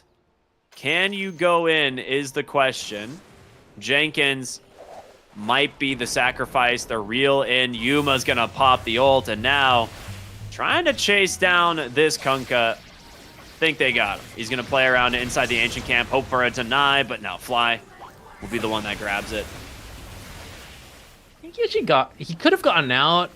He went to like try to finish that hard camp, but then they actually came back in, and that's what's caused him to be around too long. But still, overall very good. We saw there, quick fight recap. Still a like 2,000 gold gain, just about for Fart Studios. So not too bad. And you steal some of those stacks, not everything, but you didn't make those stacks, so you're happy with that. SVG. There's so many tips coming out of this game. Yeah, this is where things are going to get scary because Copy, we saw him in the series earlier get to a point where he was out-leveling the enemy team drastically, and then no one was ever able to kill him. And, well, he's getting there. He's level 11 on the puck, has the Witchblade done. I'm curious if he feels like he needs to build another defensive item this game because you are against heroes like the Kunkka, which can be kind of annoying. But he just has a Blink Dagger queued up at the moment. Are scanning. Yeah, we'll see if it works this out. I think mutation getting is so safety good. bubble helps out since he You are has so dead. Under attack. Oh, bottom lane. Kunkka dead first. Gets popped coil into the ultimate, and there's going to be the ensnare into the Mortimer Kisses. Now, a lot of them actually missed. Yawar had a big stick there to try and heal up. He ends up getting fly first, so a nice play to try and get something out of that rotation, but Punk. yeah, dying in the end is pretty rough anyway. Combustion did a lot Yeah, because of all the illusions next to each other. But that's kind of what I was talking about earlier in the draft. That support, that was it. Just those two supports went and got the enemy carry killed. Because you have such a good setup for the high damage Mortimer Kiss in the Naga Siren. So that just means your cores are free to farm while you're off making space. You'll love to see that. Yeah. And Gunner is 40 gold off of his Aghanim, so he's kind of the sleeper on the team at the moment. This Bristleback, yeah, he's got his Seeing Red facet, but it is all the Aghanim Scepter when this hero's damage starts to skyrocket. And I am curious what he goes after that. If he feels like, okay, I've got my Ags, time to go pipe, or time to go for like Crimson Guard or something. Like, we'll see. I think eventually he might start turning into the auras. The Ags is still definitely necessary, though. Yeah, I mean, I would say it's either Bloodstone or BKB for a lot of people, and maybe against ET and this amount of magic damage, you'd consider the BKB, but I'm clicking him, and I see he's got the Voodoo Mask queued up. But it's actually just the Voodoo Mask, so maybe he just wants to buy that, and then he'll build something else. Yeah. But oftentimes, you just get that first, and then get the Bloodstone. Yeah, we're going to see the mech queued up on Fly, of course. That's the standard for the Naga Siren. For Lelis on the Snapfire, I think we've been seeing him go like drums and Pavis lately. But we're going to see them look into the mid lane. Jenkins going to be slowed up quite a bit here.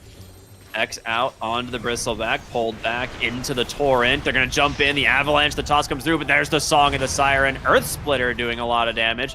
The boat doesn't connect. Gunner actually misses his entire Bristleback, and now Yawar's going to continue the chase, but he's in so deep, and it's going to cost you 2 heroes as Yuma just runs them down. Annihilate's going to be next, and Copy's on the backside looking for these supports, manages to get on top of this Dark Willow. Newsham at least has the Shadow Realm to escape, but it's a 2-for-1, and mind you, that's the off lane of the Bristleback. This is not your carry.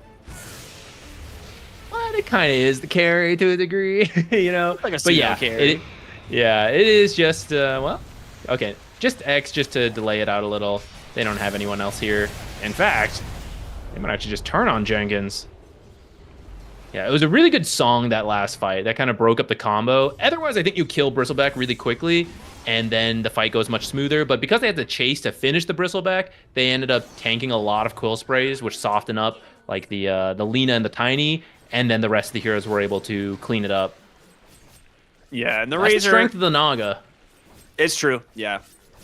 One of the reasons she's banned in a lot of games, you can see she just farms, right? Like, she's taking the enemy jungle. So, we'll have that mech in no time. Gunner finds Vampire Fangs, the absolute best possible neutral he could grab. So, that is really nice. Combine that with the Voodoo Mask, and he's going to have plenty of sustain now off of these. So that kill maybe might not work next time if he gets the Aghanim Scepter off, which that was the thing that was unfortunate. His entire Ags was missed, which means he didn't get a lot of sustain out of the Voodoo Mask at all. And Jenkins right here trying to run away. 6 Quill Sprays on top of him, but it's not going to last very long. He drops the boat, doing his best to get out. Will be able to connect with it for a moment, and a nice stomp. Actually going to make some space. Is he going to live? No. There's a Razor here. Oh, that's rough. Poppy, nice dodge. The Avalanche, not going to connect the Terror. Everything's missing. Gets a great coil onto 2, but Copy's got to find a way out. He does. And now with that, they take down the Lina. He gets SVG's name. And on the backside, Tiny reeled in by Fly on this Naga Siren. It's about to be a full team wipe going the way of Nouns. What an engage from Copy, and what a great dodge. He gets so many spells out of that initial jump. Yeah, Copy. I mean, it's scary to do this on a puck when you go Witchblade Blink because that's not a ton of stats. But fortunately, he has picked up some neutrals that helped him earlier, the safety bubble. Now the Pupil's Gift giving him 15 strength. So he feels more confident to just jump in, find the vision, hopefully dodge some spells, which he did dodge a good amount of them in that fight. You just bait out so much from the enemy team, letting your team know where they are, and then everyone just follows you on the coil. Finds Jenkins now top. He's got a blade mail, but here comes Yuma. Yeah, they did have a TP in from the Tiny, and he's like, sorry, bro, you're on your own. I take it all back. I don't want to be here. Solar Crest is done on Lelis. We see the BKB. Sanj and Yasha now being sent out for the Razor, and this is when this hero is just an absolute monster. Dire's middle tower is under attack. Trying to see like where this might change. Nushim gonna get picked off here. A lot of AoE damage. Shadow Realm not gonna save him as much as it usually would. So Yoar just finished a Dragonlance. That'll help him stay out of range of the quills. And Lena does reach a point where she has insane damage, but I'd say she needs another item or two before she gets there. And then that might be a bit of the turning point, because Razor and Bristleback, they like these longer fights because you get to link, you get to get all the quill sprays out right. If you get to the point where Lena can just start one-shotting people, maybe in combination with a Tiny, right? That's a lot of burst, and then you don't have to worry about those drawn-out fights. But, I mean, these are tanky heroes. It will be tough to get to that point, which is why I think it's still going to take another item or two. Yeah, I think Lena needs, like, Pike, BKB, and Daedalus, which is very far away. Because the Pike is absolutely essential. You have to get one this game against these like heroes like Razor. It's just way too impossible to play without it. We're going to see them take the enemy Tormentor. The Shard goes to Lelis, which Snapfire Shard quite good.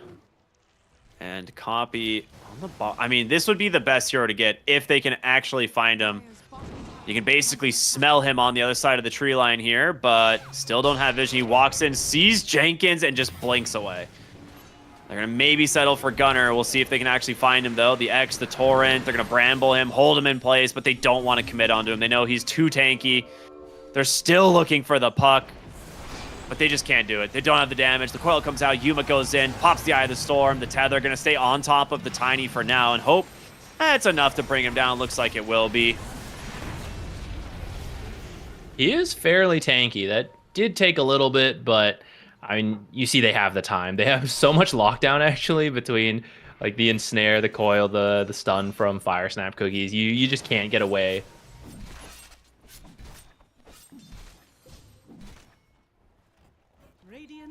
Well, suddenly it's a 20k lead at 22 minutes.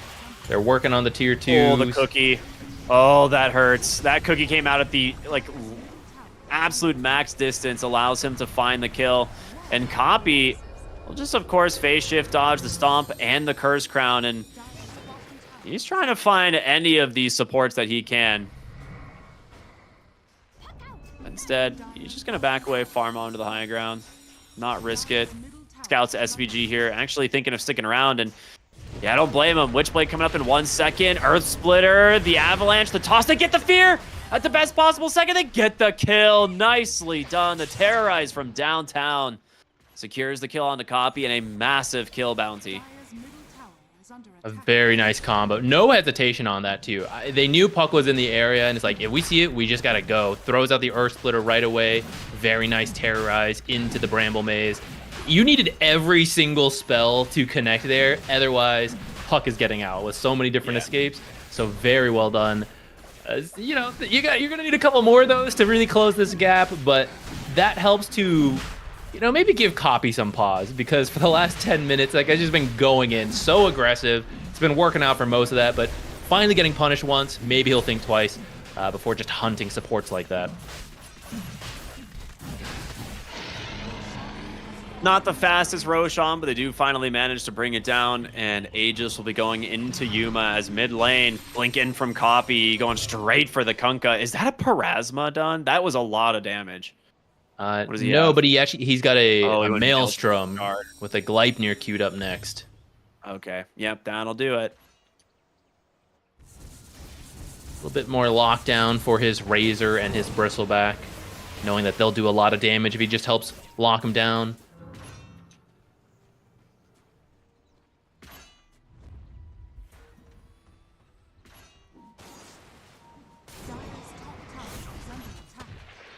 Airball, getting a little bit of slows there, but Bar Studios grouped up, smoked behind I Annihilate here. I mean, they're just stacking up the quills as well as these nasal goos here onto I Annihilate, and maybe they can go for a dive. The puck gonna try and scout out the backside here in Avalanche to make a little bit of space, and there they go. He gets the blink out. He's gonna be okay. Tiny, very tanky, like you said. But Gunner seemingly doesn't care as he just walks onto the high ground. He's still got that Bloodstone at the ready to use. They want to try to toss him back, I think, but Bristle's not the guy to choose, and they're gonna play it safe. But you do need a good toss back at this point to overcome this 24k deficit. You need to toss him back into your tier 3s, your tier 4s. To be fair, I didn't even realize it was 24,000, but yes, you are right. Yeah, He also just has to get tossed extra Here far. we go. All right, that'll do it. Earth Splitter's out. He pops the Bloodstone. He's gaining health. Gunner. Oh, no. Yuma goes in with a BKB looking for more. SVG on the backside goes down as well, and now it's Puck's turn. Jumps into the backside, still has the coil, looking for Yawar. Just going to force him into the base. Jenkins with the Blade Mail, trying his best to survive, but it's got nowhere to go. The Reelin's got him, and Gunner, fountain farming. Go, let him go. Not fair. Jenkins doing his best to pull him into the fountain, but a Song of the Siren comes through, and Gunner will just simply walk away. Oh man, do you think they'll ever change that? Nah, That's it's such a too funny. classic. Bristleback walking into fountain, turning around and killing your team. It's interesting because for a while, when they made the change of it acting, oh, he's dead. When they made the change of it acting like Ursa's Fury swipes, they're like, oh, it'll actually kill the Bristleback. And it's like, yes, but no, because he takes more damage faster and it triggers more quill sprays faster. Yeah, So- ever since they changed it where it's like retroactive, where like a giant burst is no longer just one quill spray but multiple, Yeah. it's been crazy. Yeah, it's kind of cool. Yuma going in aggressive onto the back line. He's still got the Aegis. He pops the Satanic, gets quite a bit of health out of it. Tiny, leashed up inside the coil. Copy, plenty of HP to work with. There's going to be the Plasma Field into a triple kill for the Razor. And a Gleipnir now completed on the puck as it's going to be sent out. I'm kind of amazed Yuma. Well, I guess he's waiting for a creep wave. I was about to say, I'm surprised he's not just like walking up and finishing that tower. It's like 85 health, but I guess you don't have the backdoor down, then like what's the point? Yeah, there you Copy. go. Does need to be careful here. Rooted up. No cooldowns at the moment. Laguna comes out and he's dead. Got a little overconfident against that Lina, and Nusham just gives Yawar a tip. Nicely done, buddy. Gets the Shadow Blade, which will help out a lot here. You need to get towards that silver edge.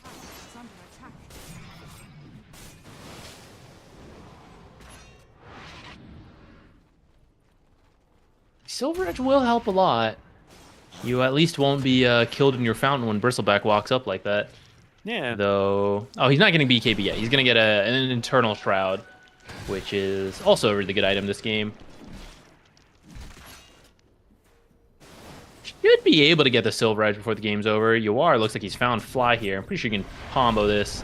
Oh, wait. Oh, what a time to Okay. drop a ward. He's not making it out either, but I just want to point out Fly has a full pipe as well. I mean, they're 29k up. He's very rich. He's very rich this game. He is close to the enemy tiny mid lane. Just to put that into perspective, having already passed the off lane of Fart Studios. can you do, you know?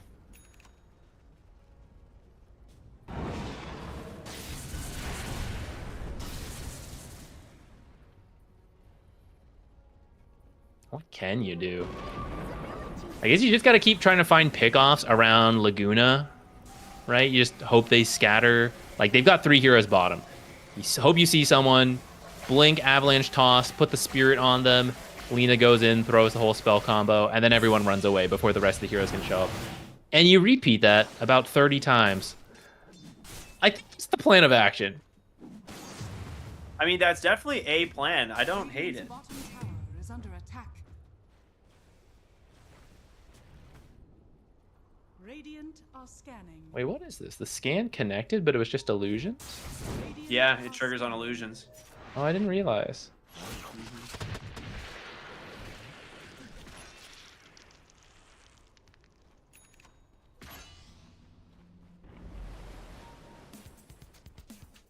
Eternal Shroud done on the Bristleback.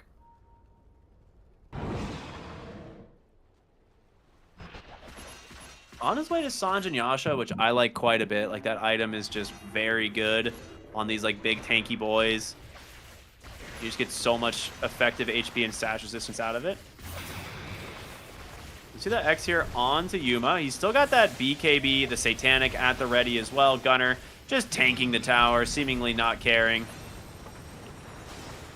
Nice attempt there from Jenkins to go for the pullback, but Yuma read it perfectly, just sidesteps it real quick.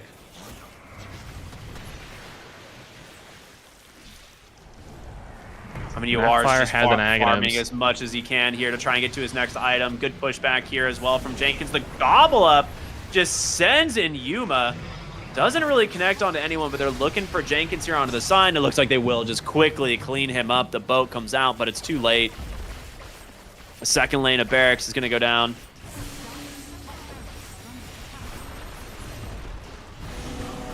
Avalanche, toss back, Gunner, pops that Bloodstone. He's actually kind of facing the wrong way here. Needs to be careful. They burst him down.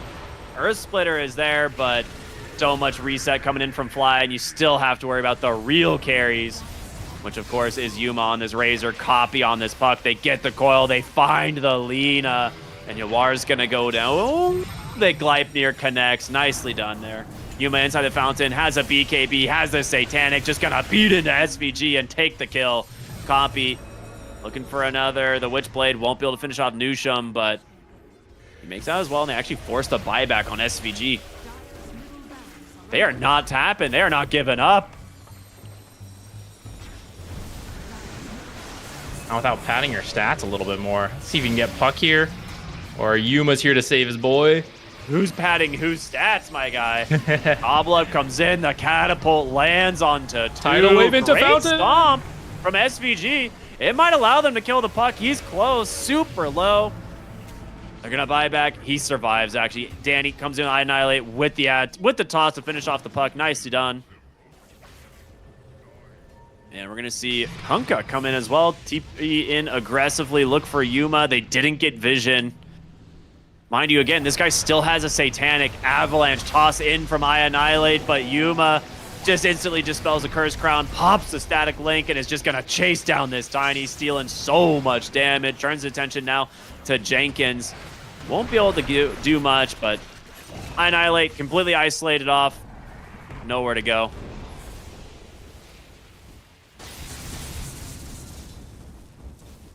You know, random thought. I was thinking when Lina got hit by the Gleipnir on Invis, we've been talking about Gleipnir being too good for a long time. How come we haven't nerfed that? Why can Gleipnir hit Invis heroes? I wish I knew. Ooh, great terrorized Yawar. Manages to take down Gunner. The Mortimer kisses, though. They've almost sniped him onto the backside. He will barely survive Nusham. Not going to be as lucky to reel in. Going to find Jenkins as well as this Razor just continuing to beat down every hero in his sight. Looking for one more auto attack. Cannot connect. We'll make it back into the fountain. Yuma looking for Yawar here. Pops the BKB and will follow him into the fountain. This belongs to Nouns. The gobble up even coming through. Unable to find the kill on Jenkins. The Glimmer actually barely saving him. And Fly will go for the song here to allow his team to disengage. Being said, Avalanche comes through, the toss. There's just no follow-up, though. There's too much damage. A nice disarm for the moment. Might buy him a little bit of space, but Copy's coming in, and he has been rooted to eternity. That's going to be a dieback on your Tiny, and I'm sure soon a GG coming out in this game. I don't think they'll GG until the fountain falls. I think they're going to make Nouns work for it. Gobble up, sends I in thought for Yuma, sure he stunts was up setting him to the Jenkins. fountain. Yeah, I did too. Get in there, boy. I know you can do it. You got a Satanic. See? They're not GGing out. They're trying to force staff people in. I mean, Gunner can just turn Tidal his back to the wave. fountain. All right, well, SVG, you asked for this. Yuma gets the He's so Satanic low. off, the refresher, the second BKB, but here goes Gunner right into the fountain. Gets himself a kill, and the throne will explode, and that's it. Game 1 going to Nouns at 34 minutes. You got us, says SVG. I think he's heartbroken over the loss. I will say, I think, you know, I don't want to say that's unexpected, but, you know, good effort by Fart Studios in this game. They definitely put up a fight against Nouns, a better fight than some of the other games. Now, it still looked like Mike Tyson versus like a toddler, but it is getting there. I think I'm sure SVG will say it later. I think his lane, him and Yawar, I think did pretty decently versus True. Gunner and Lelis. I think it's the other lanes that struggled this game. Copy, I think, laning a bit too well. Like I think it was like relatively even, like by like 10-ish minutes. But it's not. I don't think it's supposed to go that way. I feel like Tiny's supposed to win that lane at least to start, slow down the puck. But puck was not slowed down. Made a ton of plays. We saw Copy just pop off this game, right? He was all over the place, playing so aggressive, dodging so many spells. And then the Razor, of course, I mean, that matchup was already favorable for them, and they really put it into action, right? That last pick Razor really working out for them, becomes a just complete raid boss. Did he die that game? No, Like he went once? 12-0, I think. Okay, close. I'm not yeah, he 12-0, almost sorry. died at the very end. 23-0. My apologies. Oh my gosh. Yeah, That's so much. 23-0 and 15 on the Razor. So a pretty decent game, I guess you could say, for Yuma, which is kind of par for the course we've seen for him. They've been doing really good. But yeah, it's just game 1. You know, there is a potential comeback here for Fart Studios in game 2. Maybe they get some better heroes and a stronger lane draft, which we've been saying all day today. When you're kind of outmatched potentially, pick stronger lanes. Pick lanes that you're comfortable in that aren't going to get ran over, and hope for the best. You know, but I feel like they kind of did draft strong lanes to an extent. Maybe not I think the offlane Kunkka is the one that still I'm unsure of. We keep seeing it fail.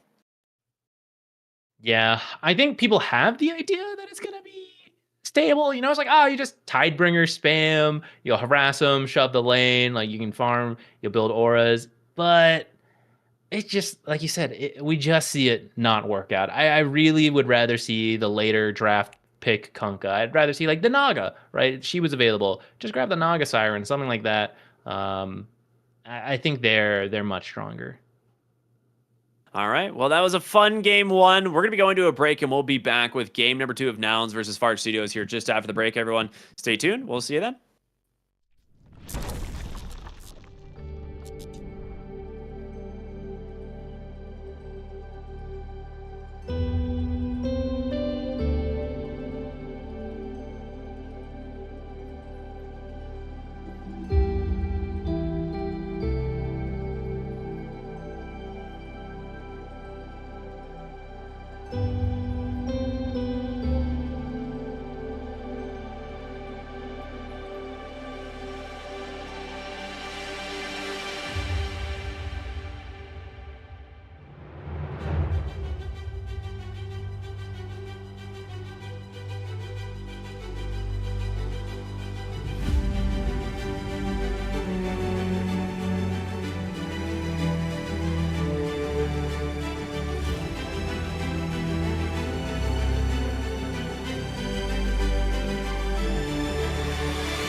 What's up, everybody? Welcome back here to Dream League Season 24. We are jumping into Game 2 of Far Studios versus Nouns here in just a few minutes. But Game 1, Zach, give it a quick recap for those that maybe, missed the slugfest that this was. Professional team bullies, group of friends and casters.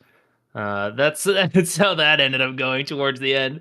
They won the laning stage and just kind of like outmaneuvered, and from there, super far. It kind of felt like they were doing whatever. They were making very aggressive plays that you wouldn't usually see that go that far, but they knew they could do it. They could get away with it.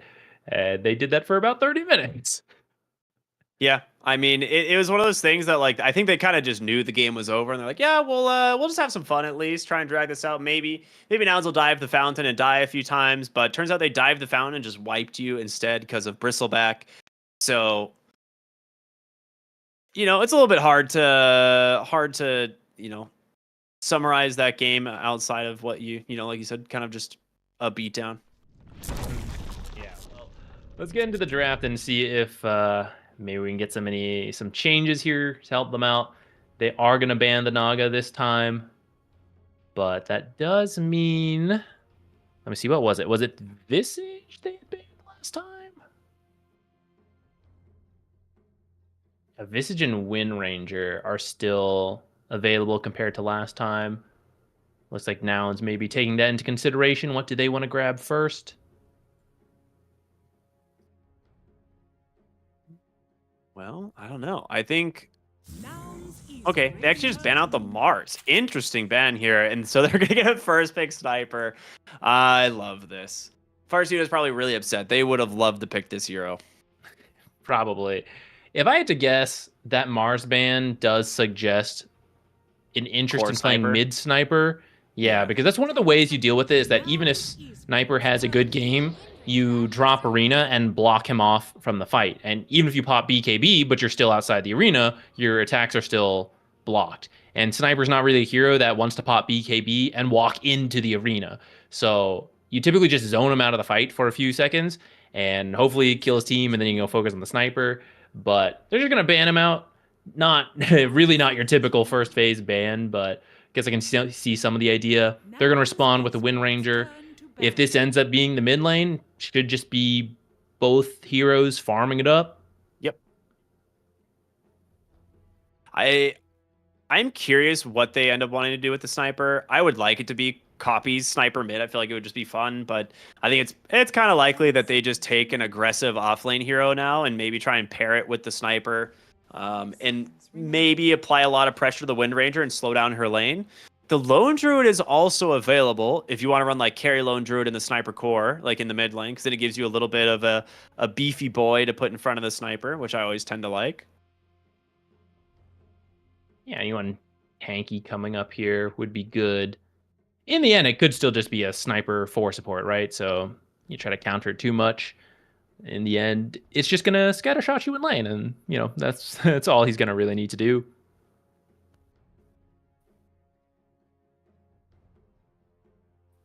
Radiant team ban. Pango ban. Radiant team Not something you see all the time in the second phase. Esports turn to Okay. A little bit of a Centaur pick. That's something that they really like on the side of Nouns, but they'll grab it on Far Studios here. Yeah, this will let you get to the sniper if it is a core sniper. I mean, even if it's support sniper, you get to it. And then you ban out the Kunkka because X marks is very annoying for the Stampede. You're trying to use it as an escape, but you're just locked down. You're going to show back up anyways. And you can also use it like when you do run to the sniper, the Kunkka just throws all the spells on the sniper to give him the boat buff, to push people away with the tide. You just kind of counter what the goal is, which is to get to the sniper and get him killed. Some kind of body hero, like you mentioned. Probably a support, just so you don't reveal too much. Keep that sniper mid or 4 flex. Just like a strong position 5 could be good here. Kind of like Trent. Oh yeah, Visage, since he didn't get banned out last time. This is a classic and a bounty hunter. Okay. All right, they're having fun in game 2. I saw some people in chat being like, wow, Nouns, try hard, maybe have some fun. Well, here we are. It's time to have this fun. hero? Oh my goodness, this is wild. Think how much gold is going to enter the game every kill Nouns gets when you have track and death toll going. Okay. Also, are you actually running position 4 bounty? Because it's not actually that good with Visage, I feel. It doesn't bring a lot of early damage. Yeah, not great for is the this lane. actually I think this is gonna be a core bounty, is what they're gonna do. It's just my rough feeling if they are kind of like having some fun. But that would hit the 6 sooner. Decent-ish lane if you have the right matchup. And I think you can then pick a better pairing with the Visage. I kind of agree. I would be super in for a carry bounty for Yuma because I think the hero has potential as a core, like with a lot of the buffs that hit him, over the last year. But now with the Snapfire, it's not looking so hot. Like that is a lot of damage between these two heroes, and Bounty has great stats. He has some of the highest base armor in the game, but that's just a ton of magic damage, and I don't see him really surviving through a lot of it. So I think we might be seeing the support bounty. A little bit less exciting, but still could be fun. Just buy bracers, bro. True, you could just buy bracers. That might fix the issue. Nouns Esports turn to Pudge. Oh my god, Fartsios did it. They went for the Pudge. Memes So this are has real. to be 5 position Snapfire because it's Nusham that plays Pudge like all the time for this team, so or just in general. Remaining. But then you're Unless... I mean, but then but then you have like a Pudge Centaur lane, which sounds terrible. So yeah, it's got to be a 5 Pudge, which will be a little bit odd. SVG probably just really excited to play the Pudge this game. That's the twist, man. He's just like, give it to me. They'll never expect it to be position 5 Pudge. Nouns Esports turn to Alchemy. Yeah, Alk. So Okay. Wind Ranger with Focus Fire would have the damage to kill Alk early, but with Whirlwind, it just takes so long to get there. Outside of Snapfire ult, you just don't have the damage to kill Alchemist early right now. 10 seconds remaining. There's so much gold. What's another hero that introduces extra gold? I feel like that's exactly what they're doing here. Is they're just trying to find ways to inflate gold on the map in They're some going for some kind of capacity. record. Yeah, I'm trying to think if there's another one, but I don't think there is. Doom would be the only other one. Such a boring one, actually, now compared to the rest. All right, it's just Devour, isn't it? Radiant team. You could get Chen and then grab a bunch of kobolds. How about that? Now we're Nouns cooking. Esports turn to I battle. like I thought that. You might like that one. I'm looking through. I'm trying to like zoom through a list of heroes. I'm trying to. Nothing's coming to mind for Doom carry. for baby. extra Give it to gold. me. 10 seconds remaining. 5 seconds remaining. Nouns Esports turn to pick. Dragon Knight Void Spirit bands, huh? So now we get to find out where these heroes are going. Probably Copy's pick here for the last phase would be my guess, but we will see just to be sure. 10 seconds remaining. 5 seconds remaining. It's like a decent Timber game if you want to play Timber. Radiant Do you really team do much to him? I'm sorry, what? Who is this? I hope it's mid Bane though. Just for fun. I mean, it's Okay, really just Bane's a actually not- sniper at this point, right? Probably. But you can keep your options open and let us dream, as you go into the last pick. Bane is on the lower end of viable supports, I would say. You see a couple teams play him when all the other supports are banned, which this game, a good amount of them were. I think there's probably still other supports you could play. Trying to think if there's like a cool synergy I'm missing with the Bane. But He's he's just generally a decent laner to give Alchemist a good start, you know, and maybe Exactly. Fly's like, I want to explore something. Like if this was a pro scene match, like fully, I would pick like Enchantress, you know, but like let me try Bane as a lane bully. I think that plus against Centaur, like you can't really just stampede to safety. You have Nightmare and Fiend's Grip you have to worry about. So I think there's a little bit of like potential counters from that, like in that, I guess, regard. Mm-hmm. And like mid lane sniper, like what do you pick to actually counter the mid lane sniper at this point, right? Like there's not a lot of options. As long as you're not hooked as well on the sniper, it is kind of cool if this is core sniper, because as they charge at you, Bane just sits next to the sniper, right? And then Yeah. 2 spells to save it. I mean, you could look at something. I'm trying to think of annihilate heroes. Maybe you go like Queen of Pain, which still isn't even great. It's just like something that farms, and then later, yeah, okay. Choose your hero. I was like, I think like Queen of Pain, it doesn't really win the lane, but it can shove the lane. And if you don't go Scatter Blast, it makes it a little bit difficult. And it's like one of Danny's favorite heroes. So, we'll see. Look him. at that, Quap. Hit it out. Yeah. Definitely a favorite. Yeah, it's one of his favorite heroes. I've seen him play this hero for years. All right, so he did end up with a position 5 Pudge. And maybe Fly will help him set up some hooks. So, like Nightmare teammate is like, Hey, go Lelis over disagreed here. with me in the draft. Walk mid, walk mid. All right. Well, I'm in the curious end, if- the core heroes of Nouns ended up like pretty normal. The supports are like the interesting part of this. Curious to see how the Bounty Hunter can do, because that's not a pairing we typically see, Bounty with Visage. You usually want someone really high damage to get you the Soul Assumption charges. He does have Through and Through, which does buff the potential damage output in the lane from Shuriken. I suppose so. Yeah. And it is a low-cost spell on this hero, so if they pick up like an early mana boots on the Visage and he maybe builds like an urn or something, you actually have quite a bit of damage to play around. But compare it to something... Well, I was going to say compare it to the other lane. The other lane has a Pudge in it, so I don't know, dude. That hero just sucks. So... I feel like you should be able to trade. You should be able to trade pretty dang good against the Pudge, outside of, you know, accidentally getting hooked into the tower or something. Yeah, which these heroes have no mobility, so if you do get hooked under tower, kind of done.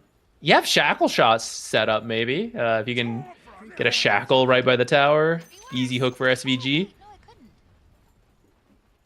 Oh, we're about to find out. This is gonna be a fun one.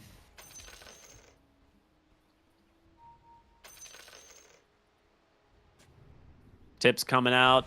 Why no Jenkins Pudge? That's a really good question, actually. Lela's going to pop the smoke while being invis, and just, they have to know. I mean, they have a sentry on SVG. They just did not realize what it was. Like, wait, or they just don't want to waste the sentry there, right? So he scouts out everything. Going to get an aggressive ward placed. He's going to kill some couriers with that bad boy for sure. 5v5 top Roche pit. Yes, please. That's a classic. Y'all chat for us. Type it in like, yeah, casters say go, go, go. You're not going anywhere. Just type it. They're actually doing it, by the way. Like, just grief the positioning of the heroes. Ward mid.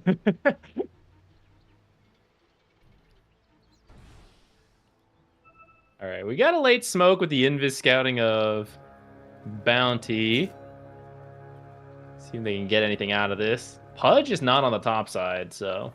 The battle begins. Nah, they're going to get the concoction here onto Jenkins. The stun out of Invis and Centaur.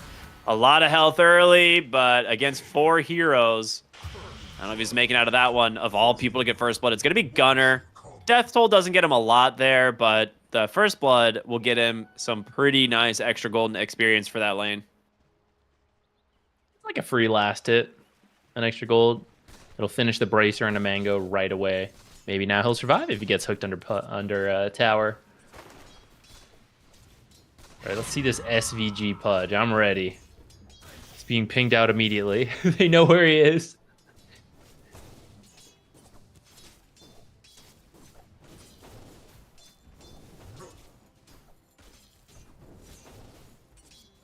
Lellis just sitting here invis, waiting to capitalize. He'll have the double stun, hook to secure the range creep, but now here comes all the damage from the bounty hunter, and SVG about to get stunned up again. Second soul assumption to kill the hero, and yeah, that's why you don't really see Pudge that often anymore. This guy, not great base stats versus bounty hunter, who is one of the best base stat heroes in all of Dota.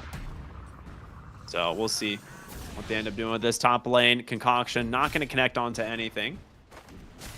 I guess Pudge has like health, right? He has 800 health, 880 health. But he's just a big old bag of meat. Yeah, but your attack is pretty slow. When it comes to like just a right-click war, I think Bounty would win despite having like 200 less health. He also has like does get a hook. 3 times but the not armor under or tower. something. Yeah, not quite under tower, so I baited everyone. It's all right. I guess over 4 times the amount of armor than SVG. I just want to point that out. Yeah, Bounty's armor really got snuck up there. I don't know why or when this happened, but they just kept buffing his base stats. And it made me sad because there's like, you know, Ricky, who is a hero in Dota 2 who had some of the worst base stats in the entire game. They kept like slightly buffing it, and then they just did that to Bounty for like 6 patches in a row randomly. Top lane, Blood Grenade comes out, chasing after Yuma. It gets a Scatter Blast out, but it's not enough to kind of stop them from chasing, and now Yuma's got another concoction. Jenkins going for the stun, the double edge. It's not enough, but Jenkins trying to hide into the trees. Yuma will get him with one last auto attack, and it's a double kill for him. Meanwhile, bottom lane, double kill? SVG God? Dang, I missed what happened because we were watching top. But you know SVG's feeling good about that. It must have been a hook under tower or something to start that. Yeah, I was going to say, I want Bounty to be good. They keep buffing him. They're trying to make him good. At some point, he will tip into broken. But it's more just the overall style that the game is being played right now is not good for these kind of invis pickoff heroes. Another hook onto Gunner. Yeah, that's a really nice hook, but does get the soul assumption off, and now the stun out from Lelis. Gunner just needs to get that last little... Yep, he does. Soul assumption to secure the kill. Yawar will chase him down, now on a killing spree. So it's a 1-for-1 trade. Here's the thing. Even though these are 1-for-1 trades, all of these kills favor Nouns in terms of the gold itself, right? Because Bounty's slowly stealing gold in the lane, and soul assumption gold eventually stacks up as well, so... But gotta be a little bit careful. About permanent strength gain. I mean, he died first, though. So. Oh, hook in the mid lane on Copy. Hook on the Copy. I Annihilate dodges out the shrapnel. He's gone, and SVG sights set on the sniper. That was a sentence I should not have tried to say. And they get themselves another kill. SVG on the Pudge doing great stuff right now as securing that mid lane. Sets up a potential double water rune here for the Queen of Pain, which is fantastic. It'll be a full reset for him.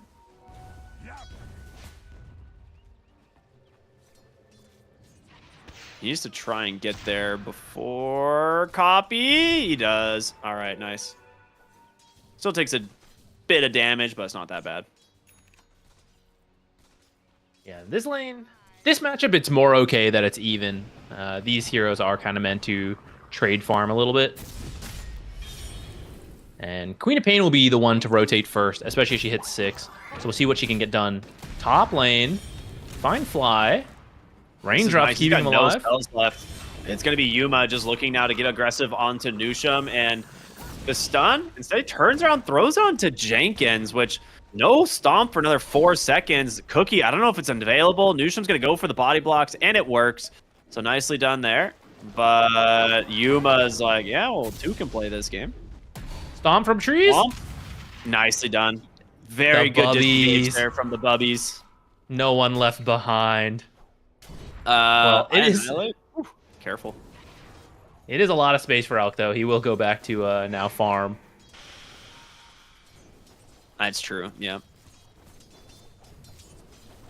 Oh, Nusham actually stuck Arrow's around. Okay, bottom. so we'll do a little up top.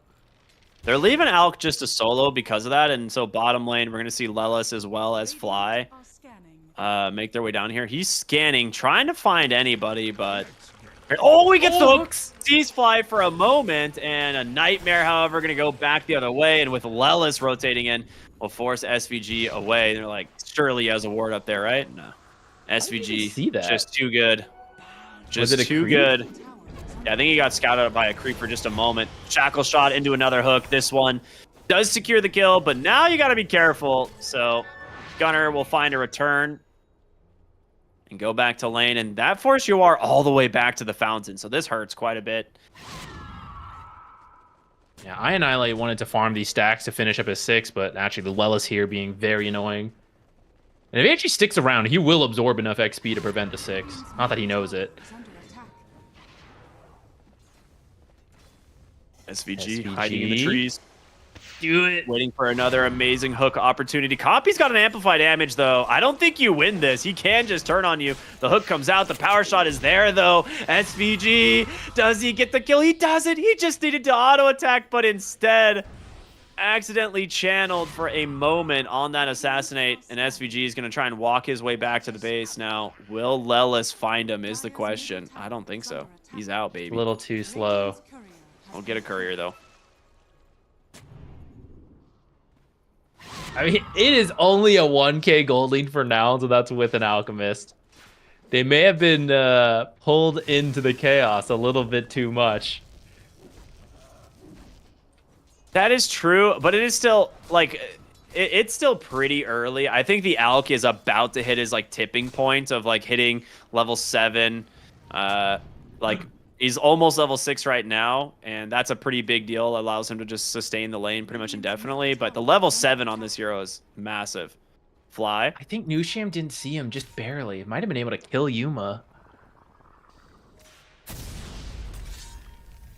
There it is. Level 6 Gets a now. 6 off He's that. sniffing something out. He's like, there's heroes up here for sure. They want me. Bane. It's the Nightmare. Concoction coming through. Copies here as well. There's going to be a lot of damage coming in from this sniper, but can he get out? A huge sonic wave comes through. Annihilate grabbing the first kill there onto the Bane, looking for the Queen of Pain, unable to do so, but there's the hook from SVG, and Yawar's going to run him down with the Whirlwind. Nice A shackle beautiful shackle. And here comes the Stampede. Jenkins trying to do what he can. Gets a nice 2-hero stomp. They've lost only one so far, but Jenkins, one more auto attack. They get him. Gunner now in trouble. Surrounded by 3. Fard Studios, the winners of this fight for the moment. Gunner, if he drops a familiar here onto UR, they might be able to get him. Oh, he didn't get in range for the stun.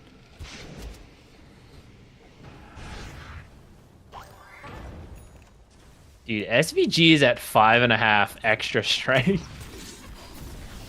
Oh, there's an assassinate coming. Oh boy, they got him. They just send the army at him. I don't know how Lelis got behind the tier 1 tower, but he's there. So here's the thing. These are really good fights, really good engagements, but Bounty is not yet level 6, and I fear for what happens in this game the moment he hits it. That's true. It'll also line up with the level 4 soul assumption, and you just end up printing money.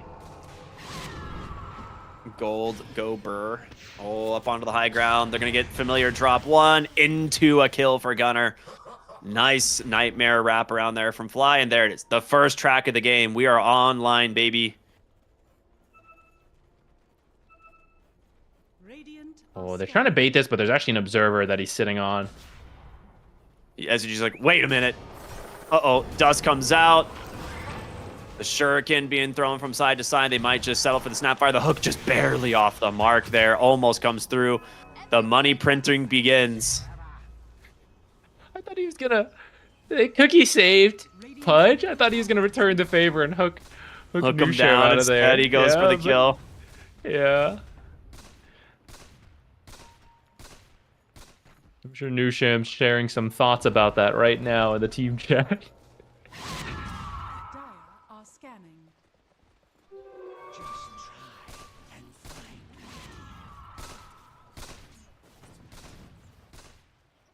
There's a lot of space for Alk. They see it too. They placed an observer top earlier, so they know Alk just farming up here, but can you really stop it? We were talking about this earlier. You don't quite have the heroes for it. And you don't have 6 on Snapfire ult yet. That's your one way to really, really have enough damage to kill the Alchemist. I really like that they've got sentries kind of positioned around the bottom side of the map here, which is where this bounty hunter is going to come from. I actually see him now, and they're smoked up behind I Annihilate. Question is, will they go find him? And it looks like that's exactly what they're going to try and do. The smoke pops, drops a sentry right on the money, trying to get his eyes on Lelis, but just dodging the hooks, the cookie on forward. Do they have dust? They do. So they will go for him, pulls in that dismember. Lelis, too tanky at the moment, but they will finally finish the job. A nice stampede away, but Gunner's got him. Nice throw from downtown with the Soul Assumption. And again, a 1-for-1 trade, but the track gold plus the Soul Assumption gold ends up adding up. Yeah, it suddenly jumped to 4K. That's between the track and the Soul Assumption, but also the Alk, who's just been free farming, right? Sneaking his way up there. His Radiance almost done, 70 gold off from finishing it, and then that farm speed is just going to skyrocket. Yeah, he's ready to game. He's going to get the double stack there as well. Yuma's, oh, and a double bounty rune. Oh, yes. Yuma's having a great time. Bottom lane, Nusham tracked up. Assassinate comes through from Copy. And Gunner, I mean, they're going to see these TPs coming from Jenkins. They know that this is happening, and Lelis is looking for his track targets. He's got one on Pudge already. Looking for another one here. Throws it onto Yawar. Lelis currently under a ward. Needs to be a little bit careful. Third track. There we go. The whole Radiant team. You cannot afford to die right now. As they're looking for Jenkins. The hook not going to connect. There's going to be the first familiar stomp. Nusham coming in, but still, again, like you said, level 5 at the moment. Shackle off the mark. Retrack out just from hit level Lelis. 6 now. Okay, so you have the ability to connect the Mortimer Kisses. The Stampede almost off cooldown as well. Just 10 seconds away. Hook out. It misses, but it connects onto Copy. That's a way bigger one. Nightmare to save him for the moment, but there's the Mortimer Kisses. Stomp out from Jenkins. Can they turn the fight here on the side of Nouns? Yuma taking a beating, and Jenkins trying to stampede away. Not going to make it. There's the Sonic Wave out from I Annihilate. Gunner hobbling away with the pipe already committed, trying his best to survive, but Fly stuck in the trees. In comes Lelis, though. He's still plenty healthy, and now Danny, he gets bursted. Blink dodge to get away from that Soul Assumption, but he's got the Familiars chasing after him. Gunner looking to turn around onto Nusham, gets the kill, but falls to Yawar, and Annihilate jumps back in. Needs to be careful. Blink up in 1. Do they have the kills? They do. They find him with the track.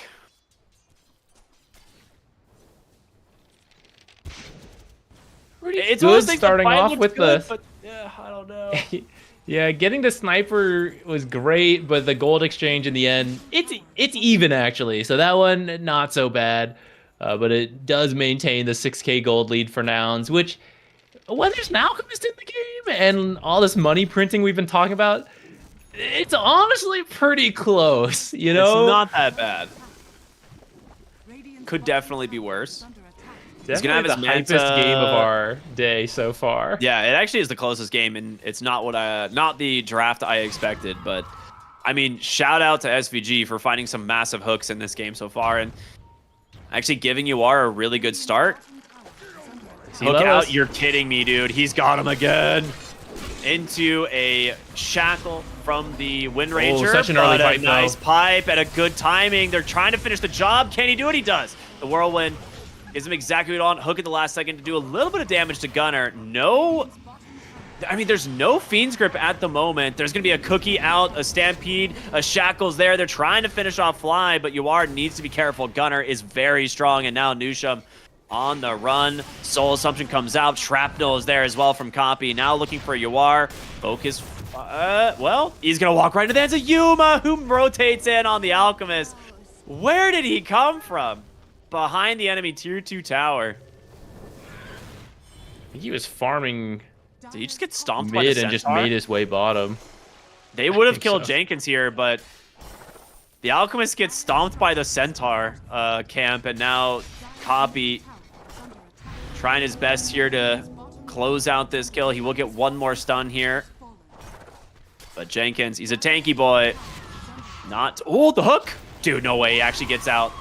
And now Copy Grabbed by Annihilate, still surviving at the moment. The damage from the headshots, not enough. And now Lelis in trouble. Shuriken doesn't finish the job either.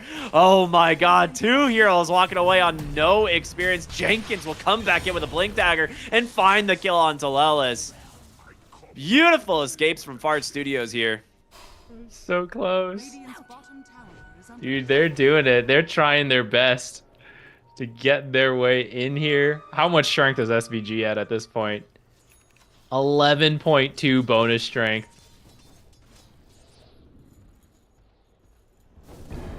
They're looking to jump mid. SVG's doing his best to hobble away as the fat man that Pudge is. He's got a lot of HP. They're going to commit the Stampede even for this. That's your carry right there. Yeah, maybe. Nusham going to get scouted by a brand new ward that gets placed. Yuma trying to get in range for the concoction. He does. Drops the acid spray, and that's a very easy kill for them to clean up.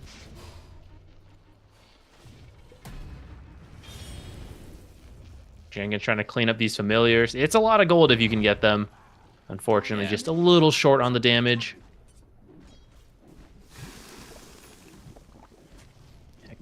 Gunner with his money. Pipe, Vlad's. Boots of Travel, which feels a little greedy, but also there's been endless fights, so I kind of get it. He'll just show up to whatever fight's happening, and he's going to start to work on the Crimson Guard next. So he's just going to provide the auras for his team, in particular, this Alk and this Sniper. Make sure they stay alive and just do the damage.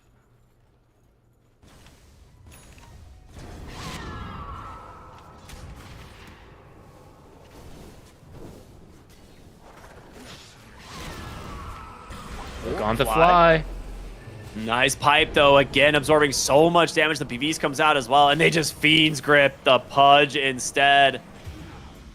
Nicely done. I mean, there's so many survivability tools that they have on the side of Nouns thanks to this Visage right now. Yeah. And Bounty Hunter's going for the Greaves, so he has the mech. They've got all the auras.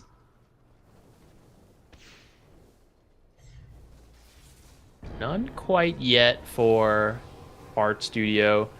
Maybe as they finish some of them, these fights will become a little bit easier.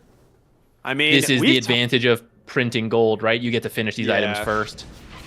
We've talked about what happens when you get to a late game scenario with a Wind Ranger. So if they actually manage to find these, right, like late game fights, or like manage to find just kills to try and stabilize, like they're going to be in a really good spot. With this late game Wind Ranger. She just chews through everything. Oh, Shackle catches the Visage. Nice hook. They pull him in. Gunner gets stomped as well. The Stampede is there. The Pavis trying to keep him alive. Gunner, he's gonna go down surely, right? They just need a little bit more damage. Annihilate jumps in, helps finish the kill. Jenkins now in trouble. It's gonna be a double kill for Compi as they chase Nusham behind the tower and assassinate at the ready, but Yuma will burn him down with a Radiance instead. The 3-for-1 trade. I mean, that was such a good hero to start the fight on. He's the Pipe, he's the Vlads, but there's just too many other heroes. They're so farmed on the side of Nouns, and Yawar trying his best to hobble away here. Yuma's gonna find him. Concoction is out. And Nightmare not being used quite yet, but he's still not making it out. They whip him in place. Wind Run's gonna expire, and Gunner teeping into his own familiars even to get some extra gold here. Surely the Soul Assumption will be thrown. Nah, Yuma will burn him instead. It's been a while since I've seen that. A Visage teleporting to its own familiars.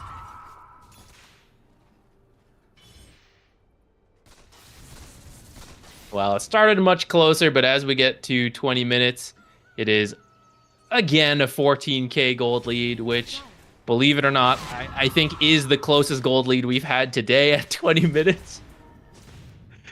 Been some one-sided games, but this has been closest. If it wasn't for these money printing heroes, man, Fart Studios could have done it. True.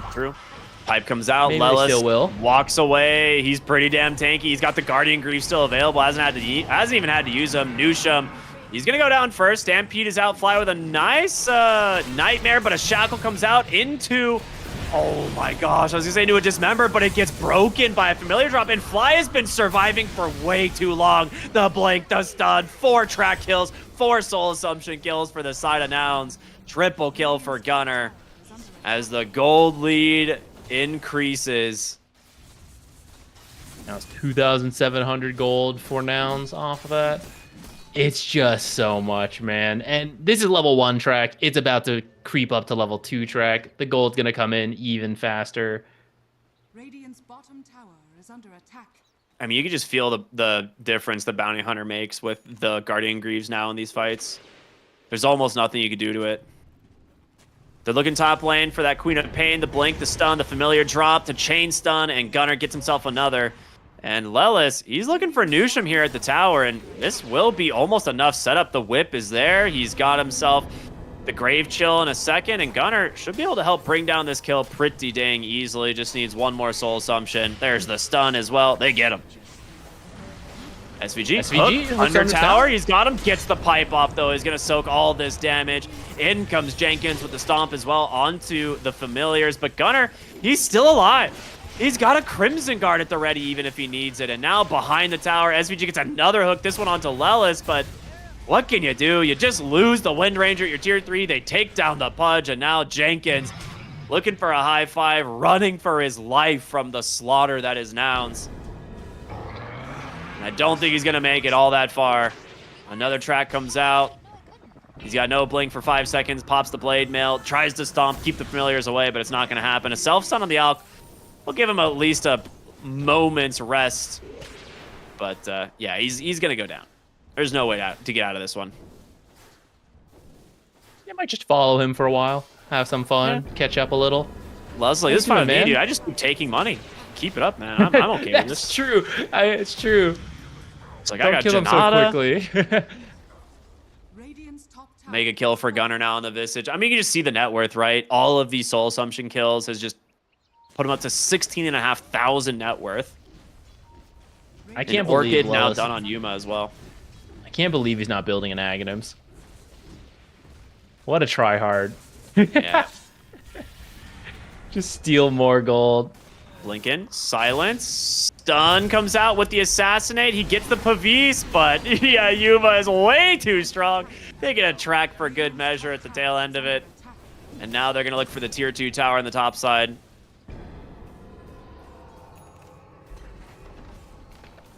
It's 19 to 36. It's been a very kill heavy game. Started quite close, but now that the death toll and the tracks have led to all these auras, it has been a one-sided affair.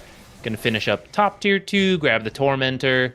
Look for Jenkins tried. He went in, tried to steal this, but unfortunately they had a Crimson Guard that absorbed all of that damage. So ends up just dying instead. The thing that is impressive, though, is Far Studios has 19 kills. I will say that is the most impressive part of this whole thing. He's not in range for the hook, is he? He is! 20 kills soon. Copy up onto the high ground, and that might be enough to find the kill. Yeah, it is. Big Sonic Wave out from Annihilate. Finishes off that sniper. Nicely done. As the Wind Run. Radiant's top tower is under attack. The Wind Run unable to chase. I guess Whirlwind expiring there as well, so kind of becomes spooky. Yuma objective gamer. Like, okay, I see my mid sniper in the enemy base. I'll just focus objectives over here. Another Clean up a tier tier 2 down. on his own. I think you can just force mid if you want to. Maybe you wait for sniper if you want to play it safe. But even if you take sniper's gold out of this, you still have a 16k gold lead. Oh, what a hook onto Fly. Nice hook from SVG. Oh, nice nightmare dodge for now. Yeah, dismember, but an Orchid is there. Fly still alive. The Shackle is out. They've got the Mortimer Kisses. They will get themselves another kill. Up to 21 now. That's a huge bounty. Look at the amount of gold he gave. Lelis will cancel Annihilate's TP. Oh, this is annoying. I mean, he's fine. 6 But- Lotuses here. Yeah, that's unlucky. He's on his way to his Shivas, which I do like. Are scanning. 4 in the bottom lane too. Oh, you Gunner know a has change to that we fight. need to revert? We need to revert locking Lotuses. You Yeah, rarely that's the see the worst large change ever. Lotuses now, ever since they did that. It is so hard to hold them. That change I actually hated. But I think Yeah. maybe they were annoyed that people would just lock them for the whole game, but I don't know. Top lane, they're going to see them get on top of Copy. Nice concussive grenade to get away. Gunner botsing in. Yuma's here with an amplified damage and a Bloodthorn. Whoa, Jenkins, you're in trouble. He's going to die to the Soul Burn. Meanwhile, the rest of the team getting pursued here. Drums are out. Annihilate has a blink up again here in a second. Big Sonic Wave, but the damage is overwhelming from the side of Nouns, and Yuma's got that Bloodthorn back off cooldown. Triple kill for the Alk. As this game, we're not going to see, you know, Fart Studios GG out as expected, but they're down 33,000 now. This time you have the Pudge hooks to pull them into Fountain, and there's no Bristleback that'll kill you. Now, last time you had to use Force Staffs and Kunkka Shard. That's just, you know, it's not as good as the good old classic Pudge hook into Fountain. Unironically, that might be the entire game plan behind the Pudge pick. I'm not even joking. They may have looked at this game and been like, we're going to get Fountain camped again. Get the Pudge. We have Gleipnirs, we have Blink Stuns. We'll just hook them into Fountain. That might have been the game plan all along. All right, do you fall back for Roche? Seems like Yuma's on his way up there. Ooh, Familiar's there to continue to stun them up, but Gunner in a lot of trouble. Is he going to be able to get saved? No. Beautiful kill. The hero plus both Familiars. That is 2,200 gold for the Visage. Plus the Familiar is almost 2,500 gold total for that kill. A lot of gold. Meanwhile, Roshan's dead. Age is going to go into the hands of Copy. Yeah, I don't think Yuma can really die if he's with his team. At least if his ult is going, so makes sense to give it to the much squishier sniper. Yeah, they're smoked up bottom, or is this just an invis? Oh boy, Annihilate's gonna get found. Bloodthorn is out into the stun. He's actually stuck in the trees and can't get to the Queen of Pain. The hook actually connects from SVG. They find Lels. He's trying to run away with the boots. He's so dang quick, but it's not gonna be enough. Whirlwind out from Yar will help secure the kill. The Nightmare now from Fly. Huge Gleipnir. What? Copy is on the side, just laying into these heroes. The Assassinate will finish the job. And now Gunner as well as Yuma will clean up the rest. The damage from the sniper. Oh my lord. Man activated. Gleipnir just killed 3 heroes almost. That was ridiculous. SVG's tanky with all his bonus strength, but not tanky enough. That's all 5 heroes dead as the enemy is in front of your base. This is where people would typically GG out, but this is actually just the bait, getting ready for the Fountain hooks to bring them back into the game. True, true. They are. You need to start placing training. observers right in front of your Fountain. You know, bait them to come in to D-ward, get free stats.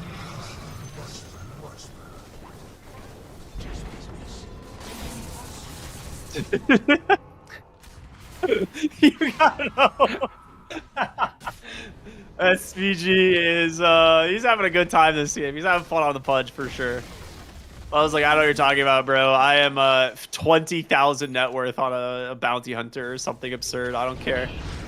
Jenkins front lining for his team, pops the Crimson Guard, trying to keep his tower alive. Hook connects onto Copy, but he gets the Hurricane Pike out just in time. SVG now on the run. They're going to be forced to pop the Stampede. Yuma goes in, pops the stun. The Bloodthorn is out. There's a Whirlwind, but a Hex. Nicely done from Gunner. Will stop Yawar.